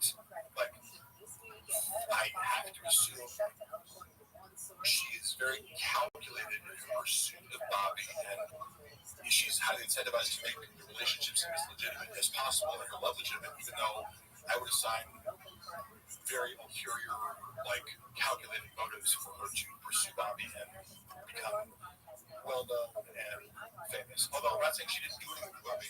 I'm not saying she doesn't have talent as kind of like a manager for him, almost, right? To set him up and kind of in a sense, exploit him, but benefits him, but also benefits her way more. Her writing poetry to me is interesting in itself, being in this world of Rogan and comedians, diaries and poetry. I love to read, I don't know. I mean, obviously Shop's diary, but he doesn't write. But Rogan, what's in Rogan's diary? Jim Dye, does he write poetry? It's a haiku about how women are whores. I don't know how to do haikus, but it would be something about, listen, I'm as horny as Brendan's forehead, all right? So, all right, sorry. Come on, that was good. Mark makes Baba look like a photographer when it comes to having the best brains for the art set. That's a great making jokes about how being forced into cuckoldry. Was he forced into cuckoldry? Like, technically, I have people throw around the term cuck a lot as like, if a girl that you're dating fucks someone else, but it's like, oh, does it imply watching? I don't get it, because, like, Rafa does say that quite a bit. He called Aaron a cuck. Yeah. And, like, I feel like it's an overused word these days. It's like, it was a little cuck. It's like, yeah. I've said that I heard from a girl that you fucked that you like to hear, you know, you got off on her describing, this is from the girl's mouth, he would get, during sex, he would say, describe the biggest black dicks you've ever had. I was like, I can't unhear that. This is job sexual fetish. Wait, women tell people that? Huh? Like the Leah thing? You know, like finding out, wait, women say what you tell them to say during sex. Shit! Hold on, we gotta stop. I need to call him. Can you get Rob back on the phone? Your lawyer. I need to run some lawsuits. When I said that during sex, I didn't know that you could say it doesn't. Can you screenshot that? Oh, man, dude. Fuck it, somebody just asked me a question. Oh, where am I thoughts on Slow Joe? Yeah, she's in person. It's what I was funny about this, her portrayal of the real Poppy specifically is that it's predicated on her being a rattlesnake. Yeah, and like goddamn hot-tempered and this and that. It's like, if you meet Joanna, she's incredibly sweet. Oh, really? Fish, spice like, but you know, she's like, well, wannabe Kim Kardashian, right? Okay. Is Kim Kardashian mean and nasty? It's like, no, she's very polite and conscientious and sweet. Like, now Shab will, like, privately will complain about her, like, oh, we get into arguments and this and that. I'm like, well, yeah, like, anybody who doesn't buy into your like, stupid worldview can have arguments with. So. Sure, I would imagine that she's like not accurately portrayed by Shab, for sure. There's no way he's like describing it accurately. No, crap out the ugly. I know for a fact he's actually super proud. He told me how, like, there's a joke in Group of Poppy where he goes, crop out the uglies, and back, and the reveal is, we're in a group chat, dumbass, and he's saying that to his wife. Yeah. And I go, did she really say that? And he goes, no, that was me. I was like, oh yeah, we used to tell the opposite. There's always a swapping going on, right? There's always a projection or a, like, reversing of the victim and offender. I'm fast for sure. Let's call it what it is. 40 chess. Oh yeah, he's playing 40 chess. 40 chess. Yeah. 5D chess. Like 3D chess is enough. But 40, like, he's playing 8. What is 8D chess? Yeah, 10 chess. Yeah. So we're on right now. What's the 8th dimension? It's 40, like 40. Oh my god, 40. I mean, some people give him money. I know, it's very nice. Thank you, Tim. I think it's because, like, you're already spitting facts as it is. They don't really have a question. They don't question the facts that Mark Harley spits. Somebody said honest thoughts on Brian Cow. Okay. I love you, Brian. You want to hear something funny that I learned recently? Oh, yeah. Okay. I don't think you do. I mean, I'm not going to shit. Who cares? I know somebody who is flying him around in his private jet going back to Austin and LA. So it's for a time period. He was flying away. Right. So I know the wealthy individual who I'm personal friends with, Jamie, I introduced who was using, and Brian loves Richard. Brian's favorite people are Richard. He also likes people in cow costumes. Saying, I can wear Lopez. I don't know what that fucking story is about the Lopez. I've seen it out of context, and I'm like, what the fuck was he doing? He certainly wasn't Richard, right? So, this guy, who's ushering Callan back and forth, he told me some stories about how he is the most ridiculously and astoundingly unpunctual person I've ever heard of. Like him and time, and our minds were like, now he would sometimes come late. I remember Brendan being annoyed by him because he'd be like, oh, I'm running late to the studio with a lot of traffic. And we'd like check the traffic, like Bree's coming like, there's no fucking traffic. But it's like, oh, big deal. You're like, 30 minutes late for a podcast you've been doing 800 million times. Like, who cares? But, right. Yeah, and I know, but Brendan did seem annoyed by it, fairly so, because, like, for the most part, Brendan's on time and kind of considers that like his big that it's like, I just show up. It's like, okay, job. Yes, you did count. Come on, Simon. Brian apparently has a more difficult relationship with time, and I get that as like an ADD symptom, you know, like time management, time distortion, or problems. However, the details of some of the stories I've heard, I was like, Brian is 8 years old when it comes to time. Like I heard like 10 different stories from this guy. It's like I hung out with him for a month, and he fucked up so many times for his own shows. Middling for like being like Tony Hinchcliffe's headlining, and like Kim Congdon is like opening and do the middle. Oh, you're like 30 minutes late.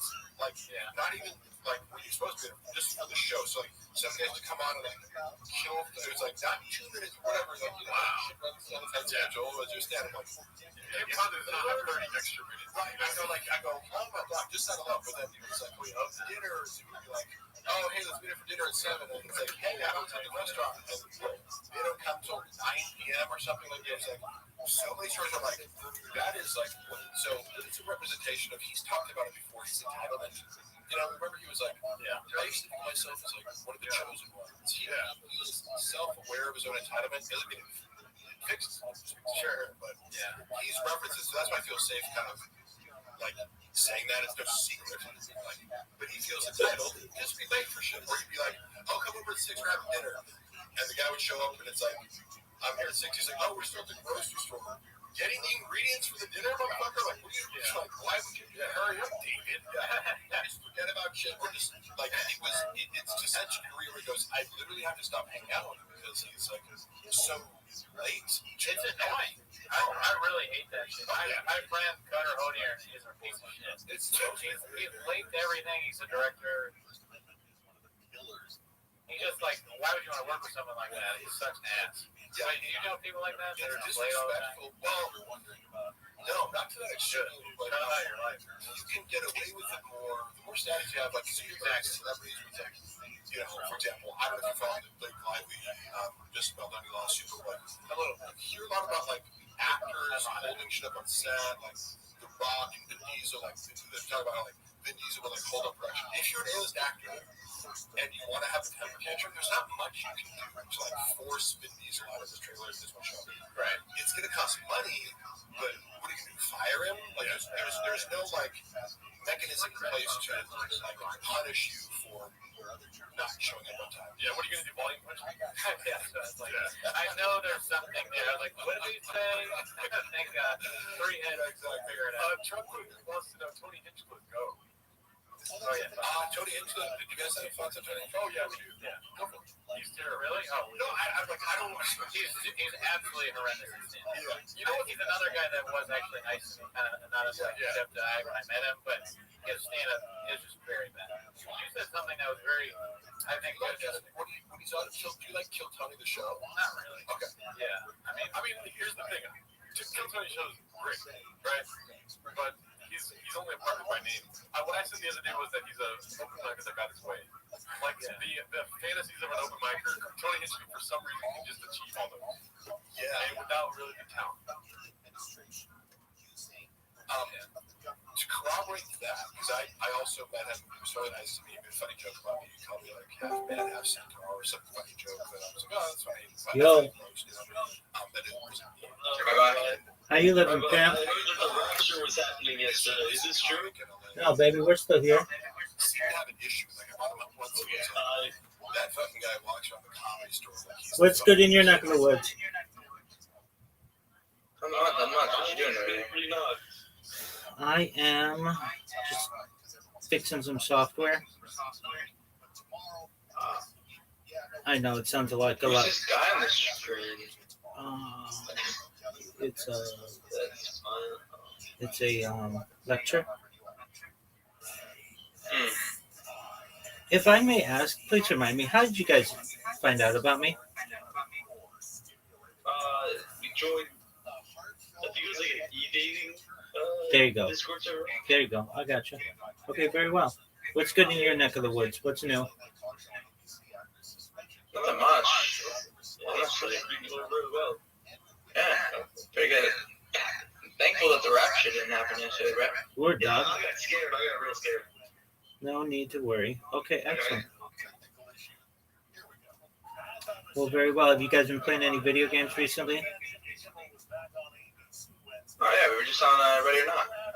How was that? Pretty good, pretty good. Okay, excellent. What about you? I'm just preoccupied with this computer issue I'm trying to figure out. And so apologies if I'm not more lively, but I'm trying to figure this out. Excellent.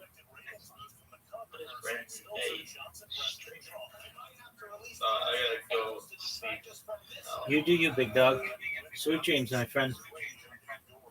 So apparently he does rub people the raw honest feedback. People say that. People have said that about him a lot. I mean, the only interaction I've had with him is I did kill Tony once. He was nice to me on that. And then after the roast battle, he gave me some compliments. So, like, both times I was like, and he didn't need to be nice. He could have slammed me because I bombed. So, both times I was like, all right, well, this guy's a nice guy. But that was before. So I do still feel bad about clowning him. But my thing is, I want to be as honest as possible. His stand-up is god-awful. We watched One Shot, and you can't even find it online. Because and I have it down, right? They took it down. I have seen him actually do that in person, the thing where he's, like, acting like a big deal. Yeah. I told this story in the pod before, but I was at the roast battle once. And he tried to make fun of this random open micer in the crowd. Yeah. And this open micer, I like the guy. Yeah. But again, I'm going to be honest, he is not. He is not going to stand up. He's somebody who actually might kill me. So I love the guy. I love him. But he, at least at the time, he wasn't very good at stand up. He said something back to Tony, and then Tony tried to slam him, and it didn't go that well. But then the open micer was like, your special One Shot. It's terrible. No one liked it. And he got a big pop, right? And then Tony tried to come back at him, and it bombed. And then the open micer went back, but he was like, yeah, but I remember there's been moments in my life. I remember we used to roast each other in my fraternity. We like, as part of the initiation, we like an anonymous roast. We would tell one of the pledges to like write a roast, and I would tell the thing like until you know like and small it's not true that like you're write some roast, right? Yeah, you know it's coming from, so it's very fun. One dude kept like he was I think closeted gay, but because he was also like really in your face, like narcissistic and like overcompensating straight, that was what made it like, you know what, this out of gay, right? But like he was a dick and a douche and like a narcissist. So the final joke of the entire evening, somebody goes up and goes like, sir, whatever, you're gay and no one likes you. And it was just like, oh, like people laughed, it was like sad. And then everybody came, did you want to say that joke? I'm like, no, why would I? That's so that's a great you can feel. But it's one of those things where I think this just go like take a special stuff. Yeah. And it's like if it did, and you just have to say that, and it gets a laugh. Like, what are you gonna do? Yeah, it was so much work. It was so much worse than that because he kept trying to make it. Oh yeah, and then you're trying to put up it. Yeah. And it's not it got worse and worse, and the crowd started chanting the open micers' names and like, Cody sucks, Cody sucks. Yeah, it was insane. I said this on the podcast, and two people actually more than two people, they messaged me about it, about other times that exact same thing happened. So this has happened to Tony 3 times at least. Yeah, random open micers. Mark should sign up for Kill Tony, and if he gets pulled to shit up with that's actually a fucking brilliant idea.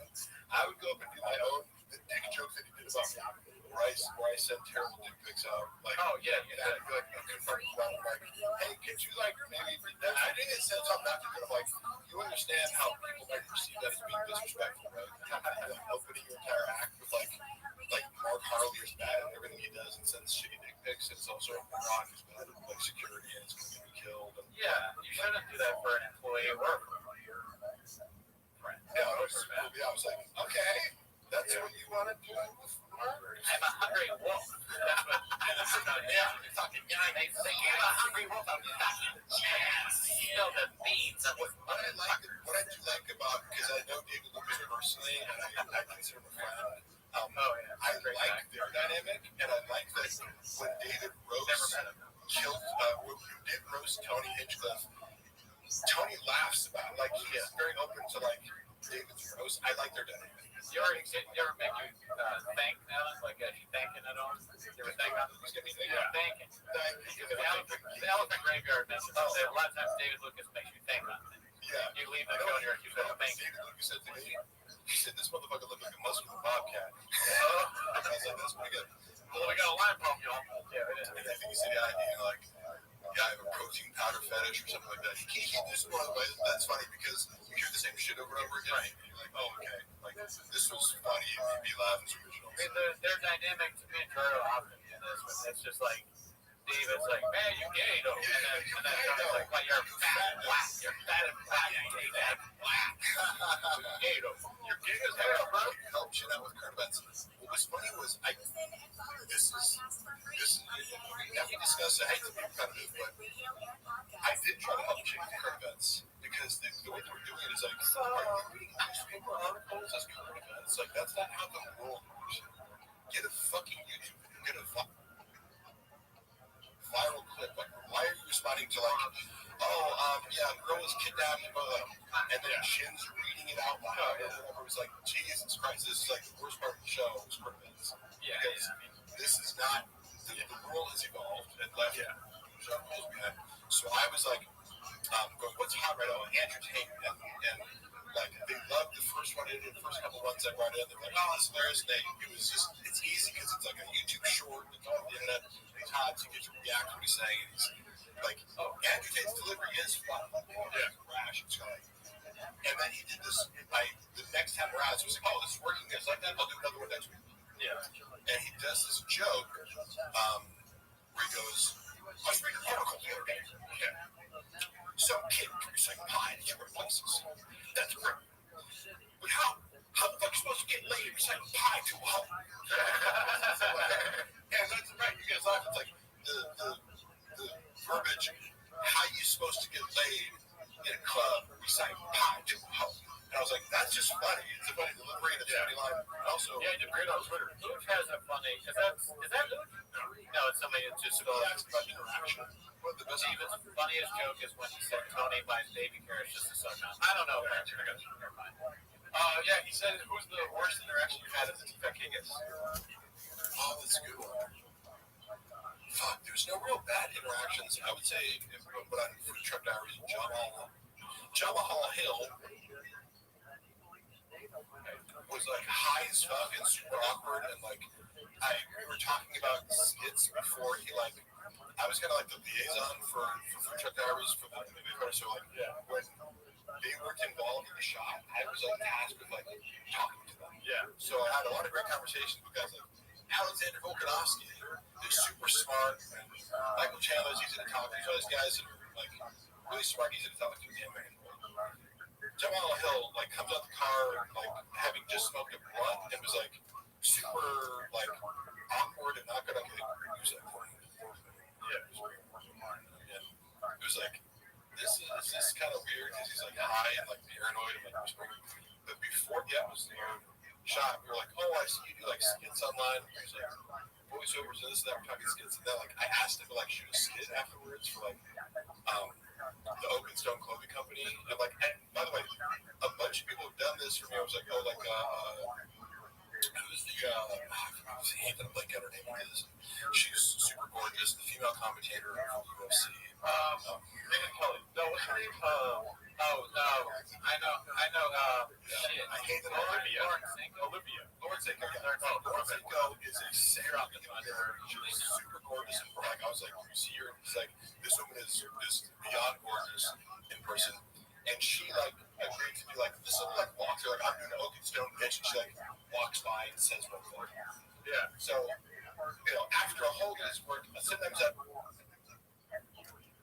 ask a bit, hey, do you mind for 10 seconds if you do this thing for me? And after an artist discuss comedy and this thing, I can't really see it. I'm like, oh, like you come up to me and be like, I like that shirt, let me get it. And he like takes it off me, like bullets me to give it to him.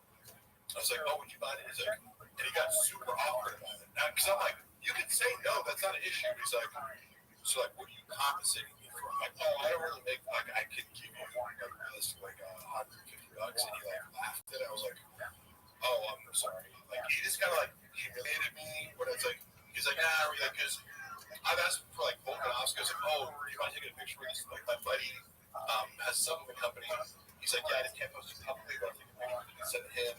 This is a cool thing. Yeah. Most people are pretty cool. You're under no obligation to help me out.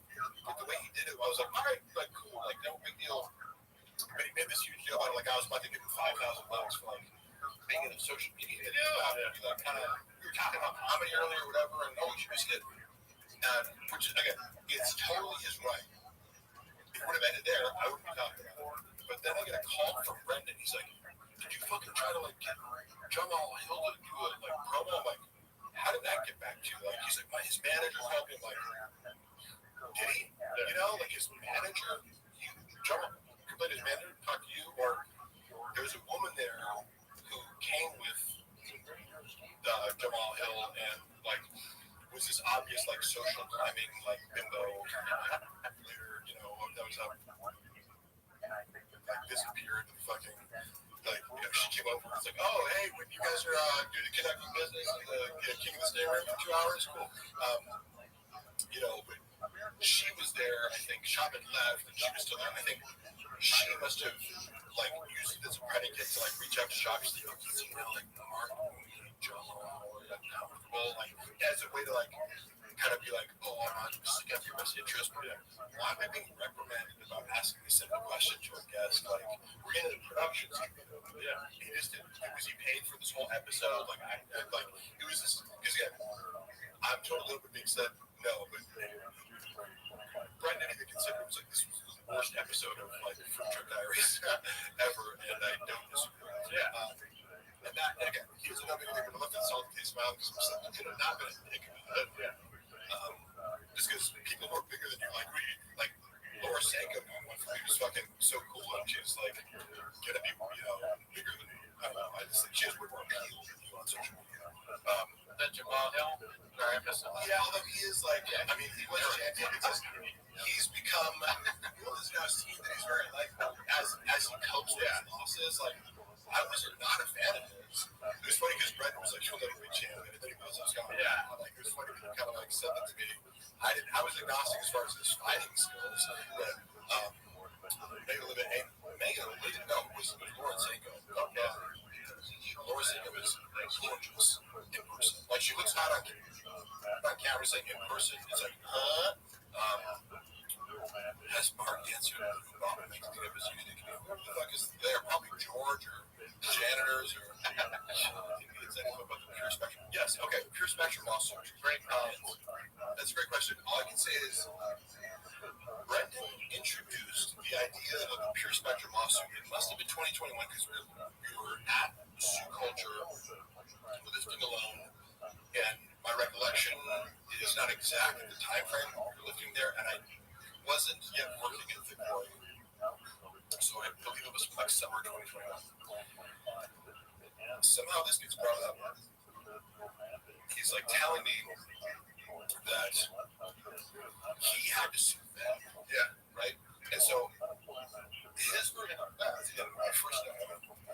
So I have no reason to distrust everything he says, which I know, like, anything the job says is like, take it with a grain of salt, because if it involves him being wronged and other people, like, and money and numbers, it's like, none of this is potentially true. There could be a kernel of truth, or he could be flipping entirely on its head to, like, project, you know, his bad deeds onto other people and reverse victim and offender.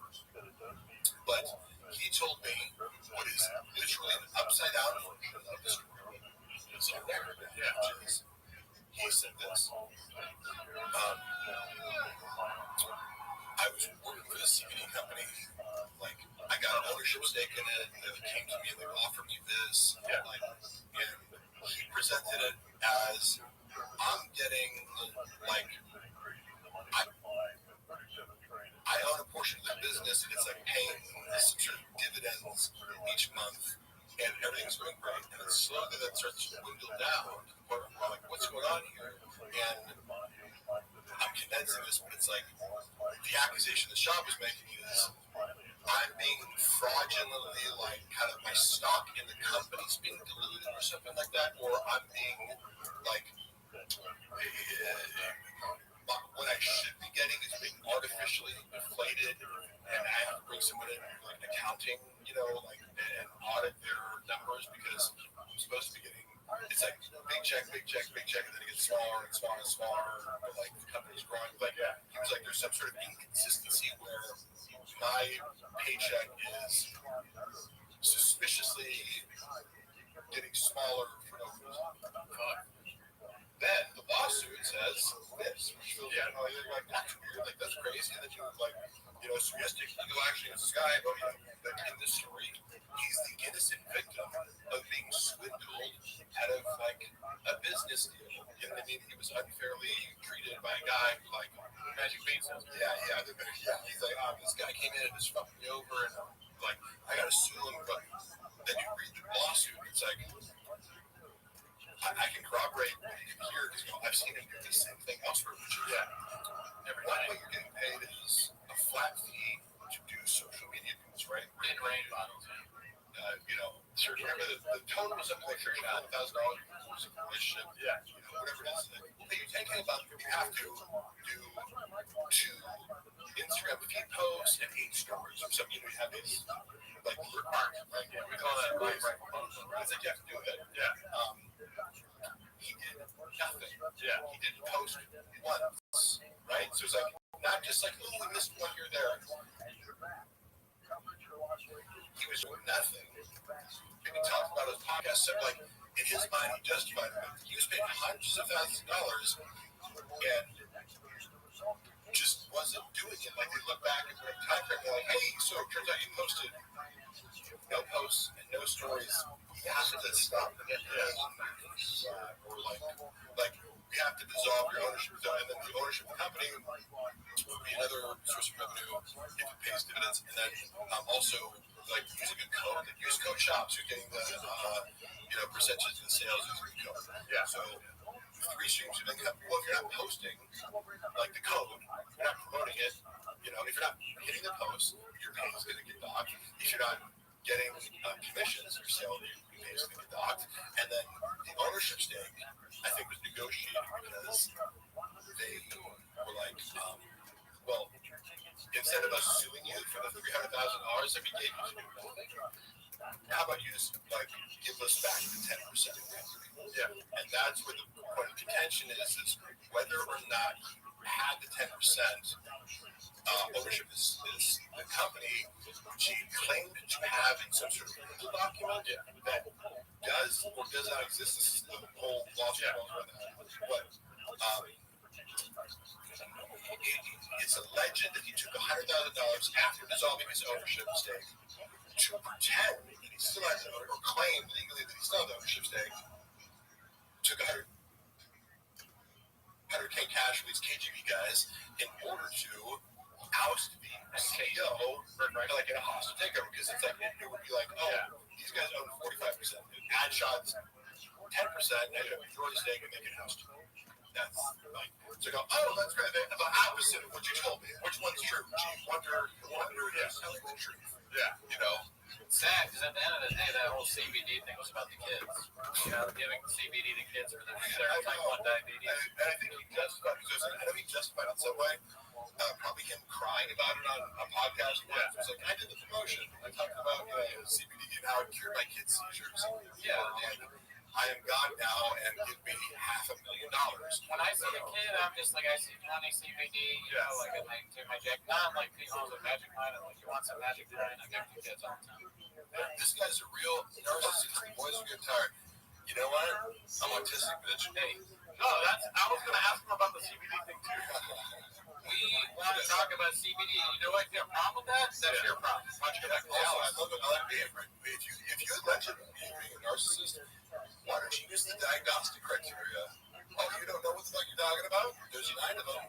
Can you name them? Can you go into theory? You ever watch Sam Vaknin lecture on narcissistic personality disorder, borderline personality disorder? Oh, y'all want the poor guy. Yeah. That was yeah. He's being a narcissist. You know nothing about narcissism or any form of personality. Sounds like somebody is not watching this.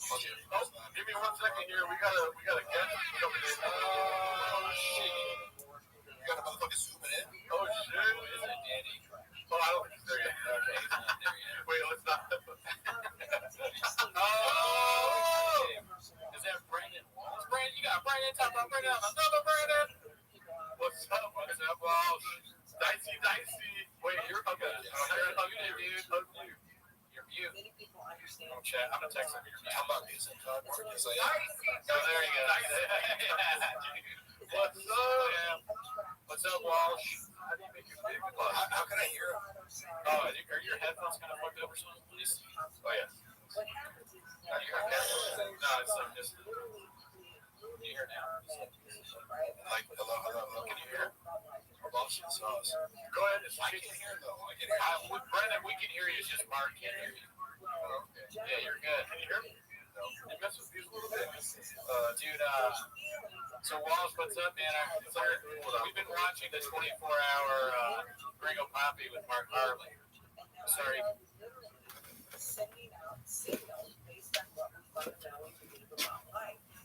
Many people don't understand that the law of attraction is actually a secondary law. The primary law is the law of vibration. So think of it this way. If you've ever walked in the middle of an argument, right? The two people were arguing, but they're no longer at each other. Let's say you're in the kitchen and one person's rummaging in the refrigerator, the other person's rummaging in the cabinet, and they're not really interacting, but something's going on. In fact, we have a saying for it. We say, oh my God, you can cut the tension with a knife. Right. What are you picking up on? You're picking up on their energy. You're picking up on vibration. Now, we get that from the personality level, right? From the feeling level. And, there are people that are saying that there's actually a field of energy around us, and that feeling tone that we're sending out actually then becomes a magnetic force that we then attract to us those things that are in alignment with how we predominantly move through life. And that can be a little woo-woo for some folks. So even if you don't necessarily agree with that, or maybe don't believe that, we do know what it is to be around somebody that would say, wow, they've got really good vibes, or wow, they've got really, bad vibes. I don't really want to be around them. To understand that there really is an energetic component that we're always dealing with, and we're attracting to us that which matches fundamentally how we're moving with our energy. Well, we have a guest named Joseph Gellenberger. He's a professor, and he is an expert in positive thinking. And what he does is he goes to Las Vegas with groups of people, positive and negative, and does experiments with them. And he tells me almost all the time, the positive group comes back winners, the negative people come back losers. Now, does positive thinking have anything to do with the law of attraction? Well, I had not heard that study. I'm going to have to look it up. I love that. And it's a component of it, right? Because a lot of times people will think that, oh, I just need to think positively.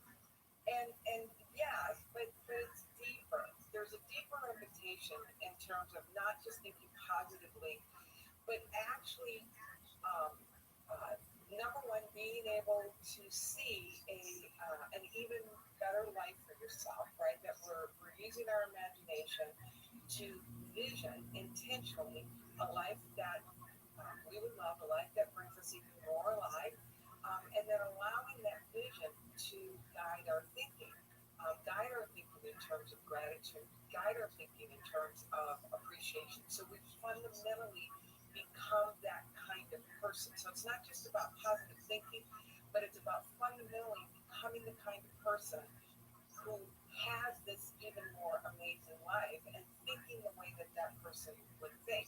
And, it takes us into, like I was sharing, elements of optimism, gratitude, appreciation, assuming that things are going to work out.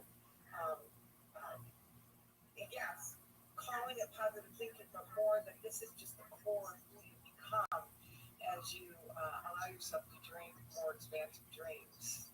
I don't know about you, I assume you're like me, Felicia, that you don't like to be around negative people. Why is that? I could turn the question back around on you, right?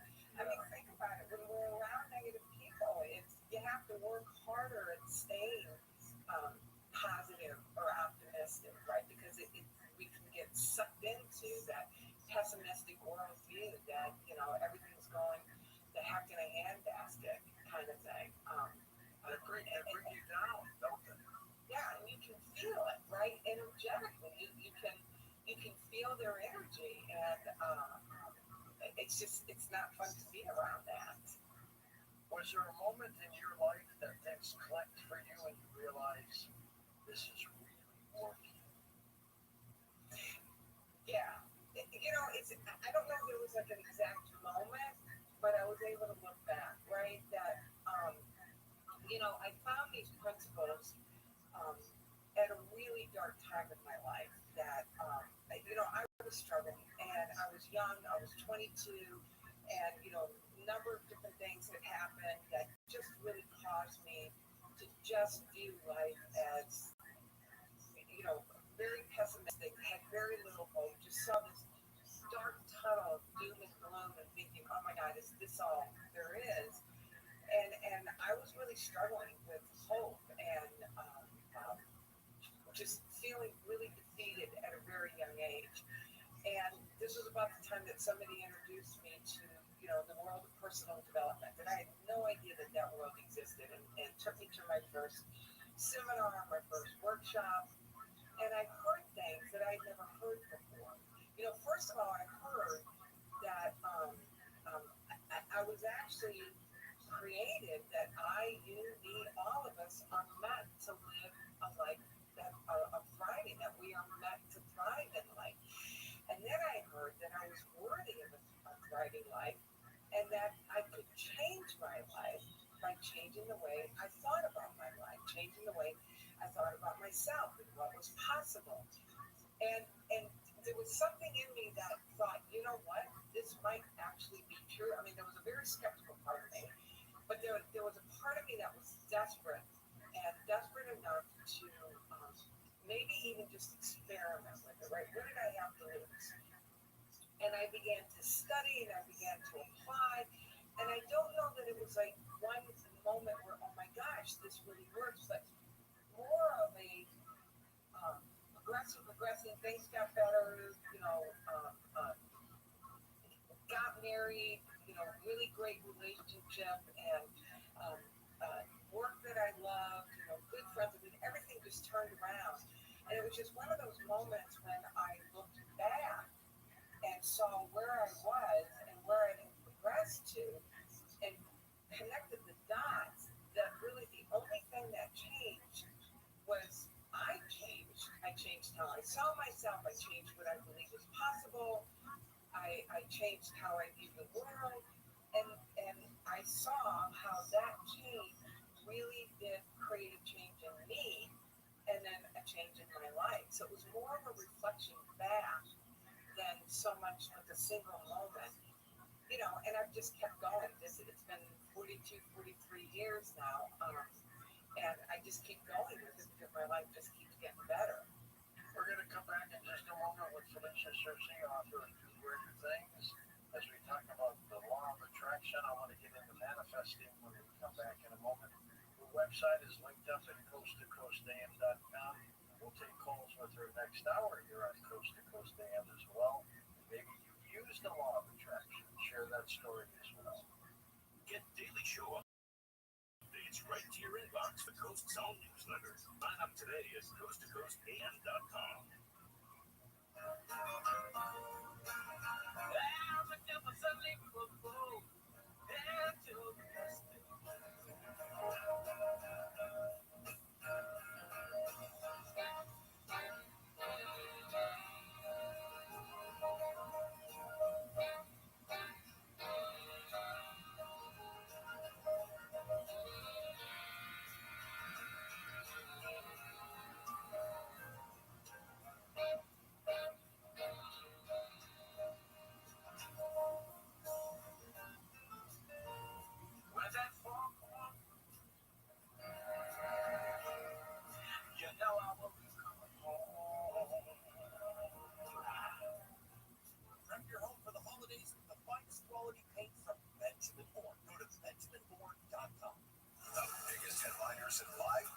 share this stage. 2025 iHeartRadio Music Festival, presented by Capital One. Like I said, you. Hi there, this is Brian Adams. Make some noise for Taylor Craig. Hey, I'm Sherry Higgard. Hey, this is Doodles from the Offspring.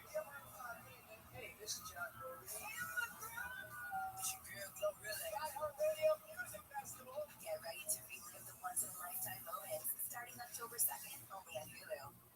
From the producers who brought you Princess of South Beach comes A Setup, a new romantic comedy podcast starring Harvey Ian and Christian Navarro. The Setup follows one man's search for love in the Big Apple. The thing is that I actually every time I opened it, I got into this waiting with nausea, and then my heart started feeling so bad. The lonely musical curator. His true love, art. His biggest fear, everything. Sometimes you want to step out of the atmosphere. When the perfect man walks into his life, Well, I guess I'm saying about it.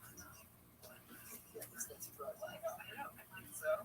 He actually is too good to be true. This is a common comedy. To pull off this heist, they'll have to get close. Instead, you're this dramatic, precious, fun and wheels. Jump into the deep end together. When you're dating a con man, how do you know if it's true love or just your job? Listen to The Setup. Listen on America's #1 podcast network, iHeart. Open the free iHeart app and listen now. iHeart is America's #1 podcast network. Open the free iHeart app and explore podcasts like this. Almost every drug investigation in America is based on a confidential informant. People with their own troubles see a path forward by telling someone else. The CI system is based on blind trust. It can have deadly consequences. I'm Dugan Arnett, investigative reporter with the Boston Globe Spotlight team. And I'm going to bring you inside this secret world with the story of one city at the forefront of America's drug war. I wasn't thinking it was anything, okay? They lie. They just lie. Like something out of run to, but spreading out. I don't want to. They want to be labeled a rat, not around here. This is Spotlight, Snitch City, an investigative series from the Boston Globe. Listen on America's #1 podcast network, iHeart. Open your free iHeart app and listen now. A frost advisory remains in effect for northern Washington and Idaho. It'd be at the beginning. What are you up to? Oh, wait, you can't hear. Yeah, I'm gonna take these. Oh, yeah, I'm gonna get my Yeah. It's all crazy here. Sorry. Yeah. Now I can hear. Give me the oh, look at see here. Where are you at? Is that you? Yeah, that's me. I got it. Okay, we're good. All right, technical difficulties, but I can hear now. What's up? Now Walsh can't hear. Okay, good. Where are you at right now? Nice. Great place, never been. I'm fucking a lot of chick. Oh, hell yeah, dude. Oh, yeah, dude. DMing. Have you guys ever talked or have you ever met Mark Carly? No. What's up, bro? Hey, real quick. Hey, you take some fun. I was just curious, do you have any hookups for adding and batting? Bro, I got all of the hookups. I got friends in dark web places. So how's it going? Watching. I mean, you know, you could be certainly I think we've watched it 15 times. Oh yeah, we watched it a lot already. We got really. Yeah, it is pretty long. Well, do you have a favorite bit from Ringo Poppy that you can remember? Oh, the Iowa. Did it go mute again? I don't know why. Try to fix this. We can't hear you. Oh,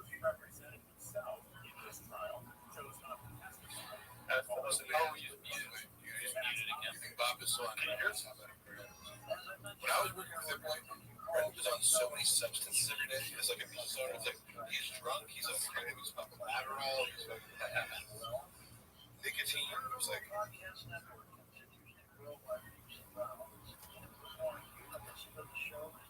So tell the story because we can't hear Brendan at the moment.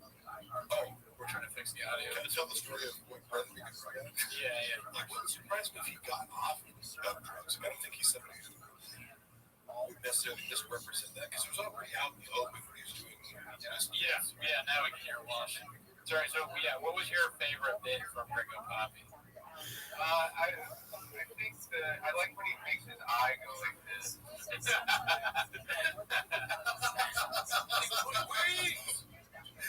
Yeah, the COVID stuff is good. You do stand-up? Yeah. Oh, yeah. Mostly I am the head coach for my son's team. I don't know how. Yes, that's right. Is that why you're in Sacramento? You're doing some T-ball stuff there, Pete? Yeah, travel ball. Oh man, that's brutal, dude. You got to do a lot of time with travel ball. I'm surprised you can do this. Thank you. Well, it's funny. I mean, I texted you this week, but it's like it is weird, like reading. I dip in and out of the Reddit. Sure. I feel like it is an unhealthy. What? No. Get the fuck out of here. But I still have the empathy too, where I'm like, can you imagine, like, put yourself in his shoes. Like, imagine you stumble across a Reddit board. People are just picking apart every second of your life. I felt like that because I didn't know what it was, and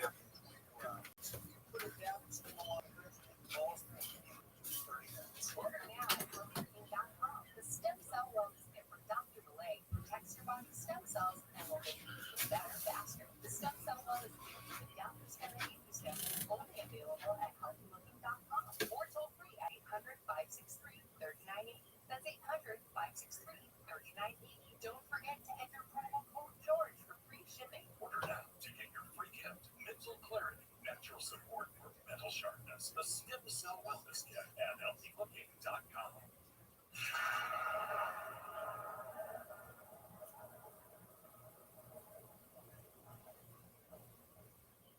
Mars Mission 1, the fictional book based on real world facts, the future you hope never happened. Author Christopher Lee Jones brings you Mars Mission 1, available on Amazon, bringing you real world facts of what our world will look like if we allow the Kessler effect to continue to develop in a cliffhanging detective story. The first crew lands on the surface of Mars while a missile blows up a satellite, creating thousands of pieces of debris. That debris sailing along at thousands of miles per hour, destroying more satellites, creating more debris, causing a non-stop chain reaction. The dreaded Kessler effect has begun. All satellites are being destroyed by debris, all cell phones fail, all GPS fails, all power fails. Life on Earth as we understand it may never be the same. Mars Mission 1, Surviving the Kessler Effect, you do not want to see it happen. Now available on Amazon, that's Mars Mission 1, Surviving the Kessler Effect. It's a great book. Mars Mission 1, Surviving the Kessler Effect. This isn't just a game, it's a once-in-a-generation event, the Harlem Globetrotters 100-year tour. Celebrate 100 years of high-flying dunks, 100 years of show-stopping moves, and 100 years of changing the game. This game is once in a century. Be there, bring the whole family, be part of a legacy that never stops. The Harlem Globetrotters 100-year tour, coming to a city near you. Get your tickets today at harlemglobetrotters.com. That's harlemglobetrotters.com.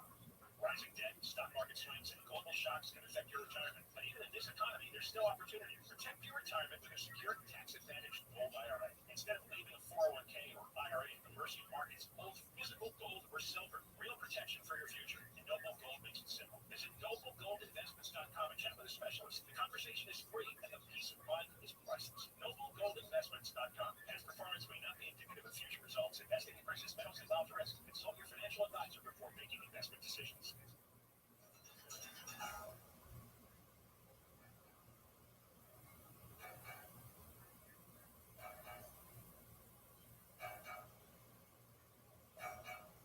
And welcome back to Coast. George Dory with you, Felicia Cersei with us again. Our website is linked up at coasttocoastam.com. I hope us do greater things. Alicia, is manifesting the same as the law of attraction, or is that different? I think manifestation is a result of the law of attraction. That's as we're. First of all, let me say this: that I know that before we went to the break, you invited people to think about it. They've ever used the law of attraction. We're always using it. It's like gravity. We can't not use gravity, right? It's just gravity just is. And so it's the same thing with the law of attraction. That we're always attracting something to us. We're always um, in a certain state, and sending energy out. It becomes a matter of becoming intentional and working with the law intentionally in order to create that which we really want to create rather than being at the mercy of the conditions of life around us. And so as we intentionally work with the law of attraction, we're identifying, what our desire is, what is it that we would really love. And I always like to think in terms of not only what is it that you would really love, but what is that desire you're asking you to discover about yourself. Not only are you seeing it, but you're becoming the person that can actually be in that life. And then as you change, things begin to manifest. So the manifestation is the effect of the law of attraction, and we become more effective at manifesting what it is that we would really want as we work intentionally with the law. Fascinating. Do we manifest primarily for relationships and jobs, or are there other things there? Well, again, if we're talking the difference between just default station, we're pretty much doing everything, right? And then compared to intentional manifestation, I've worked with literally hundreds of people directly, spoken to thousands of people around the world, and every desire is as unique as the person, and so it may be, I had a client who, I've actually had a couple of clients that had really contentious kids, which means they didn't have access to their grandkids, so they wanted to manifest more loving relationships with their kids. I had clients that have manifested their soulmates. I had one client in particular who was really struggling with her health, and as she worked with these principles and visualized herself healthy, really owned that she could be healthy, and began to see herself as that healthy person, and began to ask, how does a healthy person show up in the world? That's the one that blood pressure medication. I've had people that have built businesses. I had one woman that was just longing to write a book, and she just couldn't see herself as somebody who would do that sort of thing. So when she let herself really define that desire, define that dream, that vision, and really began to identify as the woman who was able to write a book, she now has 4 books, and she's got full programs to go with those books. And so this is the thing that I love about it, is that nobody in all of history will have the exact same dream or exact same desire that you have. It's as unique as our thumbprint, and so it runs the gamut. But it's understanding that we are built to desire things, because that's how life invites us into discovering more about ourselves, more of who we are created to be, and that we are actually receiving a desire rather than having a desire. That our desire is literally a gift, because it invites us into a whole new dimension of life for ourselves, a dimension of life and a dimension of ourselves. Is the law of attraction something that we are born with, or is it part of the universal law? I think it's a combination of both. That's a great question, George. Nobody's ever asked me that question before. I think it's like being born. Again, I'm going to use the example of gravity, right?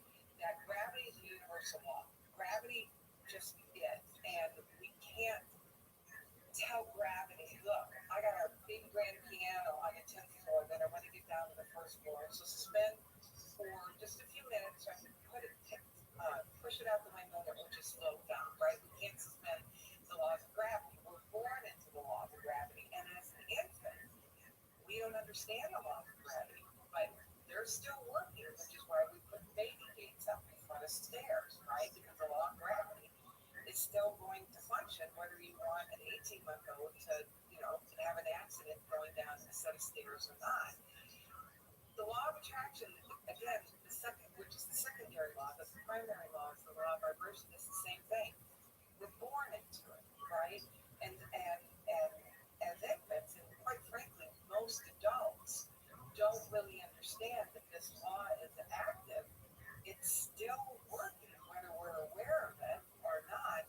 And so the mastery, the opportunity is to really discover the power of it and to learn how to effectively work with it intentionally so you can create the person and the life that deep down you really desire. It's pretty remarkable, isn't it, how it works? I often encourage people, because people, they'll stop at, I'm a really good manifester, right? And so they'll get an idea, they'll have a desire, and they'll work with visualizing, and people talk about holding a vibration, becoming a vibrational match for it, and then they'll manifest it, and it's like, I'm a really good manifester.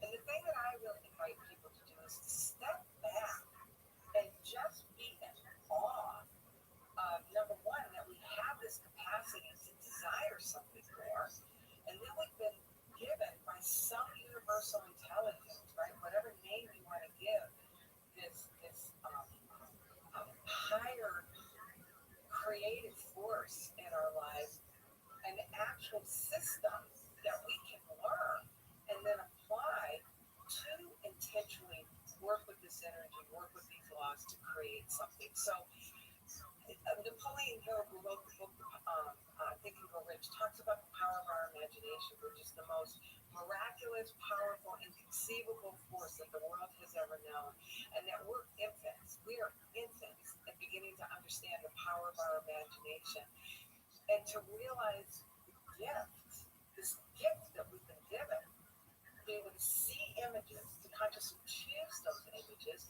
and that those images actually become the generating force to create a life. And what a remarkable, once we discover it, then we have a bit of an accountability to learn how to use it intentionally and effectively. And I always say to learn how to use it intentionally and effectively to actually bring good to the world. Because as you're living into a life that you love, this is your way to contribute. We're growing. We're becoming an even more amazing version of ourselves, which then allows us to serve and contribute to our world at an even higher level. Are there exercises or practices to allow you to really activate law of attraction? Yeah, the thing that I would first encourage everybody to do is just start checking in and asking.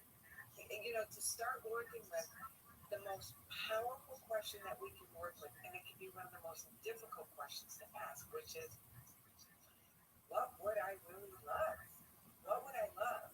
And to possibly think about, okay, so within the next year, if I could wave a magic wand and I really could create anything that I could imagine, what could that be? Now, for some people, that may feel a little abstract, a little too far out there. So start with something small. What would I, if I could take any kind of vacation that I wanted to take, what kind of vacation would I love to take? What would I love to do with this day? If I could do anything that I wanted to do with this day, what would I love to do with this day? And to start giving yourself room and permission to just start thinking into higher possibilities. And then you want to physically, one of the things that I work on with people is how to take that question and the beginnings of, wow, what if I really could do this? And then to actually write a vision, to write out what that life looks like, starting with, I'm so happy and grateful now that, and get detailed around this is the life that I'm living. And then I have that vision to ask, who is my vision asking me to become? What is my vision asking me to discover about myself? Where are my growing edges in order to be able to be the person who actually belongs in that life? You know, the thing about a dream, right? Not a good goal, but a dream.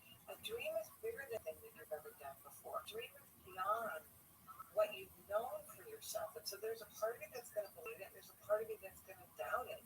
And you want something that you're going to doubt because the invitation is to grow into the believing that you can actually have that life and you can actually be the person who's living that life. I had a psychiatrist on last night, Felicia, talking about dreams, as a matter of fact, and how they affect you and stuff like that. Do dreams tie into the law of attraction? Yeah, and this is how we can intentionally work with the laws, right? That we let ourselves have these dreams. We tap into this power that's so much greater than who we are as a personality, and we allow ourselves to see what this power wants for us and through us and from us. And so you start dreaming into new possibilities for yourself. And then, you know, as I was sharing, you let it inform what you are coming to know about yourself, right? Because everybody has a habit around how you see yourself, and everybody's got a habit for how much good you will allow in your life. The dream is the mechanism by which, you know, a life force energy and creative power invites you to raise your threshold, to raise your set point for how much good you will allow in your life, and for you to then grow into that person that lets that much more good come to you. So it's dreams are the mechanism by which you begin to intentionally work with the law of attraction. Where can it go wrong? I don't know that it necessarily goes wrong, but I think what happens is that people get frustrated because they may not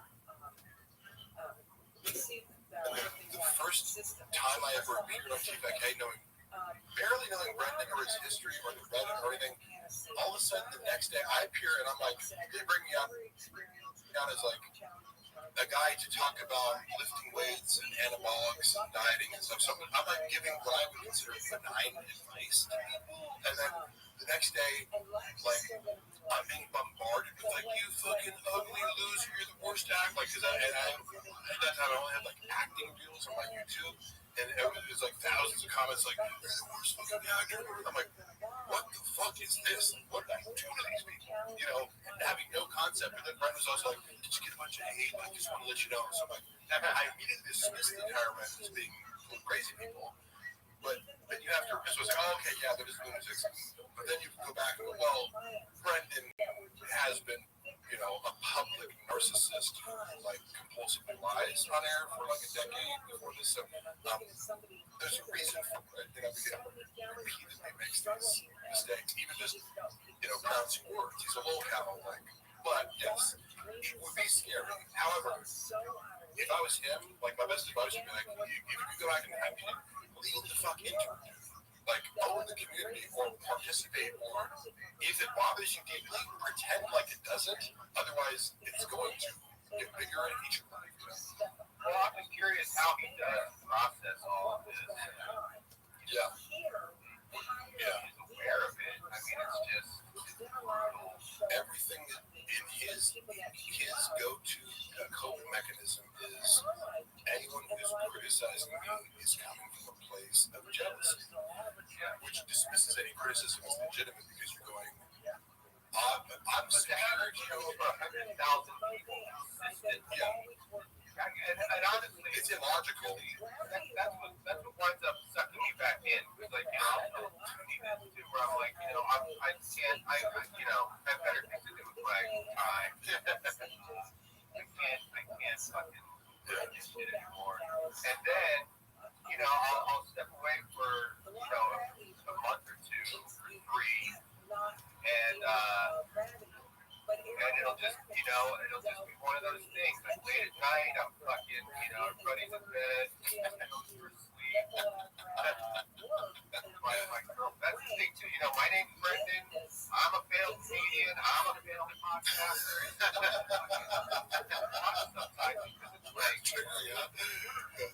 So, my wife's name is Johanna. Is it really? Taco Bell. Right. I mean, you can relate. That's part of what Frank said. See, the thing, what I would say,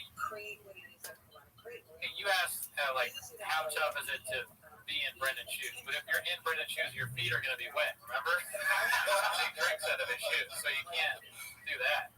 That's what sucks me back in, though, because it'll be late at night or whatever. For whatever reason, I'll be online just fucking wasting time. And I'll be like, I'll click on the, you know, I'll go see that because I muted the T5K Reddit, so I don't even get any suggestions, so I don't even know. When do you go on Reddit? Because again, I think Reddit's amazing. You know what I mean? For one, like, as a social media app. But I'll get away from it, and then I did this for a second, and then it's like, the guy, I mean, it's just non-stop hits. Like, I'm like, what? Yeah. One time when I left, and I came back, and it's when he got the fucking chompy tattoo. Oh, yeah. And I'm just like, yeah, the hits don't stop. As you're saying, he keeps outdoing himself. Great.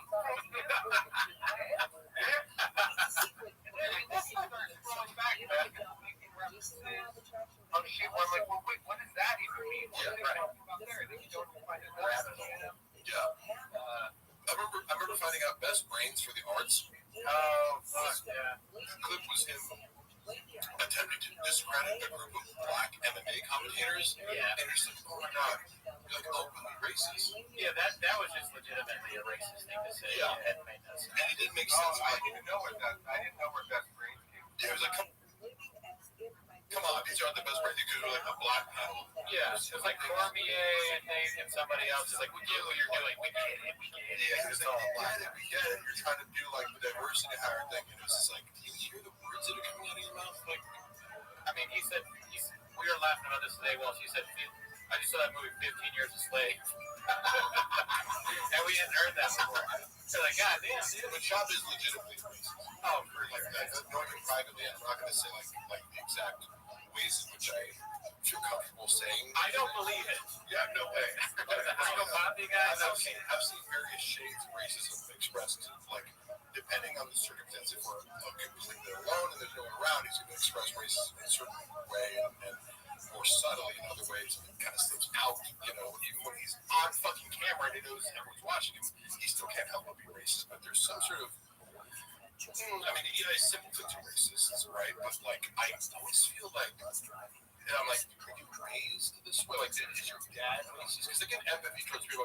Look, if you were raised with certain terminology or attitudes towards other races because your father, you know, like, or your community acted that way, that's normalized. Like, right? I think from South Africa, sometimes they're like, the way that they talk about black people, like, you know, that sounds really racist in America. Harold Shaw was born in South Africa instead. Well, I got a question for you. So with the Reddit time, is it like in the house? Is it like Daddy's doing his Reddit time, or they're just already asleep? Like, don't disturb. I don't say anything until everybody's in bed.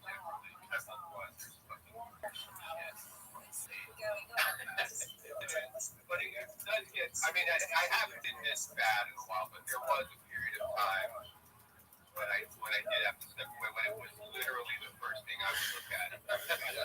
Grab my phone, check, you know, whatever. If there was a text message, I looked at that, and then the first thing I would do is go on Reddit and do like this. But it's a testament to the creativity of the group. Addiction problem. Like, going to it in the morning, and there's nothing. You're like, damn it, there's something. The same. Oh, she's the last guy. Share the dog. I would like to put a plea out to everybody running the T5K Bobby Reddit board. Bobby his cohort. If we can please make a message across the board, they did this with you, Mark, where they had, I think they had to blur your face. Yeah. And everybody please blur Callan's fucking feet when he's wearing your vest.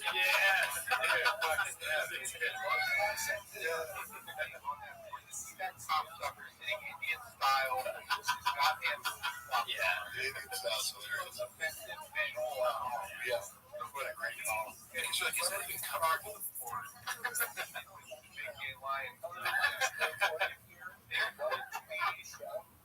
Make it mandatory for any clip case counts being You heard it here. the clip until the feet are pixelated. Well, it sounds like you're running for office here, dude. I mean, like you're going to be in the cabinet. Brian Campbell, watch out. We got a new guy. Strong action. Skids and bits party, dude.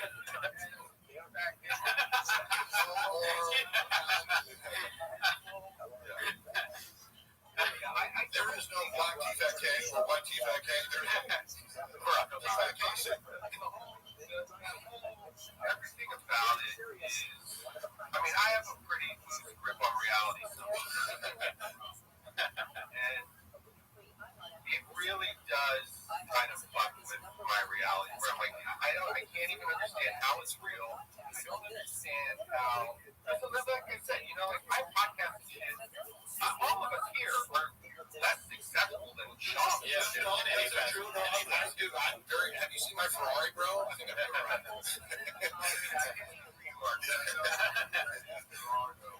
My Prius. But he's like, Brandon Gardo sucks. Prius, bro. He's like, I've been to both their houses. And we think that when he came on my podcast, it was just like, well, I mean, this, I don't know if this sounds racist, but I was like, if there was a black chick watching the podcast, go, wait, hold up. You guys named Brendan? Shit about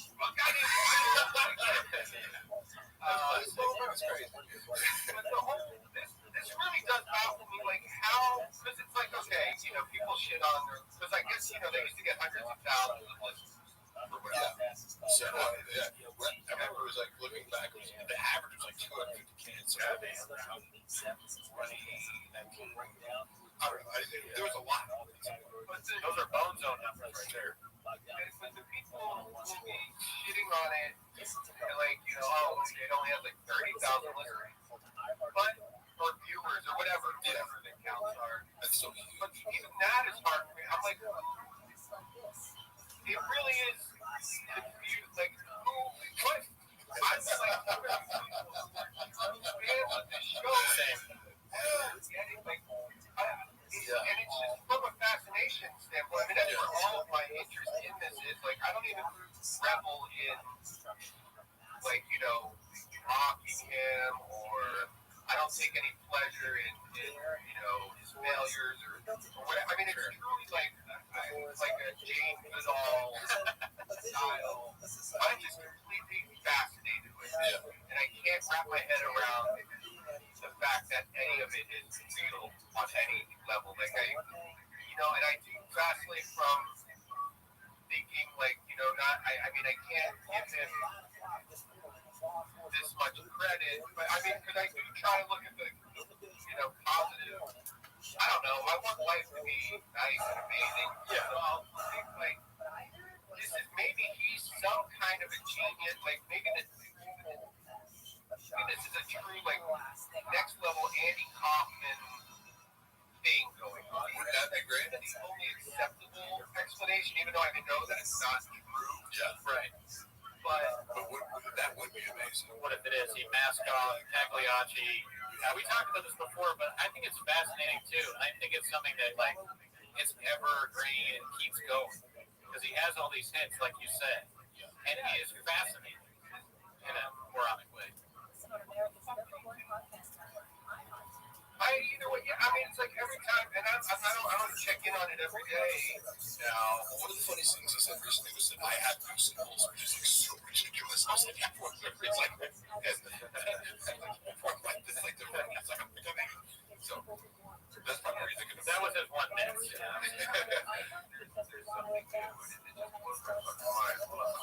The new stuff that I remember, like the last one was the Moonding. He said land Moonding. That was big. Yeah, because even just as I said, the malapropisms and dyslexia based. I don't know enough about dyslexia to say this, but it's the most innocent form of this because you're mocking somebody with like a speech impediment and like some sort of what would you classify dyslexia as? Like A learning disorder? Yeah, learning disorder. Right? So, but sometimes people will stop at that and go, oh, that's not funny. It is funny, but it's like you could go like, don't be a bully. But it's like, wait. Watch this guy further and start to understand that he's actually a narcissistic bully. And then you have a whole new world of like things to justify. It's really hard to defend him. Yeah. And I you know him, but on the surface level. Yeah.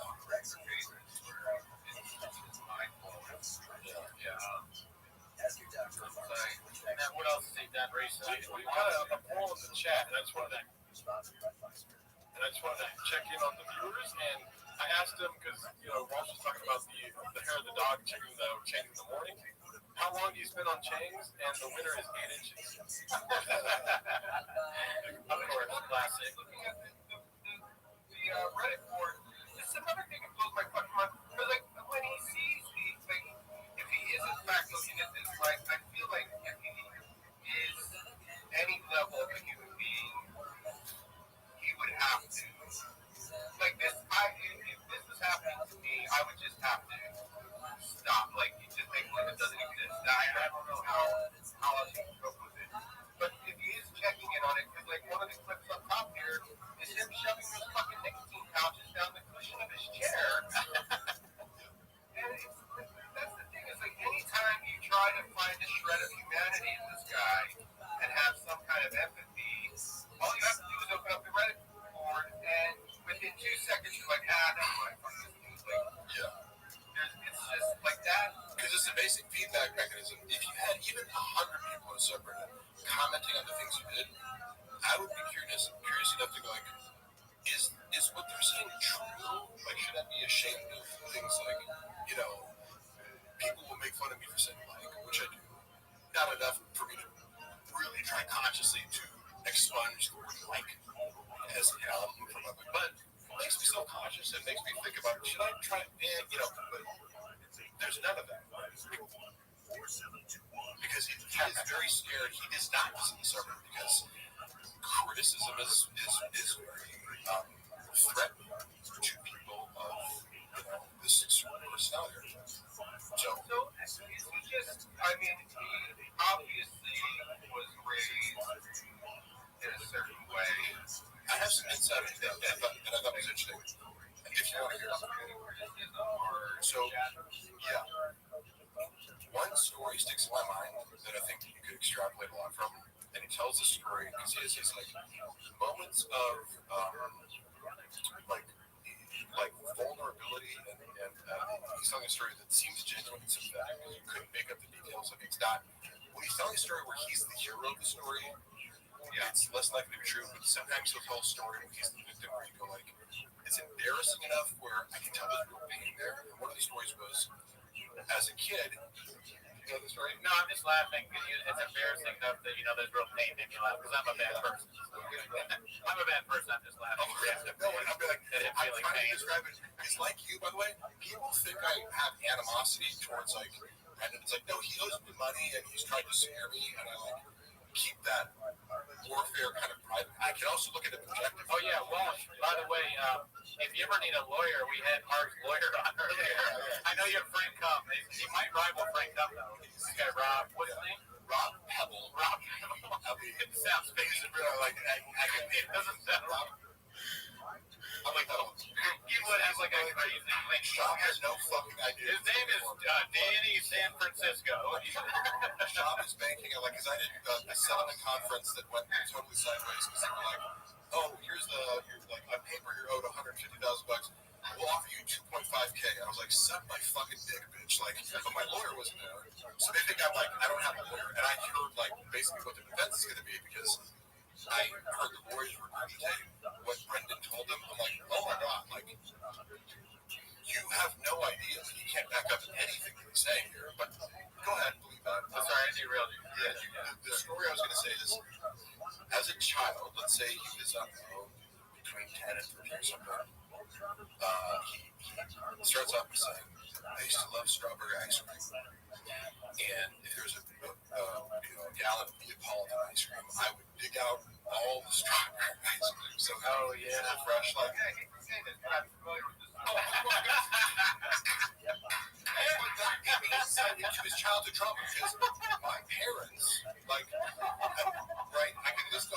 any flaws or whatever, but I go, to shame me about eating would just not something that would happen ever, even if I was fat, like saying you fat fuck or something, whatever his dad said, because he comes home and he's like, Brendan, did you eat all the fucking strawberry ice cream? Which is a stupid thing to do, but it's a kid thing to do. But like, clearly, Brendan has always been self-absorbed. He's like, I know, I'll just eat all my dad's fucking ice cream, like eat this one part of the ice cream to myself. And my dad goes and just goes, did you know fucking strawberry ice cream? He's like, yeah. He's like, fat pig or something, fat fuck or fat pig or something. And his response, you remember what his response was? He's like, oh fuck, it was like a dagger through my heart. So that was the moment I'm like, oh, your dad hurt you. And well, that, I mean, trauma aside though, the fact that he has managed to go this far in life with just, never really learning anything. I mean, I assume his dad is pretty, like, his dad funds everything he does. Like, he doesn't, like, his dad made actual success. Like, actually made like a dealership or something like that. He did something where it was, the diamond mines are pretty profitable. The emerald, he's at the Emerald Empire. He actually built a business, rather than CT for that. I mean, I'm surprised that there hasn't been, like, an actual, I mean, I guess there's, like, the, those YouTube channels, like the beige frequency and how I mean, it's just, he's such a fascinating guy, like, to have a real true documentary made about this guy. Oh, yeah. But I guess you can't really keep up with it, because by the time you're done editing, you're going to be like, he did 70,000 fucking crazy things. That's facts. Yeah. And there has to be, like, an ongoing, like, reality show. Like, I don't know, like, a reality show would just be, like, a fucking... That's such a good idea. It's high-minding. It's like, you're just going to watch all this shit and come up with, like, find the footage that Max isn't contradicting himself and these things. I never watched that beige frequency documentary or whatever it was where it exposed all, like, the lies and his, like, before I met him. Because I met him and said, oh, this is a guy, Chappelle Lacey opens where, like, I had a clean slate, so I was meeting him, so he just seemed pretty normal to me. And I didn't have the incentive. Once the subreddit, like, attacked me for, like, appearing in his world, I was like, oh, these are crazy people, so why would I seek out more information about this person when I feel unfairly attacked? I think, and then later, you watch it, you're like, oh my god, he just lies about everything is OLED. by the way, the chat is saying that you guys are on Bahamut. I don't know what they think, chat. I think that you guys have a great idea with the reality show. I would watch that, but my thing has always been documentary on specifically the Gringo Pop, because that is like the most important aspect of his work. I want to work, I'm being serious here, I want to work on, I was talking to Adam Sandler and Yasiel Puig the other day about this. We were discussing ideas and all that. And they're like, yeah, you got to do this, like this is your thing. So that's something, I do think that the main thing that I would like to see is a documentary. I'd like the building of the set, who wrote the stuff, like how did he come up with the jokes, like what is people's reaction to it, and then obviously Bob comes in it and we interview him at some point, or the director does. I would like to contribute some things like I could add a few keys, not everything, but I was there for the conversations where I'm friends with an editor who's being tasked with like you're sending. It's difficult because I edited for Brendan. I learned how to edit for Brendan, and I was like his normal paid editor. Was having trouble editing clips down to 90 seconds. Yeah. Like, oh, his fucking clip gets down to 90-second Instagram. Right. And I would treat like a writing project, like, okay, let me do this. Like I know how to do that because, and then Brendan's really trusted, right, to like edit more. So I did have a little bit of editing experience. One of the things with the Real Poppy was he kept going, juice up the last one. In his head, a stand-up comedy special is funnier. Juice up the laughs in the audience are loud. And so it was a repeated, like, he sent it back, he sent the dish back 4 times to the fucking kitchen to be like, warm it up, dude, how fucking loud do you think you left it? So people might notice that, and it sounds ridiculous, because it was ridiculous, because you're like, dude, you want it more loud than that? Like, do you think it's going to make the jokes better? Or are you tricking people into laughing? He doesn't know anything. And by the way, the reason I brought up the strawberry ice cream thing was the insight was, he has an issue with seeing other people. I eat a tremendous amount of food, but I'm also in shape, right? And this is a difficult concept for him because I think one of the reasons he wanted to be friends with me was like, I think he thought he was going to get like ripped by osmosis. And I'm like, yeah, we can work out in the gym together. I also run 6 miles a day, and I also like eat a strict diet. And you know, if you want to get ripped, you have to like live a lifestyle, which I don't always. But if you want to get to 90% body fat, they do a lot of things, right? He said it's kind of like, oh, if I'm around this guy, and then probably became disappointed later.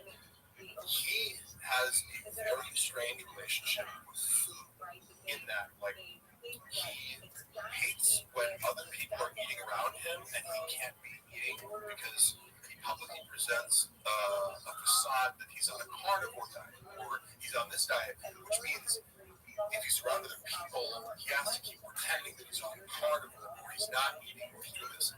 But then it's keto, man. Like, I had it up inside the back. He's like, yeah, I stuck to the carnivore diet today, but then I had a pint of vinegar. So you're not on carnivore. That's not a carnivore. I can't eat that. What a child. I ate steak, and then the next meal I ate, a bunch of candy. That's not a carnivore. You didn't that. You just ate steak and candy. He would say something crazy like, yeah, I'm on the carnivore diet, but I ate 10 bags of Skittles. That was every day with him. I don't think he stuck to a diet for more than 18 hours at a time. So I go, wonder why you're not losing weight. It's because just like you're eating an additional 1,000 calories of fat. So, but he would in the green room. It was like in the green room is in charge, right? The Oprah isn't on there, but that's where we get fed, right? So I'm ordering like, oh, can I get 2 orders of chicken tenders because I eat a lot of fucking food.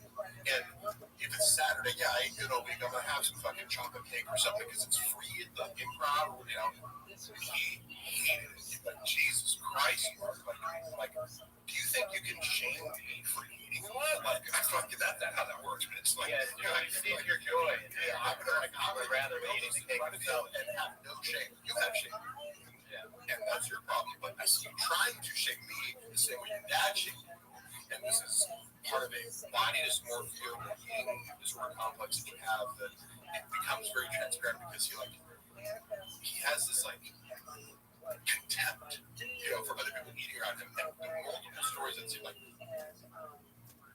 but the moment you get private, like you wouldn't want to eat before show, after show, so let's go get pizza. I'm like, are you supposed to be dieting or want to go get pizza at 1 a.m.?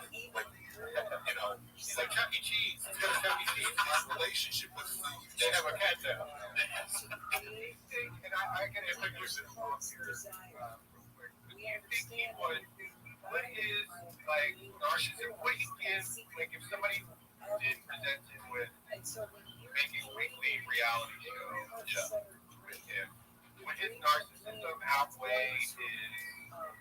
Do you think he would allow that? So would he allow a camera crew to film him and his family? If it was yes, if you pitch it to him as this is something that's going to glorify you and humanize you, which I when I came into his world, I was like, because I'm a writer, I go and a student of storytelling, I go, the best thing you can do is to counter the narrative from the subreddit, which they've co-opted your life story, right? And they're telling it for you because you don't want to tell yourself accurately.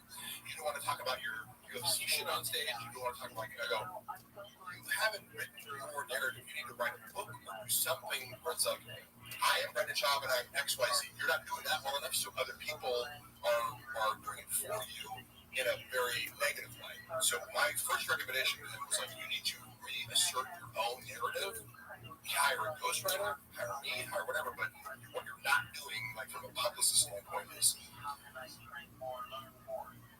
framing your narrative correctly, and you're ignoring the fact that other people are doing it for you, thinking that helps you. It doesn't help you. You have to combat that other narrative that makes you look like shit. But I had a few novel ideas that I thought were fun, like for example, I took over the TFAK IG and started talking to the voice of the page. I was like, I'm going to talk in Shabanese. Somebody would say, like, what are we doing here? And I'd be like, I don't know, or so, like, I would respond. And it drove the people commenting nuts. They keep commenting, like, what the fuck is this? Because you broke the mold, and all of a sudden, oh, you can't do this. I'm like, oh, yeah, I can, bitch.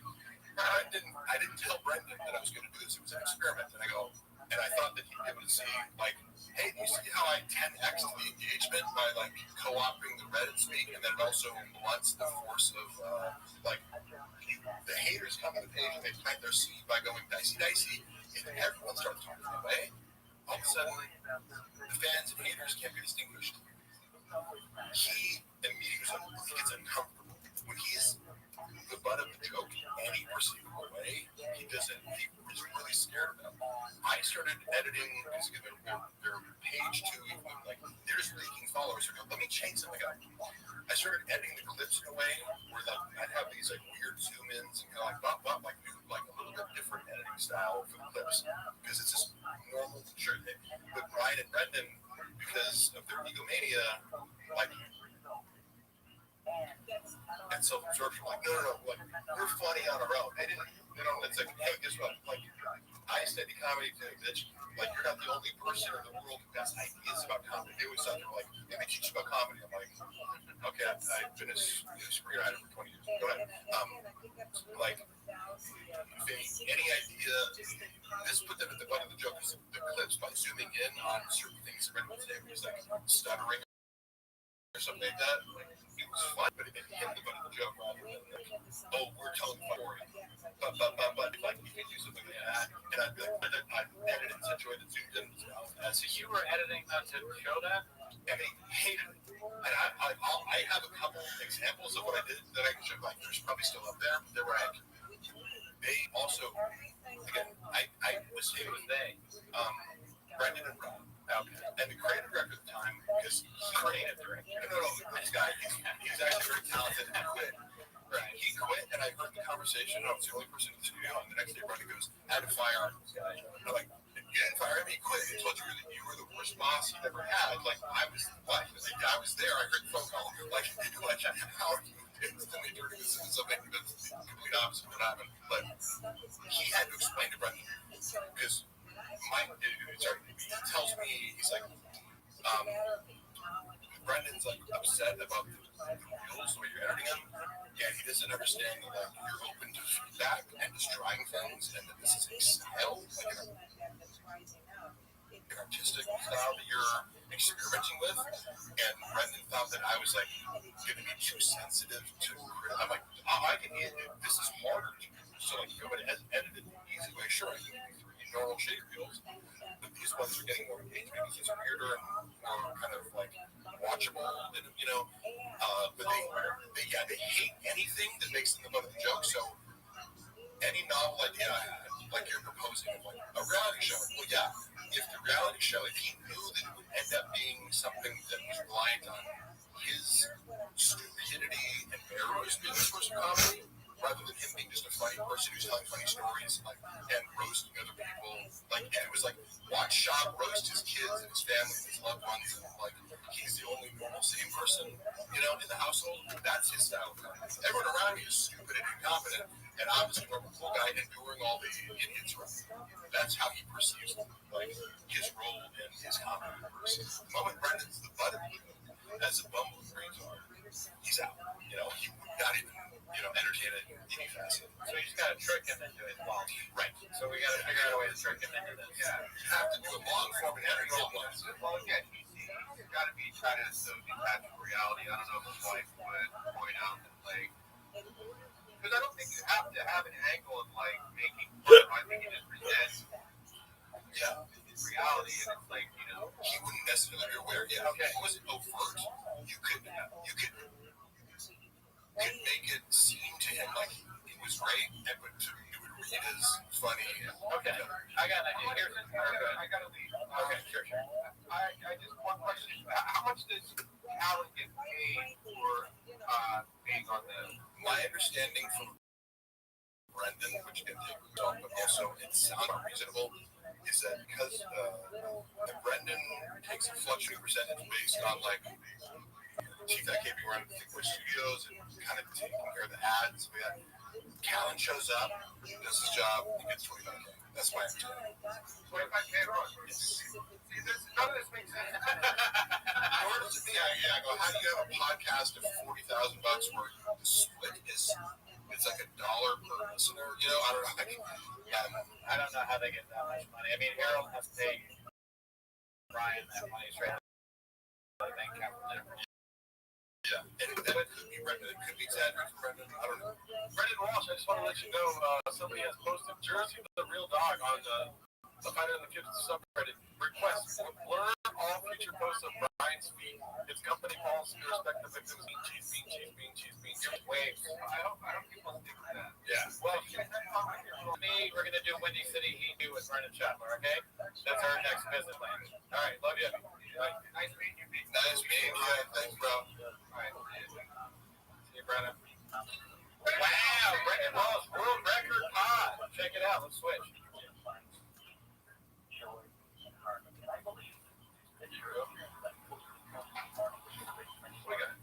Oh my gosh. Sorry, I've been running around. Let me see here. We have been playing the Google Poppy in the background that whole time. If anyone's wondering. How do you guys originally know? Yeah, first I got it from his Hits and Bits online. Yeah. So, Mark, what's his thoughts on college and bets? Oh my God, Joe Rogan is a redacted, unfunny. Pen pads are very low consequence. Like, you can fuck up steroids and have steroids. By promoting other talent for some funny redacts to the top of the industry. Okay, so Are the three worst comedians of the Rogan sphere? great question, Truck Flip. What do you think, Mark Harley?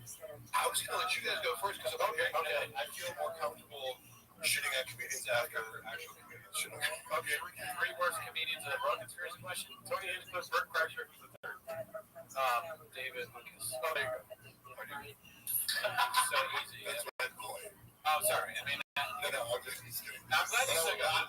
I will not Stick up for your friends. Not enough people are sticking up for their friends these days. Yes. Yeah.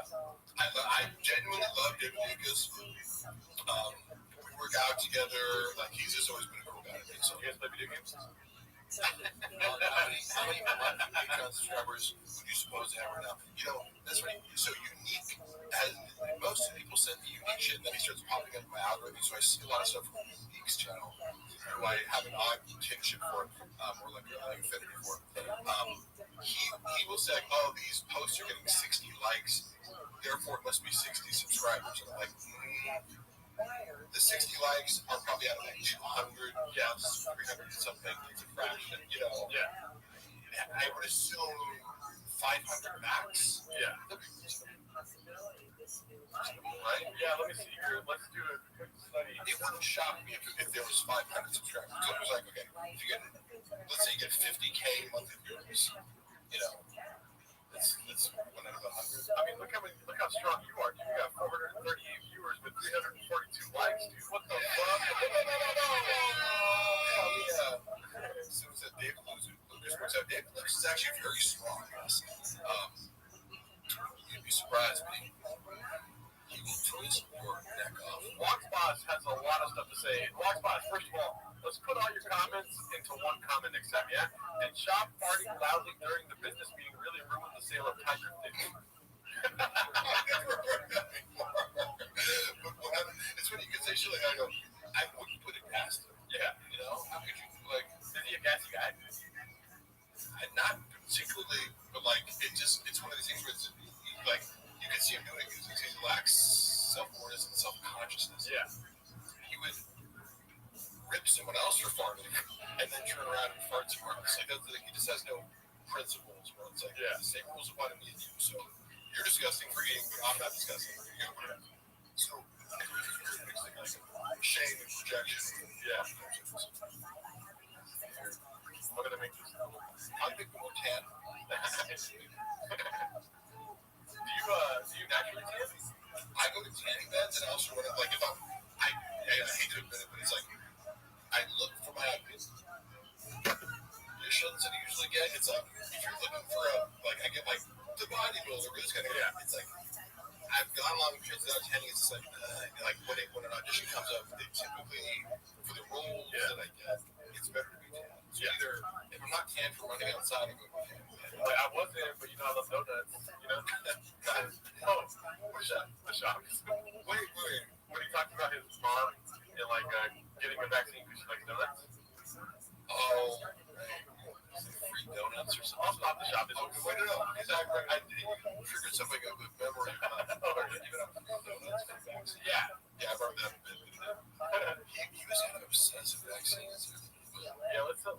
what he has to say about vaccines here. This is he's like, did you get the Johnson and Johnson? Yeah. There's always one guy. No fucking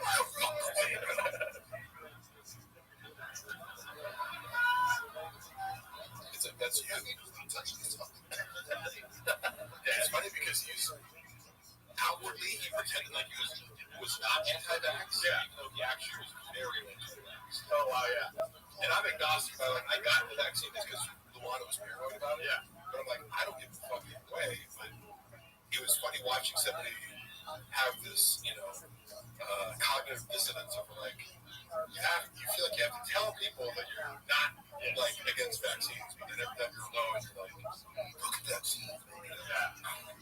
Well, you've seen the most recent Joe Rogan episode with him, right? Where he talks about vax and autism. Yeah. And it's funny because it's like that's a conversation. Be like, I've read RFK's books just because I'll be like, when someone's like, this guy's a lunatic, and then I hear him talk, and I'm like, if you can get past his bullfrog voice, that I was indicating earlier, as a total joke, and actually I think of guys, I go, this guy's coherent and clearly has an encyclopedic knowledge of certain things. So I go, I'll read his books and hear him out. Like, I'm not, and I realize he's what's polarized. Yeah. So I've read the arguments about the connection between vaccines and autism, and I don't know enough to actually, like, I didn't dive deeper into it. I go, I'm aware of it. Yeah. But somebody like Brendan Schaub should not be discussing this.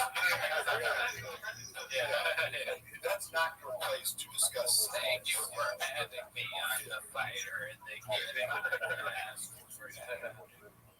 how much can you live for? How many chicks? I fought 5 squirrels last night. And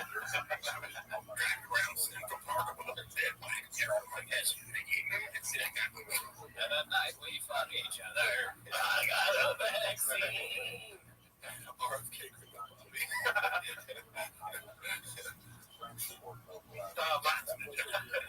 I transferred the comments over to here just so we can have nice. PTO is like Bradley Martin with a beach.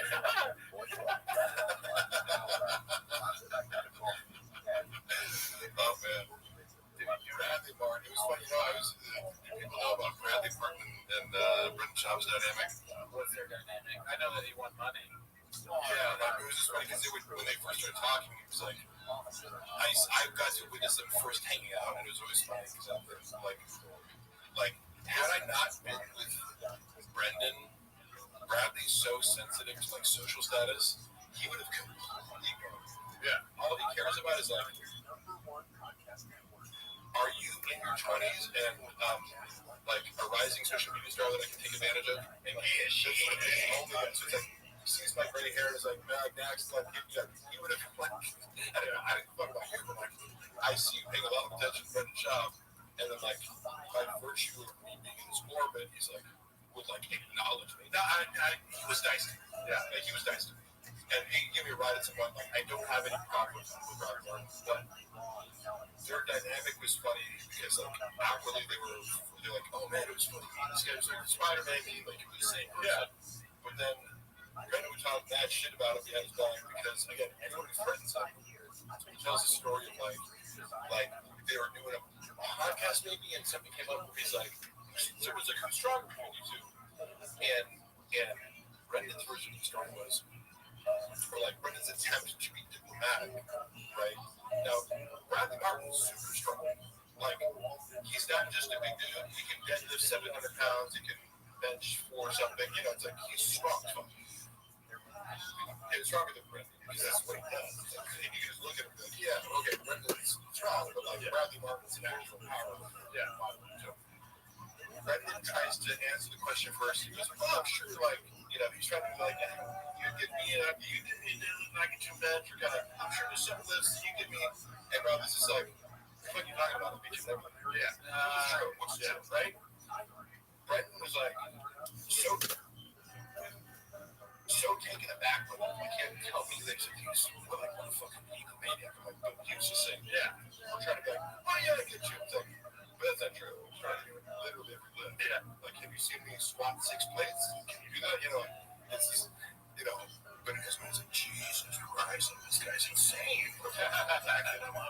I'm the star of the show. Yeah, like, there's a question I wanted to ask you that was in the chat here. And then he accused Bradley Martin of being gay. Because he was like, Brendan saw his girlfriend. But that's like saying, like, I reaped today. If you're in the shop, Literally, I'm trying to tell you, like, that's another part of this whole, like, your gay fascination was like, how many people do I have to hear you talk about being gay who you have no evidence for being gay, and it's either, are you lying about the person being gay, which is super fun. Yeah, it's for a gay rumor, but it's like, how socially aggressive is that? Like, passive aggressive, yeah, be cool. Right, be cool, bro. Yeah, it's like, and then if the guy is actually gay, you think it's cool that it's like, how people don't want to be outed? Like, what? You know? Look, if you walk into a guy sucking dick, like, you can be like, yeah, you know, I think Mark might be gay. I walk into, you know, have a cappuccino with him. You know what I mean? Not the cappuccino. So, yeah. But the amount of times that I would watch him accuse someone of being gay with no evidence, the only evidence being he does something better than me. Bradley Martin's stronger than me. You know that guy's gay. Yeah, right. I can say it in a way where it goes, it's like, if you disagree with me, you're clearly not, it's like, you can't see it. What? How he's gay? Gay? Yeah. Like, what? Oh my God. Bradley Martin is gay? Like, did he talk to this chick that you like? Yeah. Yeah. You try to hit on it. You can always play with Sean's game and be like, oh, dude, you can never be as gay as you. But I wanted to highlight this right here before it goes away. Chrome Graphics. Martin, you have plans for a new podcast? If so, do you need a piece of an editor? Yes. Plug your podcast? Yeah. Hit me up on Instagram if you want to do that.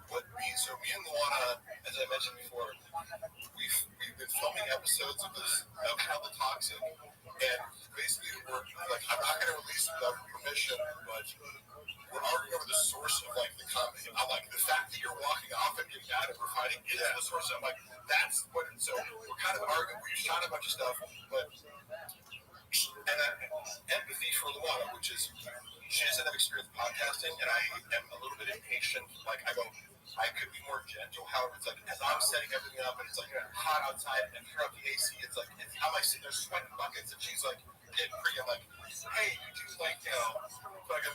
Did you wait a little bit? You were just not being a bad mood. Like I'm going to work. We're going to sweat my ass off, and you're like, you know, I need to be Luana. I'm Luana. He's the Luana of the pot. I'm the Luana. He's the Luana of the pot. I lose my shit. Yeah. Is that true? Oh, yeah.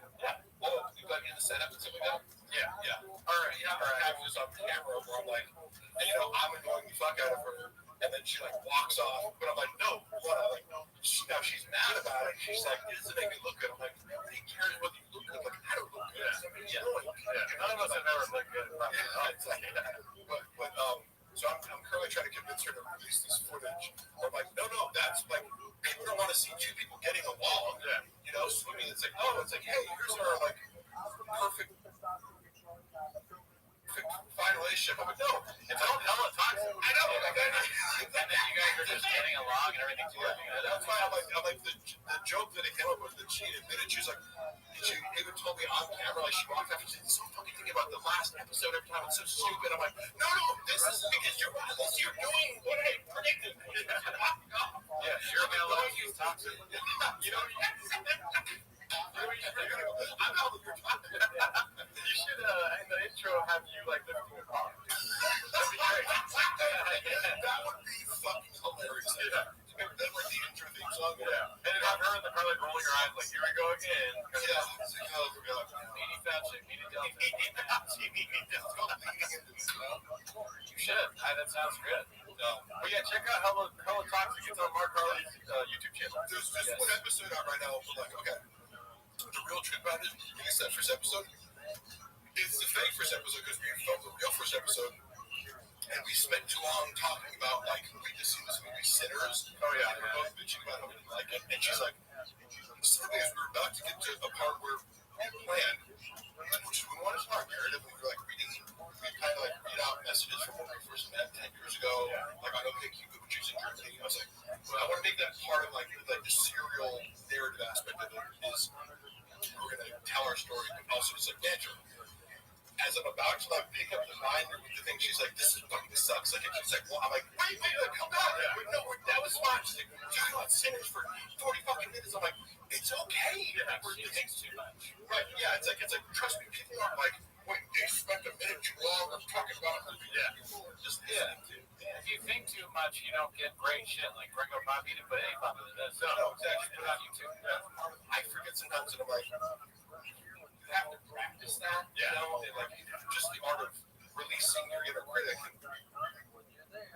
and talking nonstop. Like, yeah. And so if you're trying to worry about looking good, you're gonna speak less and seem snobby. Yeah. And also, you should be like, in a couple of weeks, you're gonna be like, I have nothing to talk about. If you only want to stick to like random topics, Like, so just let it unfold and if work on the dynamic of making, like feeding off each other. Can I give you some constructive criticism? Yeah. Because I've listened to the first episode. Okay, yeah. And you guys should invest in some of these.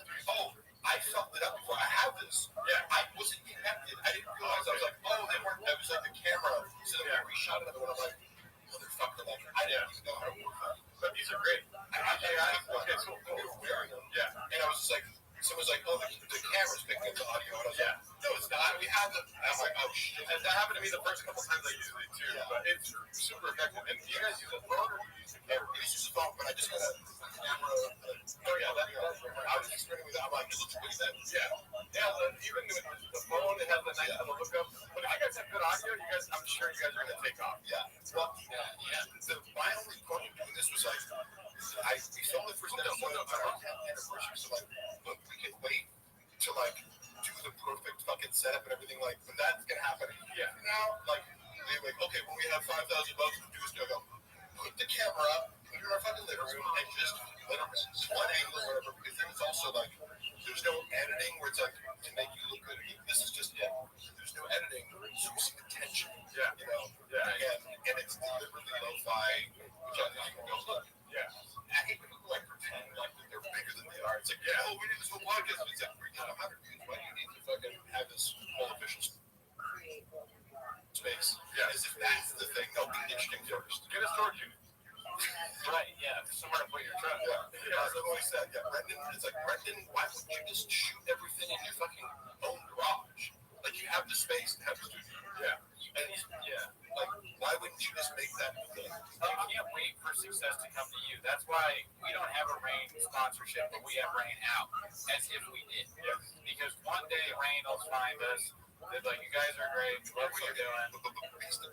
We're marketing geniuses, just like our forefathers. I've actually been waiting for this moment, Mark. If you could do me a favor, please. Yeah. What I need you to do right now is focus really hard, right? And please use the keyboard here. Spell my name.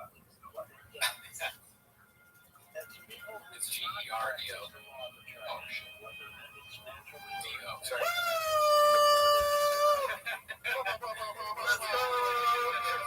That's a good guy right there.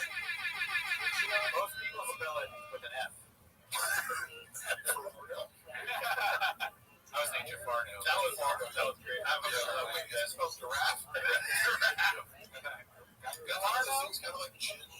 Not knowing that Australia isn't Europe, you go, how did you like figure out how to feed yourself? Yeah. You know, it's like, how did you like make a giraffe? They're all trying to tell you how to spell it. You got it right, y'all. Bernardo, just Costo. Ronaldo. Okay. God damn. Look at me. Oh, yeah, you didn't spell it right. Cockfest. You didn't put any salsa on top of it. So.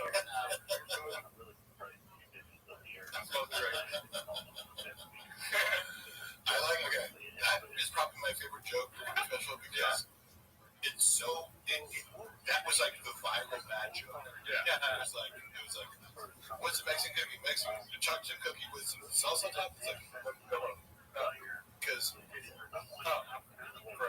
sorry. No, I mean, like, you know, like, could there be a worse lazier joke? Yeah. I mean, I never thought of that before. No, it is something like, it is. I don't think it's lazy. mean, it's like I've never seen a Mexican cookie before. Yeah, makes sense. So I'm unaware of, like, you know. Yes, it is hurtful because they're so good. You know what I mean? Like, a salsa cookie is disgusting. Yeah. But a Mexican cookie is Disneyland, dude. Yeah. That's what I always say. Next, you take me to the thing you brought that one time specifically. Yeah. It also implies it's like, oh yes, Mexicans don't know how to make food. Yeah. Well, why would you put salsa on it? Yeah. Everyone knows Mexicans don't know how to make confections, you know. They're really upset. They're saying my name is Gerardi. I don't know what that means. Jafardo, Gerardo, Greg Giraldo. Oh, I'm sorry, I can't spell your fucking name, dude. I didn't sign up for a spelling bee. I signed up for a 24-hour fucking podcast. String BGL, dude. The flyer you sent me said BGL, 24 hours, we're not going to talk. Be careful, BGL. My car is very heavy, okay? My car has a hybrid battery. We reenact that here. Yes, please. That'd be crazy. If I could water down the footage of what's actually out there, it'd be great. It's what I do all the time. Hey, to have BGL lift your car. It's like a carnival act. Yeah, this is disgusting. It's my thing. He's the world's strongest threatening man. Oh, I'm sorry, I abused the fucking car one time. I apologize to the car. The car's in court. The car got a temporary restraining order against me. You know, you couldn't do that to a truck. Hey, Mark, please confirm if Baba ever told you that he had baddie hour time with Whitney Cummings. Yeah. You're saying that Shab had sex with Whitney Cummings all the time? I mean, I'm just saying, it's my honest perception of it.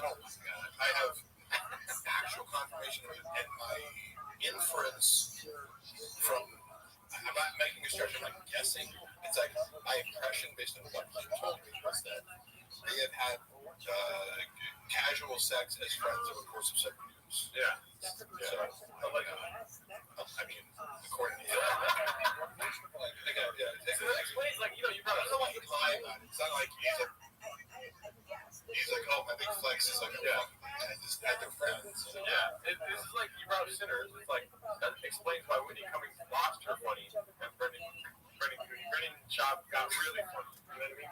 He sucked it out like a vampire. Yes. He took her comedic ability to sex. Yeah, that was one of the things about Sinners where I'm like, wait, so you become a vampire and all of a sudden you're really going to play the fiddle? Yeah. It was like, this is confusing. I didn't like Sinners because the rules of the vampires were weird. Like, what is the... Okay. I'm like, you're introducing the vampire rules too late. Suspending your disbelief is like running over hurdles. It's like, I got to suspend it. Yes. Well, it was It's like Whitney Cummings is like Sinners because she's a vampire snake. I gotta say, hey, you know what? I don't know what you guys think about this. I'm going to introduce Trevor. When Whitney Cummings went on Flagrant, do you remember this episode? It kind of became, I think, a little bit viral for the fact that, like, my perception, I think other people's perception too, was they were like kind of gay. I was watching it, I'm kind of like, I try to not go out of my way. It's like, hey, if you're not Canadian, you can fucking hang. It was like, are you guys going? It seemed like they're going out of their way to like meet. Well, now you're talking about the hierarchy of stuff, which is like, where is Whitney Cummings compared to Flagrant? You know, well, like, I'm not even commenting on her comedy. I'm just like, why do you have someone on to be a dick to them? Yeah. You know what I mean? Like, I watch porn, but I'm not going to watch shit fucking shape. You know what I mean? If it's actually mean, it's probably like, I mean, you could have poke fun, I guess. I didn't see it. But she's not. She's better than they are. Like, I'm going to say this. Whitney Cummings, funnier. Who wants to 60 again? Whitney Cummings is funnier than Akash and Andrew Schultz and those goons on the couch. Yeah. Like, I know that people ripped one of her specials, and I was just like, oh, people really was back and watch. Like, I'm not going to. People are like, oh, your boat sucks. I don't really feel the need to watch shitty stand-up specials. Yeah. But like, do you watch it every week? Like, I've seen Whitney. There was one where she had like an AI robot, and I was like, oh, that special was good. So I like some of the special. It was a joke. Joe doesn't know what the robot. Oh, no. I'm just saying, I don't think Whitney Cummings is a bad, like, I know maybe some stuff she's put out was totally cheap, but Reddit or whatever, but I just remember watching the Flagrant episode being like, they're really going out of their way to like be like a group of guys kind of hanging up on her. She calls it out. She's like, "Are you guys like really doing this right now?" Yeah. They kind of gaslighting her. Like, yeah, just take it. It's like, but you're being meaner than like, you know, when Logan Paul's on the episode, you're kind of kissing his ass. Yeah. Like, yeah. No, it's just, that's funny to be like treat Mike Majak way better than Whitney Cummings. Yeah, he's a god. Yeah. I can't insult that guy. It's just a little trashy to be like, when a girl comes on, it's like, we're gonna bully her. Like, like I don't know. You gotta bully everybody. You're gonna bully. Yes. Like nobody keeps saying energy. Everybody gets jokes. Yeah, it's just weird to like crank it up like in a, not because it's not one-on-one, which I would get if you're like, okay, I'm gonna interview a girl a little differently and maybe add some tension to it one-on-one. But it's like there's 6 dudes here. Yeah, and it's like a couch full of guys like all trying to like take their shot at like, you know, like roasting Whitney Cummings. She is horrifically bad at comedy, but so are they. So it's not fair. Yeah. Again, all that aside, on a human level, I feel bad for her. Yeah, I kind of feel bad for her too. Sometimes I watch her, not just on that episode, just in general. I feel like she's a confused person. Yeah, she's constantly under attack. That is for. It does seem like even when she's not being horrendous online, she's being attacked. Yeah, which is just being normal. Yeah. So she has a target on her back. It seems like. One thing, you know, Dylan riffed about this about going over to her house. And it's like he was like, you know, one of the script rants about it's like, go over to her house, and it's like, I got 27 hit. Like, describing like the, you know, menagerie of people that are at Whitney Cummings' house at any given moment. And I remember I saw that after Brendan Chapman kind of confirmed, like said something similar to me in private about like who hangs out with Whitney Cummings at her house, you know, like people who take drugs. It's like a weird mix of people. The idea of like. January 6th Shaman, the guy from I can see him there. There's a certain weird kind of oddball collection of Hollywood people. The lady from the Cincinnati Reds that was racist back in the day, she died, and she's probably there. Yeah. So Brendan described it very well. Like Tim Dillon like ranted about it to her face. It was like really funny, and she was like laughing and acknowledgement it was accurate. I'm like, that gave me some insight into like, I think she does probably use a lot of drugs. So okay. Yeah. Who's the guy that killed Khashoggi? That guy. He's probably there. Oh, Khashoggi. The Ayatollah for a second. I just imagine she picks people like her. Now she's gone right, so she can't have like Reese Witherspoon. Yeah, she can't have like fucking the Disney stars over now. But now she's transitioned a little bit. She's gonna have more like right-wing people like Tucker or maybe whoever. Christine Levitt and the I don't know women that are conservative, I guess. Yeah, Tim Dillon. Women that are conservative and Tim Dillon. I mean, I think she's somebody that just doesn't. She's not authentic. She's struggling with thoughts, so she just asks herself, "What do people think?" And then she does that. You know, and so that's what you get. Oh, what's cool? She's constant. Is this cool? Yeah. What's cool right now? Okay, that's a wow. Matt Rice's not cool anymore. Sometimes people will wake up and meditate or pray or something. When she wakes up and she goes, "What's cool?" Yeah. Exactly. She checks TikTok like Ross checks Reddit. Do you guys watch TikTok at all? Because I don't really, and I kind of like drove me on it. Sends me TikTok link. I'm like, if you're not sending me this on the app because I'm not on there, I message me a fucking TikTok link. Same thing with Facebook. My mom, all over Facebook. I'm for some reason I'm a hypocrite because I go on IG, but I'm like, one social media app that's addictive is TikTok is too much. A lot of those go unseen that I get sent because I just not on it. I just don't give a fuck. My sponsor sends me so many TikToks, and I just put I do the cootie. I put I blocked Jardo and Esmond too. So they can't send me stuff. I exclusively send them Esmond and TikTok clips. I'm gonna block your dad too, just preemptively now. Thinking about it, because if he ever gets on TikTok, I don't want that. I don't want that. I forget the shooting thing. What is the shooting thing? Is that the lion thing? Yeah, that's right. Yeah. That's the last thing a lion sees. Isn't this the joke he talks about our studio? He's like, I'm gonna go in. Yeah, bullets need to kill the mountain lion.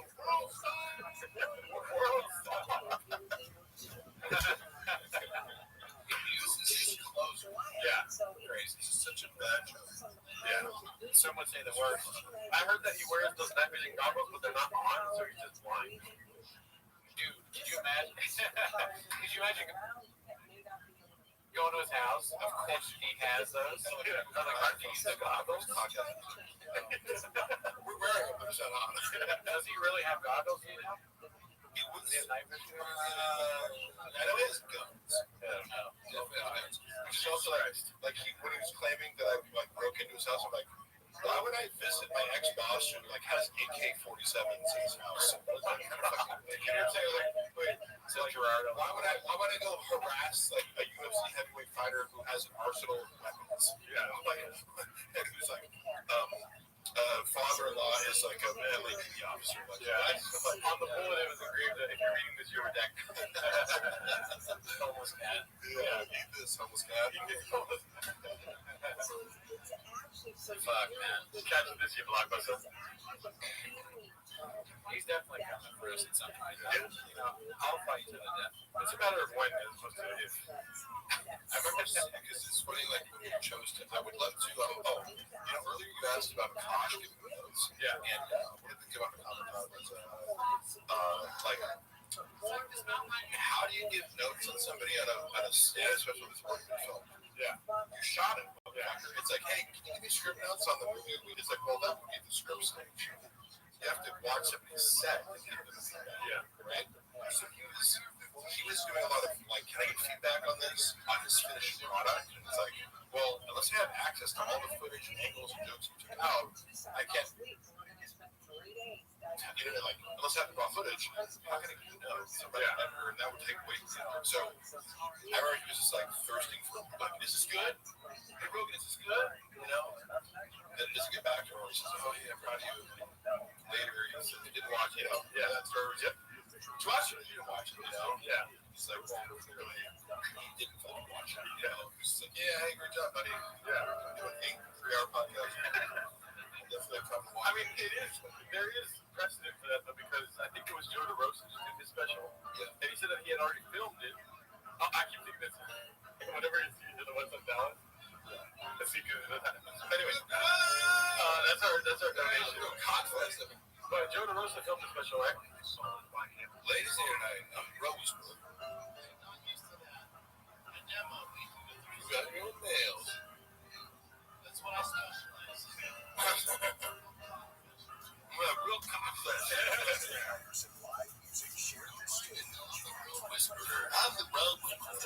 Is Chin's family dishonored by him, Mark? Oh my God, that's like aggressive. Not because he's maintained steady employment. Have I told you, and I don't know if you're repetitive, the connection that I see between Korean culture, what I know about Korean culture, via Malcolm Gladwell books, and this, like, Mexican culture. Yeah, how, like, I like the Malcolm Gladwell books because he focuses on these little interesting like anecdotes that proves a lot of point, 10,000 hours or whatever. Yeah. One of his books talks about how Korean Airlines had a disproportionate number of crashes. Yeah. And they tried to trace it back to like basically the communication between the pilot and co-pilot was stunted or stifled because in Korean culture, hierarchy is so important to every aspect of how things are done socially. Yeah. Like, if you're above me socially, you can't drink tea before me. Like, it's very strict. You do not question your boss. Like, so thing. Chin's a pretty good for president. Yeah. I'm a nightmare. You know what I'm saying? Like, because I'll talk back to you if you're wrong, you know? Chin's like, whatever you want. Like, I'm just abiding by you're above me. I don't get to question you. Yeah. You know? But also, he likes that. Yeah. Despite the fact that Chin is operating with new creative ideas. Well, you can be one of the others. Yeah. Loyal, or utilitarian. Yeah. Yeah. So he loves it, presents it. But I do see that as part of the reason. How do you survive in the genre? You have to be totally compliant. You have to be a shark. You never got swimming. like, you gotta be gay. Yeah, it's like he either has to have some sort of legacy or be so vital or whatever. It's like, like I said, Chris D'Elia is like, if you're funny enough, it's like Chris D'Elia can do no wrong just because he's like so vital to his work. So much to him. You're either like a god to him or like an appliance that then questions. Yeah, he is like a Jeffrey Epstein-sized voice of like, why does everyone keep chopping around? He's not funny, and he sounds like fucking terrible to be around. Here's the great guy. If you're socially above him, like D'Elia, Brendan makes it much easier for you. He's not a high maintenance friend because he's also sensitive to social hierarchies in the sense that like, he's texting me around the clock as my employee, like transgressing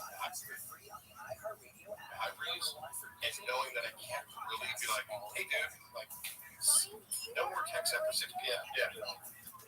Unless I want to lose, then he's gonna find another reason to fire me. Yeah, and he makes you understand that without saying it. But Chris D'Elia, he's not gonna. Yeah.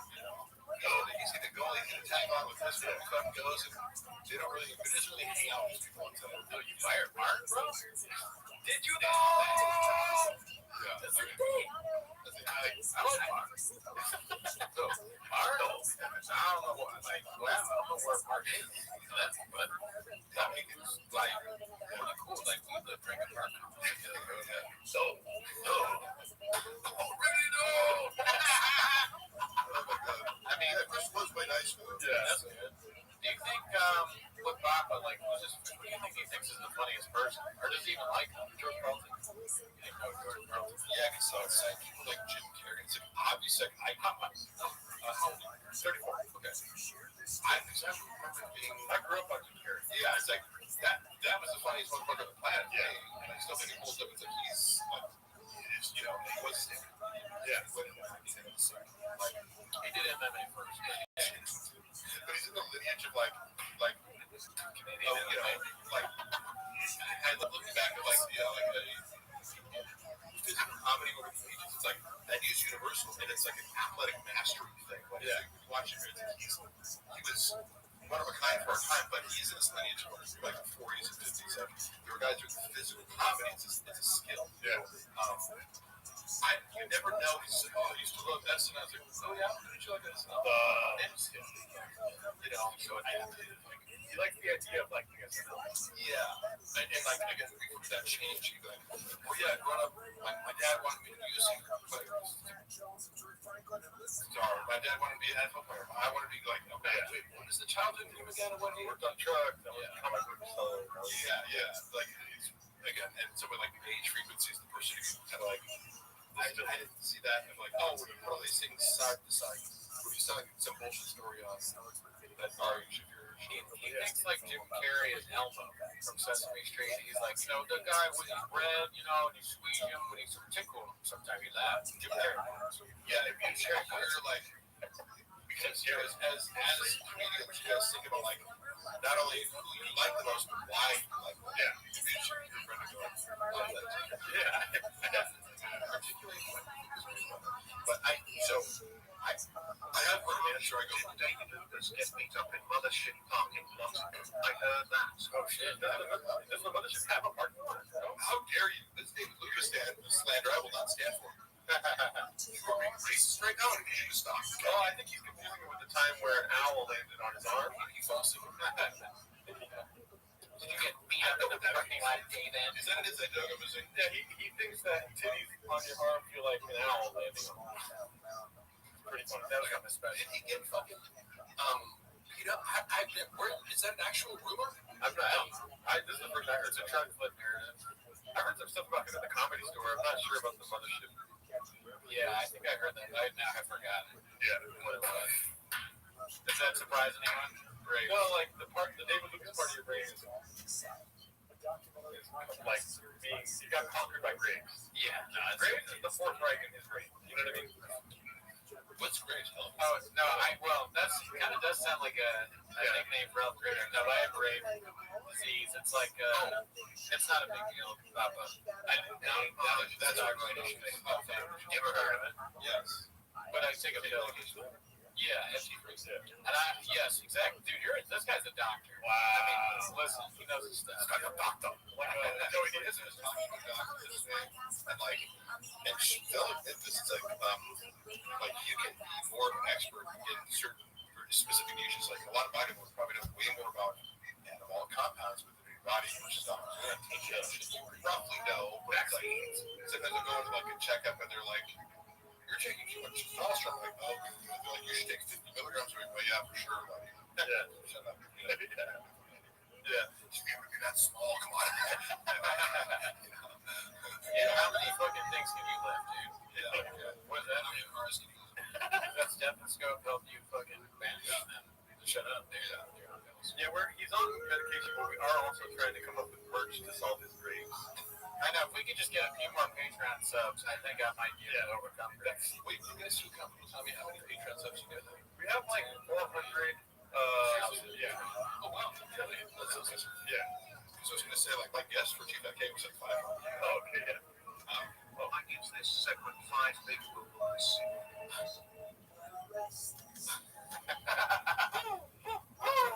We were live once we said that the wrestler is a national socialist. Man, this is my favorite special. I'm so glad we could get together and watch it. It's such a big deal to me. Yeah, it's fun. I can't believe I took part in this, and it was like such a big, team effort celebration. The documentary has to be a docu-series, and one episode has to be called Mark with a G. And it's like, it has like AC/DC music playing, like a silhouette of you. This is a joke of yours, but like, I can actually. Oh, no, this is not a joke. No, this is not a joke. I'm being 100% serious. I'm sorry for. No, I like the idea also of like, books, for example, this oral history is kind of like different. Like, it's like a story told of different perspectives about it. Exactly. So, The Last Dance is about the 6th championship. In that scope, they go back to watch that. I love to watch it. Yeah, no, everyone loved it. So, like, for instance, this is his 6th championship, his 2nd special. You know, the Gringo Poppy. That's the lens, but then the scope of it all kind of comes back to this. Yes. You're part of it. The whole history with you would be an episode, and it goes back to, like, I don't know, how do we think this documentary about the special itself, like a joke he told or whatever. Yeah. Oh, my God. But it would be like Brendan Schaub would need to be involved, Michael Jordan involved. And then this is like, dude, you make a shot for shot remake. Shot for shot remake. Just like there's a way that everything shot for like Brendan Wallace was alluding to earlier, like to get involved. I agree with you. Pivotal, you could do without him. 2 words, dude. 100 million. You think he's gonna say no to that? Of course not, guys. Yeah. This guy committed fraud for $100,000. Like after he already got like 2 words actually for you guys. We are rich. Dude, could you imagine? I know that. Come on, stay with me. We do a shot-for-shot remake. The part where Michael Jordan's like, and for some reason I took that personal. Yeah, it's Schaub on the laptop, but he's watching Sesame Street again. Yeah, you know, another. For some reason I said giraffe. You know. North Korea with a beach. I'm trying to think of what shops. I took that personal. Hurt with ways like Bobby Lee. Oh yeah, I read it. That's your perspective. Yeah, that's your fifth documentary gets all these different people's perspectives. Andy Letterman. Yeah, that could be that. Oh God, yeah. Who's Scottie Pippen? Brian Callen. Are you sure about that? No. The thing is, like, his openers are better than him, you know. Like, whether it's whoever got him. We go through the whole lineup of the Chicago Bulls. Like, who's Scottie Kukoc? Who's fucking BJ Anderson? Or Tony? Scottie, dude.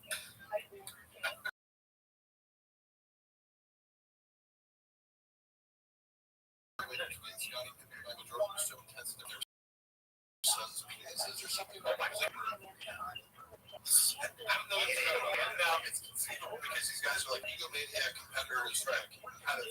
Mark, can I ask you though, did you read that online or is that a Tiger fact? Where are you getting that idea? I'm like, no, this is funny. It's triggering to people or they like it or whatever, but it's like, if you think you're going to promote this fucking shitty whiskey without being polarizing, like, one of it, like, you know, some professional man, like, oh, cool, so who is the art director for the photo shoots that you want to do of like, you know, this elaborate tiger thick whiskey promotion on a budget of nothing? Like what?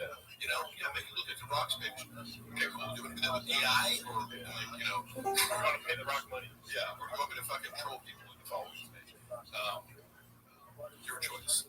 And then I stopped managing it, and 2 months later, it's like taken out. I remember commenting on it. I got blocked on the page because it was like I was posting every edit, and like I got fired for putting an extra C. Yeah, the 4C. Which they're gonna do. He's got my evidence. He was so fucking pissed at that. He was like, "Fuck!" Like he's telling like, dude, like one person saw it on Facebook because it didn't even. You can't hyperlink on Instagram. So we went to a Facebook account. Me and Jay were both like, "There's a Facebook account." Like, yeah, it's auto posting. None of us were aware of it. One person commented on it. It was like, 2 likes, 1 page. I want to check the spelling. He's like, "Motherfuckers!" Like, as if he just like accidentally, you know, took a picture of himself fucking abused the internet, you know. And, oh my god! It's like, yeah, that's happening. And then I get fired, and it's like, oh, okay. So wait, like what? Like, you know, I'm getting. And then when you go, you assume you got someone else lined up, right? And then I watch it. Like when I left, I was like, how come no one's posting at this page? You know, like, hey, how's the replacement going? It's not been fixed. We're actually in hour 5, y'all. What the hell?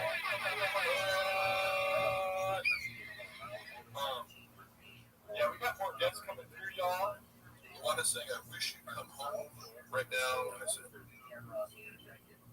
well, I'm announcing it. Okay, sweet. Dude, all right, I'm not gonna like suddenly exit, but I was telling her yes. It's the wind down. It's the mark wind down. Right. I said I'm gonna leave in 5. We do have to address the bots later, so yeah. Like all the negative comments, it's just I don't know why they. Yeah, anybody like that's so funny that so many like someone would pay for so many negative comments about me. It's just like fucking get a life. You tell me. I don't know who pays for it, where they come from, but I just it might be an inside job. I did text Bobby, he did not respond.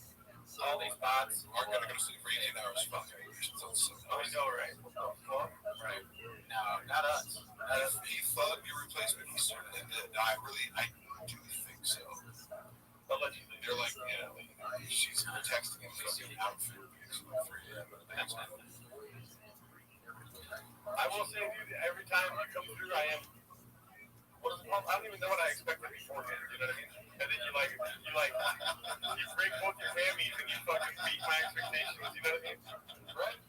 Oh, every time there's like, hey, let Mark ramble on forever. Once again, I appreciate people letting me do that. People are like, are you guys gonna get food? And I'm like, Mark is cooking. I told one of these, I'm like, let me cook, bitch. Because sometimes, like, so, okay, Luana's personality, here's where we conflict, is like, sometimes, like, oh, hey, fuck, man, I was, along with some evidence that I was, like, reviewing, like, you're looking at old shit on my phone, I'm like, I found this recording of, we lived in this apartment, and, like, my cat was killed by somebody, I believe, like, we had reason to believe it was, like, an Airbnb.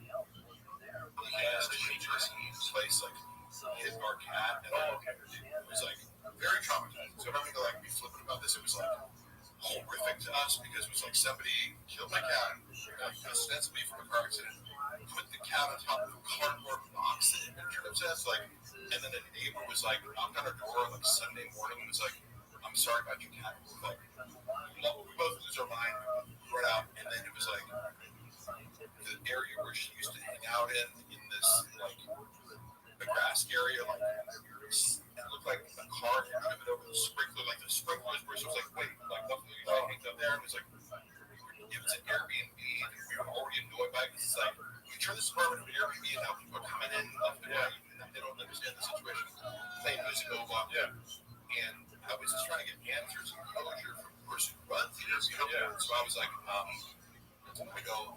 I got a hold of this guy, ran it, and I was like, well, first of all, the guy who cleaned it, that's where they're contacting. I was like, hey, do you have your boss's number? We just want to know, like, we just want to know what happened. And we're not going to sue anybody. It was just like, we know what happened. Closure. And immediately we're like, we didn't have anything, like, no Texas law. I was like, whoa. And then I found the number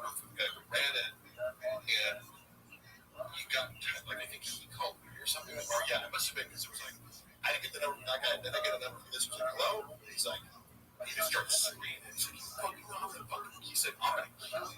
Oh my God. What? Like, who the fuck is this? Some guy named Vito? I was like, I had no idea who he was. I know this guy screaming at me on the phone, telling me he's going to kill me. And I'm like, it's Trump. He's like, my cat just died, and I'm just looking for closure, and you're dead. You're going to murder me? Ask questions about it. So I was like, so I had to eat that, right? Because I'm like, I have no idea this guy. He's then blocked me, and I can't, like, and then, like, a week later, I'm coming home from the gym, and I see these guys right there eating. I'm like, oh, that's Vito. He's like this small, Asian, like Filipino, like gay man. Like, I didn't know what Vito. I was like, I'm assuming this is some Italian dude or something. Yeah. But I figured out, like, oh, because they're like looking around and like looking. Oh, we gotta like. So I presumed I go. Like I walk in and go, hey, you guys want to serve me beer? Yeah, I'm like, hey, on the phone, like I get up in his face, I'm just like, you said you wanted to murder me? I go, why did you do that? And I busted his house, right? I was like in his house, like, hey, so I wanted to give you that chance. He's like, fucking touch me. I'm like, no. You said you wanted to murder me. Somebody give that opportunity right now. Yeah. And I was like, the whole point was like, I'm gonna make this person feel small and tell him like, he's like, I'm gonna call the cops. Like, go ahead and call the cops. I'm gonna stay here. Yeah. Until you attempted to murder me. What are you, pussy? Like, you know? And like, again, that becomes a hate crime if we touch it. But like, I wouldn't beat it up when I go, I just want to make sure you know, like, you made a mistake in trying to tell me this. And I'm gonna go, hey, like, stay together. Wanda comes in and starts talking like, you know what the fuck? I'm like, what?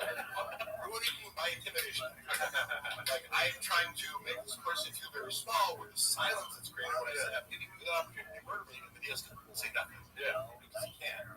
You know, when I was the cop. So like, so you're like, hey, look, when I'm done, you can yell at him. So like, now I'm arguing with Wanda, he's arguing with her. I'm like, oh. And so I'm recording that because I'm in my phone. And I'm like, oh my God. So then he's like, hey. Yeah.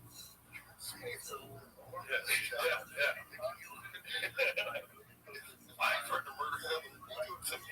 Yeah, right. And then like 30 minutes later, I remember because I left. We didn't talk about it, so like, what did you murder? So it's like, I just kind of went around like touching stuff. It was just like, oh, what are you gonna do? Call the cops? Like, yeah, I'm opening your drawers. And you're like, I'm in your Airbnb. Oh no, it's a nice glass door you have. You're ashamed if they got thrown Airbnb. So like, probably like, but wait, do you guys live here? Like, I don't sit over the house. Like, this is an apartment. You guys live here? You don't live here. You rent it? One day, like, I'm gonna get through it. Like, right? Oh, you run an illegal Airbnb. Like, oh yeah, man. Like, so what's your position here? You run a live here or not? Or Triscuit's open? Yeah, I just try to like intimidate him, make him go, get up. You know, this guy's no power. Yeah. Like, until the cops escort us, right? But I left in my own accord, but I felt like the job was done. Yeah. And then the cops, like 20 minutes later, come over to my house, and they're like, they're like, hey, were you in this guy's house? I'm like, yeah, I was. You can't do that. Get out. Thank you. No shit. Try to arrest a lion officer? I don't know if that's a good idea for you. Yeah, bro. Try it. I'm trying to right now, dude. There's a guy in college I knew from speaking of a shirt. One of the guys in the track team. He was like being drunk and disorderly. He got tased about the things. Yeah. And he ripped the little things out. He goes, I'm an athlete. I can take it. Man, I'm sorry to hear about your cat. Yeah, sorry, man. No, I didn't like it. It is sincerely like losing a pet. Yeah. Super emotional. If I wanted to go there and think about it, I'm glossing over my emotions about it right now, but it was to get to the point of like, the humor of like, when you want to be a tough guy and then your wife's nagging you, it's like, yeah, just tell right now, like, I'm, because then that'll happen with a strong personality, like, it's like, hey, we'll have your turn in a second. Like, now I'm in. Speaking of which, let's have you come. Okay, yeah. Okay. I can eat something. I got a sausage for this. Would you like poke or something? Oh, that's what I told my right hand that night. Yeah. But this is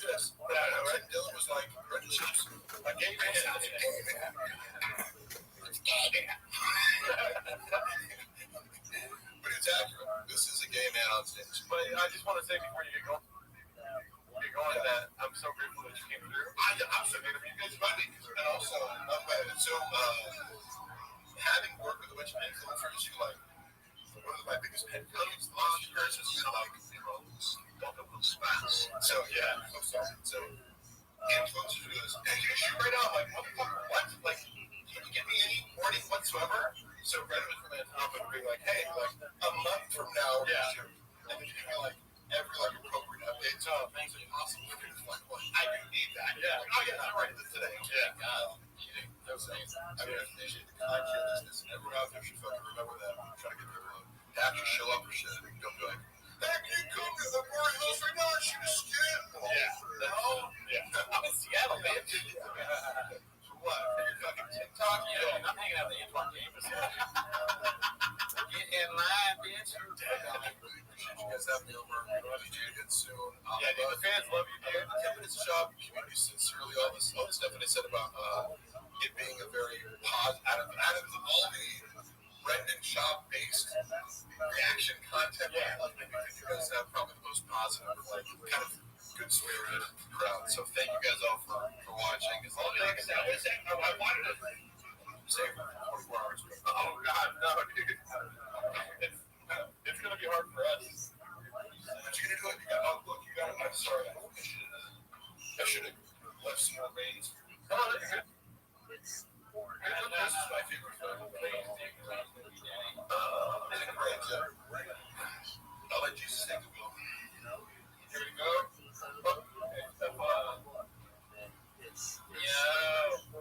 Here, real quick. Yeah, okay. Yeah.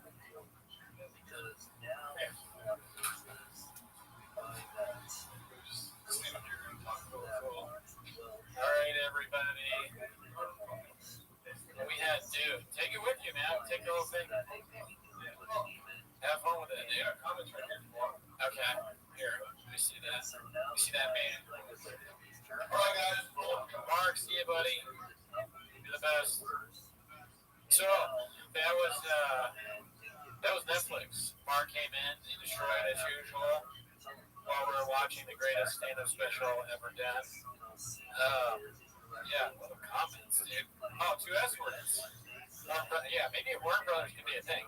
I'm not glad that the horn in the middle of my head is back. I had that surgically removed by a doctor. The doctor cut off. He said it's a real thing. Yeah, a horn in the middle of my head. The doctor cut it off, and I didn't think it was going to grow back, but I guess it's growing back. What's up, Mark Ramirez? Good to see you. Good to see you. Lando, it's been a while since I've seen you. TriStar, whoa. I feel like I haven't seen TriStar in a while. Tommy Jarvis, what did you say? This is so great, Papas. You got good guests and everything. Yeah. Walsh, I mean, we want to get some more people on. It's been tricky to kind of like coordinate with everybody. But I think later on, It Doesn't Matter podcast is going to be on with us. Potentially, we got to reach out to a few other people. One big guest, obviously. Well, they're all big guests. Potentially, we're hoping to have Brian Campbell, our CEO, but he's very busy in presidential stuff. But maybe him, maybe Sean, maybe Alistair Lamps. Is Walsh coming? We already have Walsh on, dude. You missed it, but it's on the show, so you can watch it after. Did we reach out to Chin? No. I thought about that. I actually grasped at somebody pretty big, and I was promptly turned down. But I won't say no. But I was turned down. Oh yeah, Ghidorah said, when is AZ coming? I'd like to have AZ on the podcast. I think maybe on the Record and Tweeties episode. Somebody tell him to message me.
for Gerardo, dude, like organizing all this shit. I mean, how do you even film in this thing?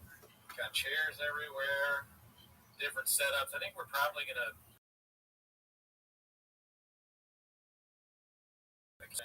so we can, because most of the get the Zoom from them. I gotta have people show up in person going forward.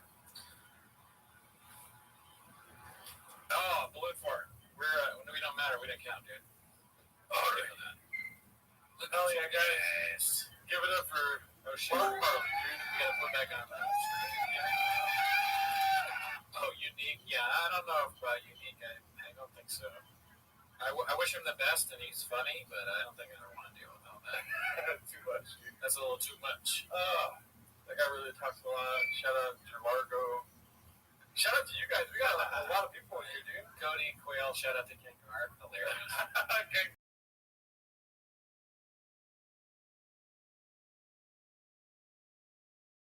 That long.